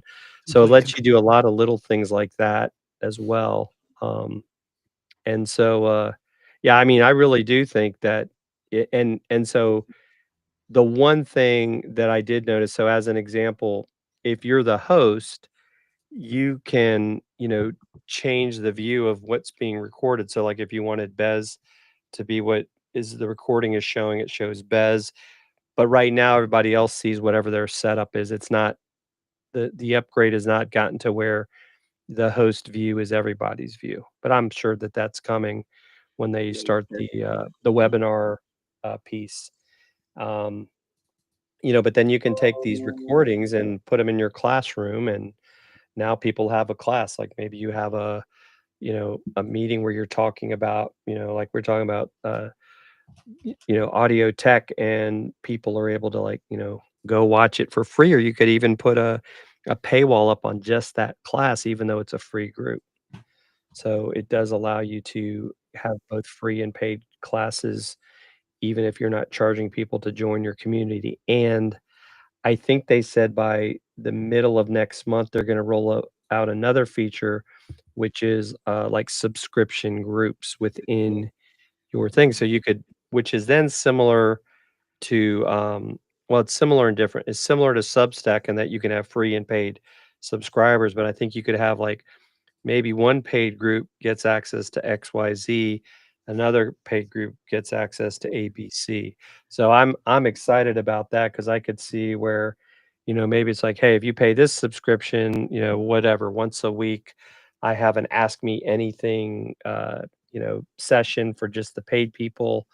And then you could even look at repurposing that. So that's some of the features that they're continuing to do. And maybe these other ones have it, Circle and whatever, but I have not looked into that because I just like how they're doing that. This is good. Americo, do you want to jump in here?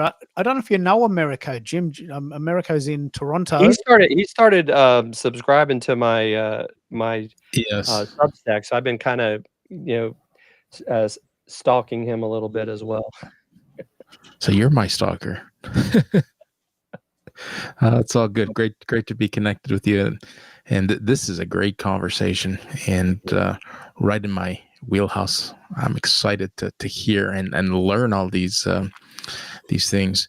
Now, I have a question which you may or may not know, but with school, let's say that 10% that they take on the hobby plan, is that 10% of the subscription that your subscribers pay, or do they take 10% from any ancillary services that you get outside of your subscriptions that you're charging? I think it's anything you charge for within your platform. So if you do it off platform, obviously they don't get it. But like as an example, Madeline has a class that she calls like a one-on-one Zoom. She charges so much for you to do that. So they would get 10% of that in the case if she was on the $9 plan. If you're on the $99 plan, then I think it's the 2.9%. 2.9 plus whatever Stripe charges. Yes.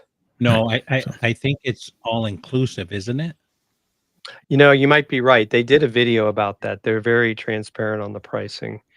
They don't take anything. They just take it's the straight through Stripe fee. But if it's you're on the $9, they take 10%, don't they? Because they do. That's probably where they're making their money on the $9 plan. Is if you're making money, they pay Stripe and then they get the difference. I think you're right, Bez. Yeah. But there's a video on their YouTube channel that talks about the pricing. But the other fascinating thing is in that video, they talk about the true cost of the other community platforms, and like the fine print that you're not seeing when whatever. It's like, oh, we're only X%. It's like, yeah, but they don't tell you about XYZ, and it's even here in their stuff. So they did a little bit of a, if you want to call it I don't know if you want to call it an attack, but they kind of show that some of these platforms are not really telling you what it really costs to use them. Yeah, it's like those food delivery services, the Uber Eats and the Skips. Like you can order a $10 meal from fast food chain, and it'll cost you $25 to get it home. Right. Yeah. But it's a very good one to talk about, because you could start with the $9 plan, and it wouldn't take you long if you were making money to work out that the 10%, you'd only have to make $1,000 a month, and you're paying the $99 already. So as soon as you click $1,000 a month in sales, you just switch over to the $99 plan and you take it down to 2.5, and you get all those. Wouldn't take you long. A lot of my mates do this. They start on the basics, get the mojo, and then move up. Do you think have you thought of having a community, a Vibe Americo? What Americo does, Jim, is that he teaches and does live streams for people. Very good synergy here. And he's based in Toronto, and he does the Ontario area, even in real life. So it's a very interesting story. But Americo, have you thought of having a community? How would this format fit within the conversation we've been having? I've thought of the community, and at times you think it's like, well, am I big enough? Am I ready? And like with anything else, you don't know if you're ready until you actually roll up your sleeves and do it. And I'll probably be surprised to get a handful when the expectation was no one's going to sign up. So I have given it some thought, but when I kind of put my social selling hat on, I don't want to pitch it. So how do you find balance between social selling and pitching a community? Well, yeah, have you heard the phrase tripwire? Well, you go, Jim. You got some thoughts? No, I think that's a great point, Americo, because I do some of the same thing where I do remote live stream production for people, not necessarily the in-person stuff, but definitely the remote stuff. So other than maybe showing people how to do it within the community, kind of like, is that whole idea of like, hey, I'm going to give you everything that you need to do it, but then you're going to realize this is a lot of work. Let me hire Americo or Jim to do it for me. So that's, I think, what I've had to get over, that whole thing of,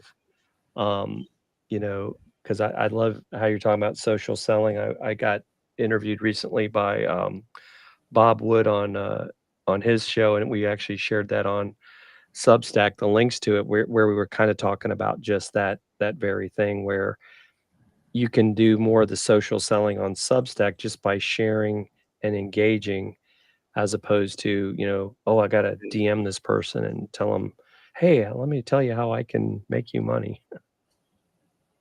Well, I let me jump in here on this. I've noticed there's a gap and a big delta between those that feel comfortable selling and those that don't. And case in point, right here in Among Us, right? Over the last few days, I've been having a prep or holding these rooms to talk about the 12-week career sprint, which is off a concept called a book called The 12-Week Year. And I decided to just ask, hey, what would you like to, okay, here's my framework. But I asked them, as I went through the different components of the framework without describing it too much, I was like, what's the rub about this thing in your career search? What's the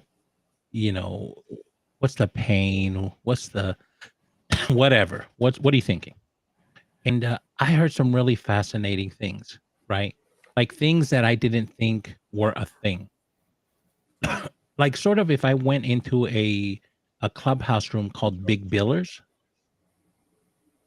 they're pretty confident in selling stuff, right? And yet, Keith, I know you and I've been on this journey where I thought, well, what's wrong with Keith? You know, he's got something valuable. Why doesn't he want to sell it? And then it took you saying, basically, you know, you thought you push hard back on me, and I was like, oh, okay, I get you. You know why I get you? Because you're exactly like my wife. You know, it's like in how she thinks about her from a creative standpoint and how she looks at selling, right? You could say, oh, your stuff is beautiful. And she would like, here, take it. You know, it's like the appreciation of her craft was payment enough, right? I had to like sort of distance myself from her because we would fight over pricing. Like, didn't even cover the time you spent. You don't value yourself. You know, we'd get into some argument. I'm like, God, this is not worth the marriage. You know, run your business the way you want, and I'll support you where I can. You know, but it's interesting how even, you know, we all are on a spectrum of how comfortable we feel with selling, and sometimes, you know, even us who are comfortable with it, we get in our own head. And I'm going to end on this. Today I asked a question about branding and that component of this job search. And the person, and I'm literally typing at what they're saying on a Google Doc and sharing it with them, right? And the person said something that was insightful, funny, yet serious. He said, and I'm going to my document right now. How do you not be a content influencer on LinkedIn and get a job? He doesn't want to, you know, produce content on LinkedIn to get attention. He just wants a job. And I was like, you know, I appreciate that, because I bet there's a lot of people that think like you, but you said it. And that tells me there's a whole spectrum of people, even in that he's not out. He doesn't feel comfortable in pimping himself through content, right? So yeah, I just want to land it there. It's just fascinating listening to all the voices here on this stage, and knowing, you know, some of us are, you know, don't ever tell me, you know, I don't want to sound salesy, because I think that's not how I think. And that's just being nice. But I know people think that way because they're not comfortable with sales. But anyways, I don't know why I went down this rabbit hole, but thank you for letting me speak. All good. You were filling in time anyway, because our friend Keith has fallen off. We lost Keith. Actually, it's I think this may be a record. This is the latest we've lost Keith, and now he's back. I think I came in at 10:30 because I was watching the Miami Dolphins. You came in at the 3-hour mark. We're now at the 4-hour, 15-minute mark. We might even beat our record, 6 hours, 600 people. Well, it's a fascinating question. It's a fascinating question, Bez. I mean, I'm a creator first, and I need money to live. In that order. The bills get paid, I'm happy. I create, I'm happy. Creation and money are not related. I create because it makes me happy. I pay the bills because I need to be paid. They're not related. Yeah, I think that's a definitely something, Keith, I can relate to. In fact, one of the things that I don't know if any of you guys follow Christopher Lochhead or Dickie Bush. They're the category pirates, and they're everywhere, but they're also on Substack. But what Christopher Lochhead said, the difference with Substack, it is a direct to creator platform. So now you're connecting directly with the creator. To your point, if it gets to the point with, you know, where they want to now pay you to help them, that becomes kind of the social selling point, kind of to what Americo is saying. So I think that's one of the things I like about it. Like, I'm creating my content. I mean, even though I have the paid subscriber thing enabled, I don't really, that's not my focus. I almost look at it as like, hey, if they choose to subscribe and pay for what I'm putting out, I take that as a compliment that, hey, I must be putting out good content. If they don't, that's okay. Because I think, it's kind of like the whole idea of like, I do remote live stream production because, yes, that helps pay the bills. But I also like to teach people because, my background coming from the military is I want to help other people succeed. And so that's part of my creation journey is how can I create content that's going to help other people and kind of we raise everybody up together. I mean, it's amazing, and I'm sure you guys all know this, how many people still struggle with audio and video, period. So it's not like we're out of business because there's lots of people that need our help. They just maybe don't know it yet. Yeah. They don't know what they don't know, but it's a very good point because for me, money is something that pays for me to live. It's not a desirable outcome. I mean, I know that sounds ridiculous, but if someone came and we had this discussion, if someone came with a bag of money and put it at the front, it wouldn't make me excited. I don't get excited by seeing money. I need money. I've got to put petrol in the car, and we've already paid the house off, and it's going to cost us money to fly to Europe. But money isn't a utility. It has no intrinsic value to me. And I'm not going to sacrifice my happiness to chase it. And it doesn't create my happiness. It just allows me to live, put food in my belly, pay the rent, petrol in the car. What I do is I create. And the two are not related. And so a lot of people on LinkedIn say, well, how are you making money? Well, I make money different ways. My money story is a totally different story. I never share that story, but I'm not starving. I've got food in my belly. The bills are paid. But I don't tell you anything about how I do that because it's not related. I create. I love creating.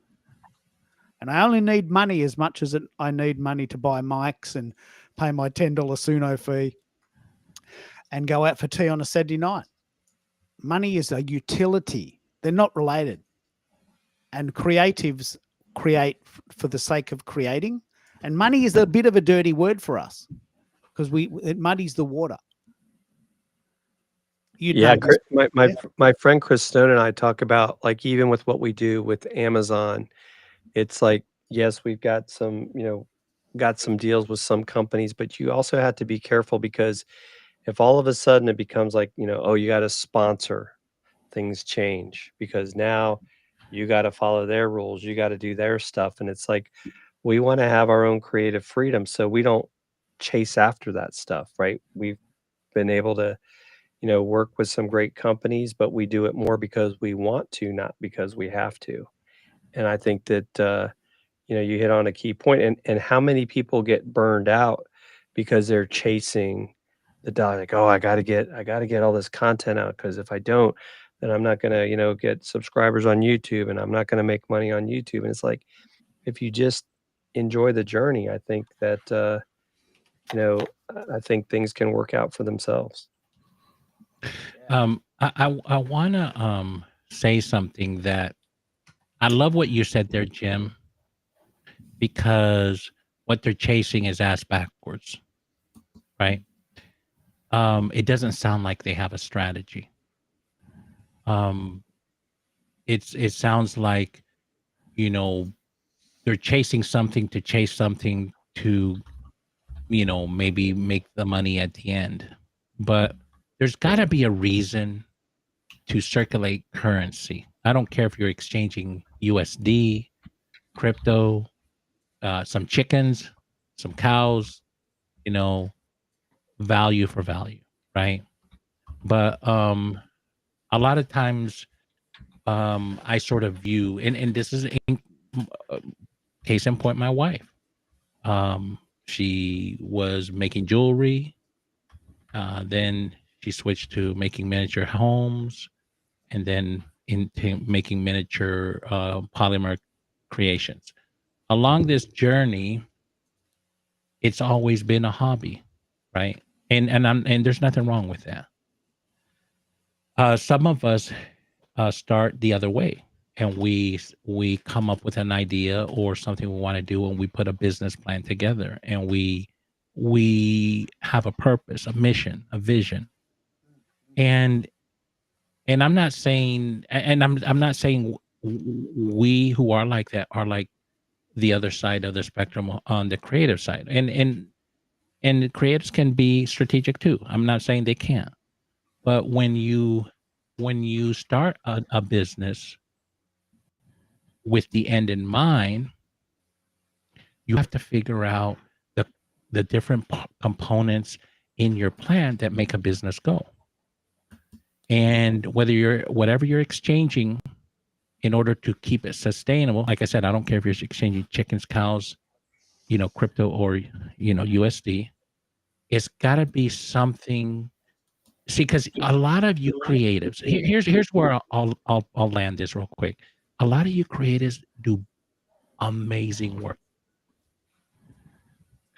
but if you end up and your followers want to consume, do business with you, be around, but if tomorrow you're not there, then it's a big deal for them, right? Because you were something to them. And maybe it was just beyond community, but maybe like Jim does, he does a video production, live, event type of stuff, right? Imagine if he charged less than what it cost him to do business.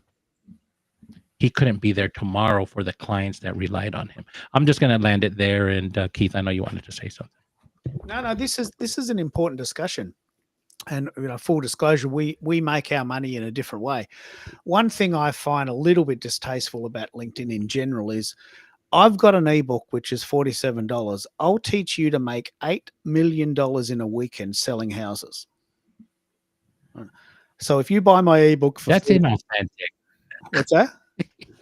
That's inauthentic. I know, but someone contacted me today and said, "Look, mate, I can teach you to make 8 figures a year in real estate." Well, there's a couple of things going on there. One is I'm not interested in real estate. I don't need 8 figures. There's no triggers there for me. I don't need 8 figures. Why would I need 8 figures? We're one family, me and my wife. What can we do with 8 figures? That's like 100. What is that? 100 million? What do we need with $100 million? We don't need $100 million. Keith, So all the marketers from Facebook came over to LinkedIn, and that's what they're bringing that style over. Have you noticed? I have. Like, And that's the secondary style. So I live my life in reverse. We can pay the bills. I've got food in my belly and I've got enough to pay my heating bill, which is very important because it is cold. And then once I've done that, the rest of the day is mine. The rest of the day is mine. I don't actually need to sell anything to live. I've been around the block a few times. So we've put ourselves in a position where we can live without selling. If you can't live without selling, then obviously it's a different discussion. If the business is going to fold because no one's buying your stuff, then that's a different discussion. But my creative juices do not stop if people don't pay me. In fact, they actually increase. I can't even keep up with myself. I'm so creative at the moment. I can't keep up with myself. I have so many ideas. So creatives live to create, but we need money to live. I don't have a business. I am KeithKeller.com. I'm not a business. I am Keith Keller. I am myself. I don't have a business. I am myself. I am me. I am me. So as long as I've got enough money to put petrol in the car and have food on the table and pay my Netflix account, I can spend the rest of the day doing what I want. If people want to throw money at me so I can buy a Rodecaster Duo, then that's okay too. But I'm not chasing that, especially if it cuts into my creative vibe. Yeah. Okay, can I ask you a question? Yeah. Okay. So if somebody were to come to you, because I'm thinking of what's that guy that wrote the book Brand You, Chris Tucker? You guys know who I'm talking about? I don't know if he's from Australia, or England. And he may live in the Philippines now. Is it Chris Tucker? A few years ago, he wrote Brand You or something like that. Anybody Don't know remember this him? reference. I don't know this reference, but what's the? Okay. All right. So he was all, and it was like during the era where branding you is the thing. And it's still talked a lot about on LinkedIn. But you said something that it correlates to the guy that says, how do I not become a content creator on LinkedIn and just get a job? Like making content on LinkedIn, it doesn't excite him, right? That's not him. And so if I come to you and I said, well, Keith, you got to brand yourself. How does that land? Well, it cuts me in half and I'd probably hit you. Oh, okay. That's good to know. Why do I have to brand myself? I am myself. I'm Okay. happy within myself. Why do I need to put it out there? Maybe I should buy an iPhone and stand in front of a mirror and do selfies all day. Do you think that'd make me happy? No. I mean, it's really fascinating because pure creators live to create. That's the only thing I live for. I mean, I'm alive. I've got a wife and we do travel, but I live to create. That's what I live for. That's why I get out of bed. Whether or not I get paid for it is irrelevant. It's irrelevant. As I said, if someone came to me with a duffel bag full of money, I wouldn't get excited. I'd just put it under the bed and go, oh, well, that's there for the next lot of electricity bills. It doesn't juice me up. I know that sounds silly because, Australia is a different culture, but, I don't get excited about money. I need money to live. And as long as I'm alive, I'm creating. And as long as I'm creating, I'm happy. I don't even need to prove that to anyone. I'm creating. I don't need to tell you. I don't need to tell anyone I've got an iPhone. I'm standing in front of a mirror. I'm not having a shave so I can put my mankini on. I don't need to do that. I am myself. I am complete unto myself. I share this because I want to. But Keith, if you don't put yourself out there, nobody's gonna know who you are. But why is that important?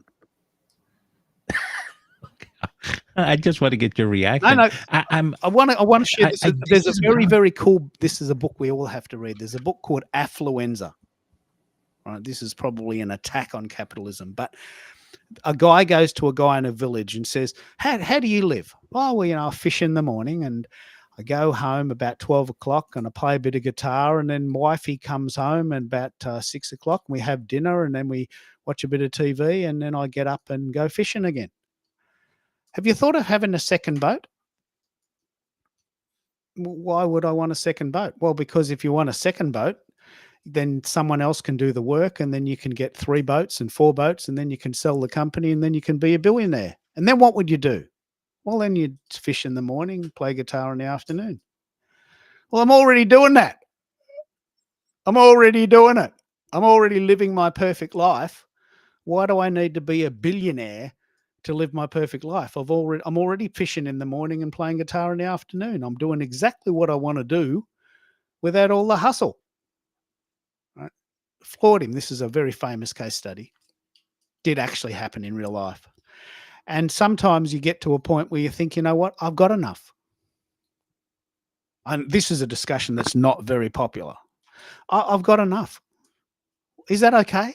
Is it okay that I've got enough and I'm not hustling? Is it okay that I've got enough and I'm not pushing? It's enough. I don't need to tell you I've got enough. I've got enough. This is where I wish Restream had like the little reaction emojis where we could be giving you thumbs up and applause, Keith, because I think, like for me, a lot of what I do with video, just like I'm sure you do with audio, is because I like to see what can we do. It's the excitement of learning and education. Like today, we could, not to like try to sell more services. I figured out how using the Shure Motive Mix software, Ah, I wow. was able to connect two different audio transmitters, the Rode Wireless Go 2 and the Shure MVR, and have 4 wireless microphones work on my PC without a hardware interface. That was cool. Tell me about this Shure Motive Mix. I just heard the magic words. We just did a show yesterday, went 22 minutes about Shure knockoffs. Oh yeah. But you Sorry, must I don't believe in Shure knockoffs. so you must have an MV7 or above, right? I'm using an MV7 Plus right now, There it is. but the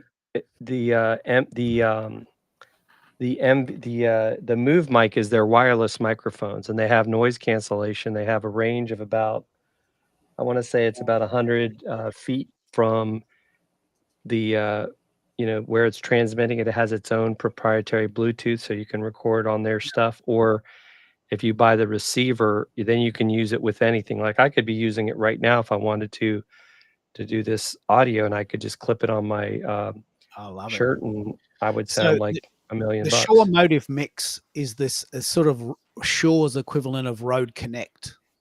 Exactly. Yes, that's a great way to put it. And they've built it that you can add 2 microphones inside of the software. So if you can put 2, USB-C connectors, or if you use some of the other devices they have, you can go USB to XLR. If you want to use an XLR mic, you could have 2 microphones on your laptop.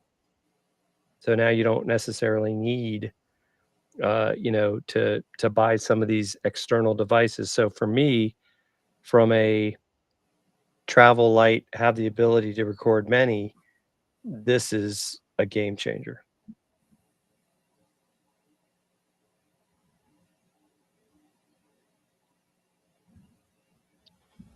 You guys all went silent. Did we lose Keith again? We may have lost Keith again. No, I was trying to say something. So you're saying you don't need a Pod 4, Pod Track 4, nope. P4, or so you lost me. So you just use the Shure, whatever you're using, it's software, or you're using hardware? No, I'm using software. It's called Motive Mix. You can download it off their website, and it'll work on a PC or a Mac. And so it lets you adjust levels. They've got, a lot of stuff you can do on there. And then you can plug in. So in my case, what I did is I plugged in the receiver for the Move mics, which is called an MVR. So it'll pick up 2 wireless mics. And then I plugged in the receiver for the Rode Wireless Go 2s. And so then I put both of those receivers into the software. And so it created a virtual audio output, which is those 4 microphones that I was able to bring in to my streaming software. In this case, StreamYard. Could work with Ecamm, it could work with Zoom. So I could have 4 people that aren't even sitting next to each other, as long as they're within the physical line of sight distance of my computer, and we would capture all their audio. Wow. But only works on certain tech, audio tech, right? Like I have the Shure SM58, the original. If it's plugged into your computer, no, it's XLR plugged into my mixer, my Zoom P4. So you could get the I actually have one of these. There's a couple of different ones. I want to say it's called the I've got it sitting right here somewhere. They have a okay, you're gonna make me look it up now, Americo, but I will. Let me figure out what it's called. They have a device that allows you to plug it in to, I'm gonna find it. See, you put me on a mission, but that's okay. It's the MVX2U. So the MVX2U will allow you to put a USB-C cable from your computer into the MVX2U, and then that will allow you to plug the XLR end into that. And so that would go into the modem mix. So now you don't need a hardware interface because the MVX2U kind of looks like almost like something you'd plug into a cigarette lighter in your car, if that makes sense. It's not very big. Now, what you've just said there is the exact reason why you don't use knockoffs. We just did a whole show yesterday on the cheap Temu version of the SM7B, which cost $20. It completely obliterated Americo's software. It took us 30 minutes to fix it. Wow. But why would you do that? I mean, why would you? Well, it's fascinating, Keith, because I get it. I think in some ways people are trying to save money, but when you really look at it from a investment standpoint, and so this is the MV7i, which will allow you to plug another microphone into the back of it. That's a whole nother crazy thing. But you're making an investment that could last you for years. And so, yeah, you might spend $200 to $300 for that microphone or for this MV7 Plus that I have, but it's going to last you. So, going and spend, I only spent $50 on this microphone, but then look what happened to Americo. Yeah, you want to pick up on this, Americo? This is the MV7. This is the MV6 USB only. This is like the entry level product, $200, 200 Australian dollars. So then you've got the MV7i X Plus, and then you've got like 6 different versions, but they all have extra bits, and you get what you pay for, don't you? Oh, you definitely get what you pay for, and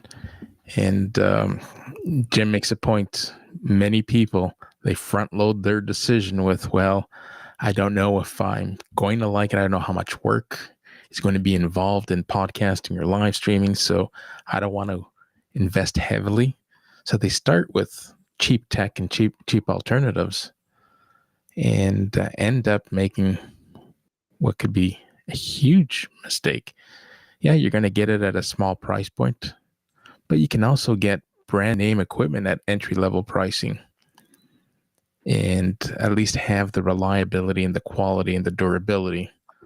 I think so. This experiment, Jim, will give you. I don't know if you were here listening to the backstory that started. I heard it earlier. All right, so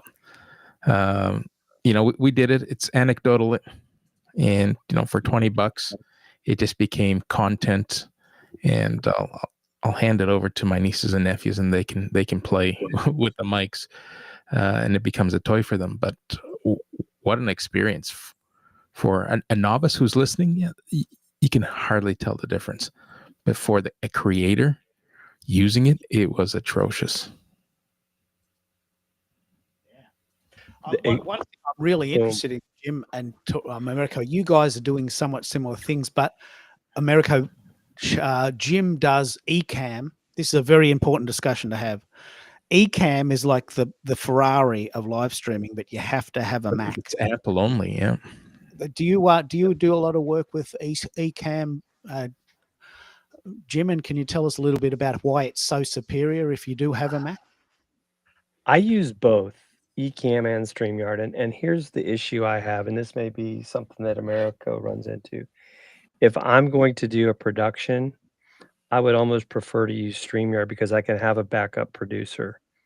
Ecamm can only be run by the person that is on is running the Ecamm. So if my power goes out and I'm the producer, we're doomed. And so as much as I love all the bells and whistles, they don't have the ability for you to have a backup at this point in time. And so it's great if you're going to create content and you want to do all the great things that they can do with it. But to me, it's more about reliability. And, there are ways you can, you can use Ecamm as a virtual camera. So if you want to bring some of that stuff in, i.e., into a StreamYard session, you could do that.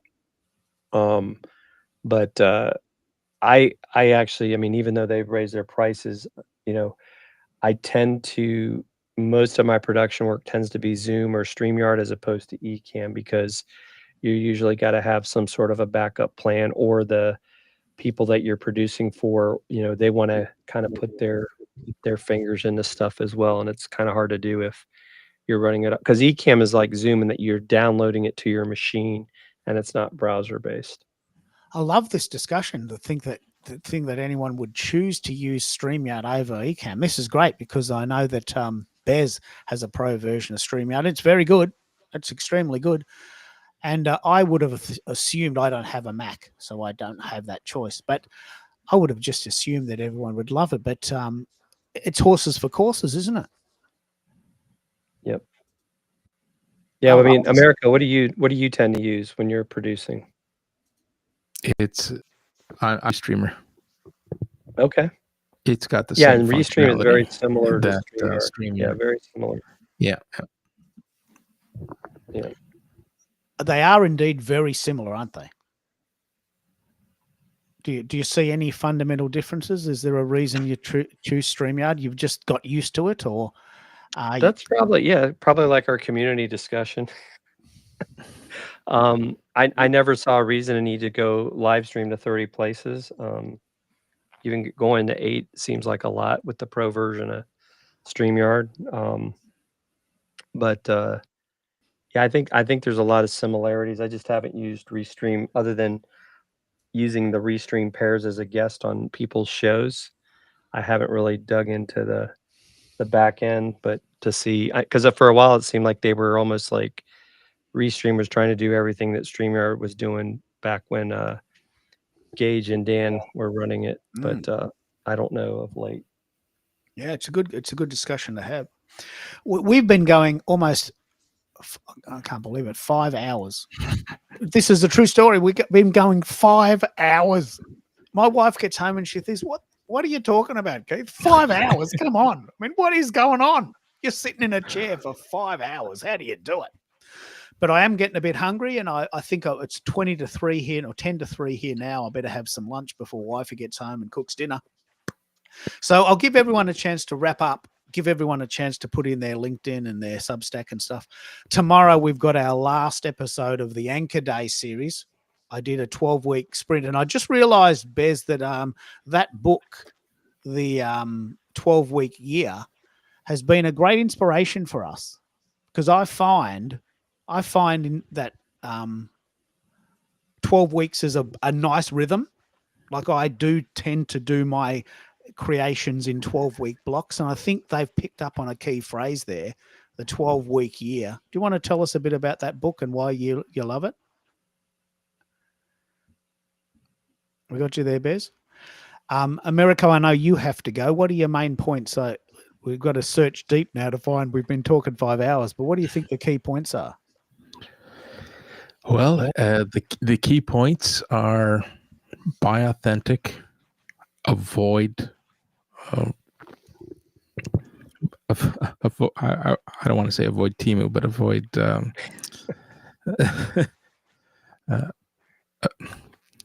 Okay, we're going to move away from that. The key points were: you can talk for 4 hours about a lot of the same things and still have fun at the end of those 4 hours. We had a great kickoff. This is a great way to end your 12-week series. I made some new connections. I know I've been following Jim on Substack. Love to have a conversation offline, introduce ourselves, and get to know each other better. And that's my takeaway. It's almost 1 o'clock here, so ask me to recall something from 5 hours ago. It's just astonishing. We cover a lot of ground, but we because we are a community and we're helping each other, This is effortless for me. This is effortless. My highest score is 6 hours and 600 people. It's effortless for me. I could do it all day. If wifey wasn't coming home, I'd keep going. I'd just quickly reheat something and eat on the go. But wifey's going to come home soon, and she lives in the real world, so she needs me to unplug and take my headphones off. Jim, So here's my last recap before I shut up. 5 hours. Can you imagine how much repurposing and how many shorts, how many clips? How much stuff is in there? That is the takeaway. You have about a month's worth of work on this call. Yeah, it's amazing. That's a great point. What do you do for repurposing, Jim? And how can we help what you're doing there? Well, I may have shared it in some of the links, but I just recently wrote. Well, I did two things. I created a video. This has become kind of my workflow with Substack. I created a video. I did some screen recordings using Camtasia, and then I turned that into a blog post with the video showing you how to repurpose inside of Substack, because it allows you.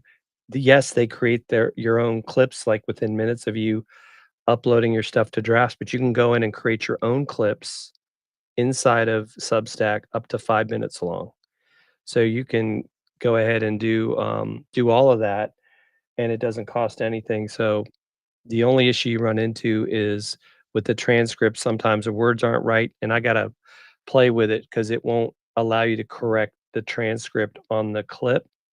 So there's other workarounds, like you could upload it to, some other platform but you can download that video clip and use it wherever, use it on TikTok, YouTube, Instagram, and then use their tools for doing captions and other things. But I love the fact that you can just put it into your drafts and save it for later and not have to make it part of your regular thing. But yeah, it's been great listening to you guys.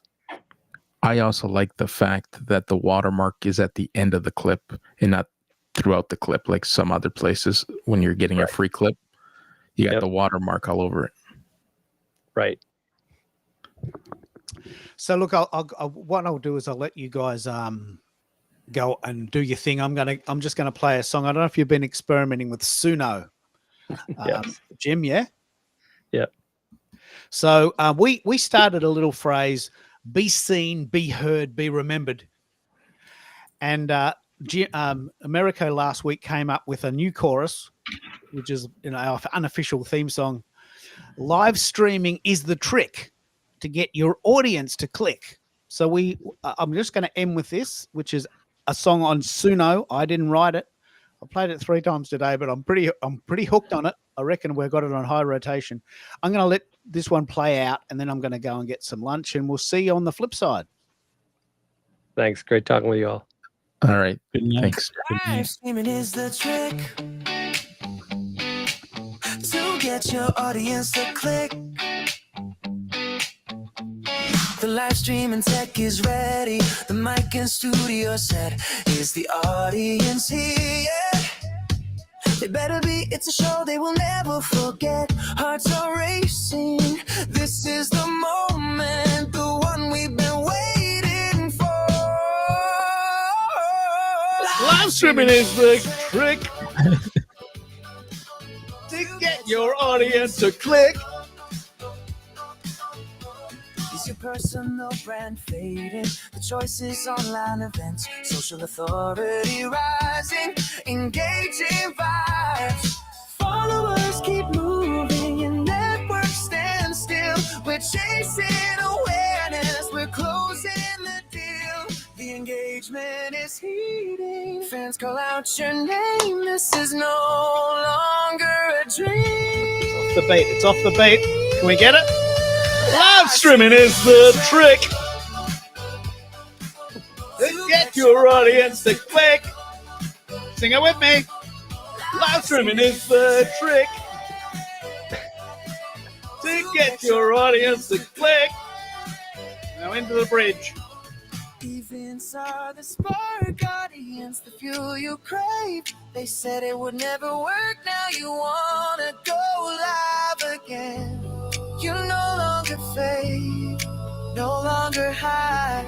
You're born to ignite. You're the energy burning bright. Off the beat. It's off the beat.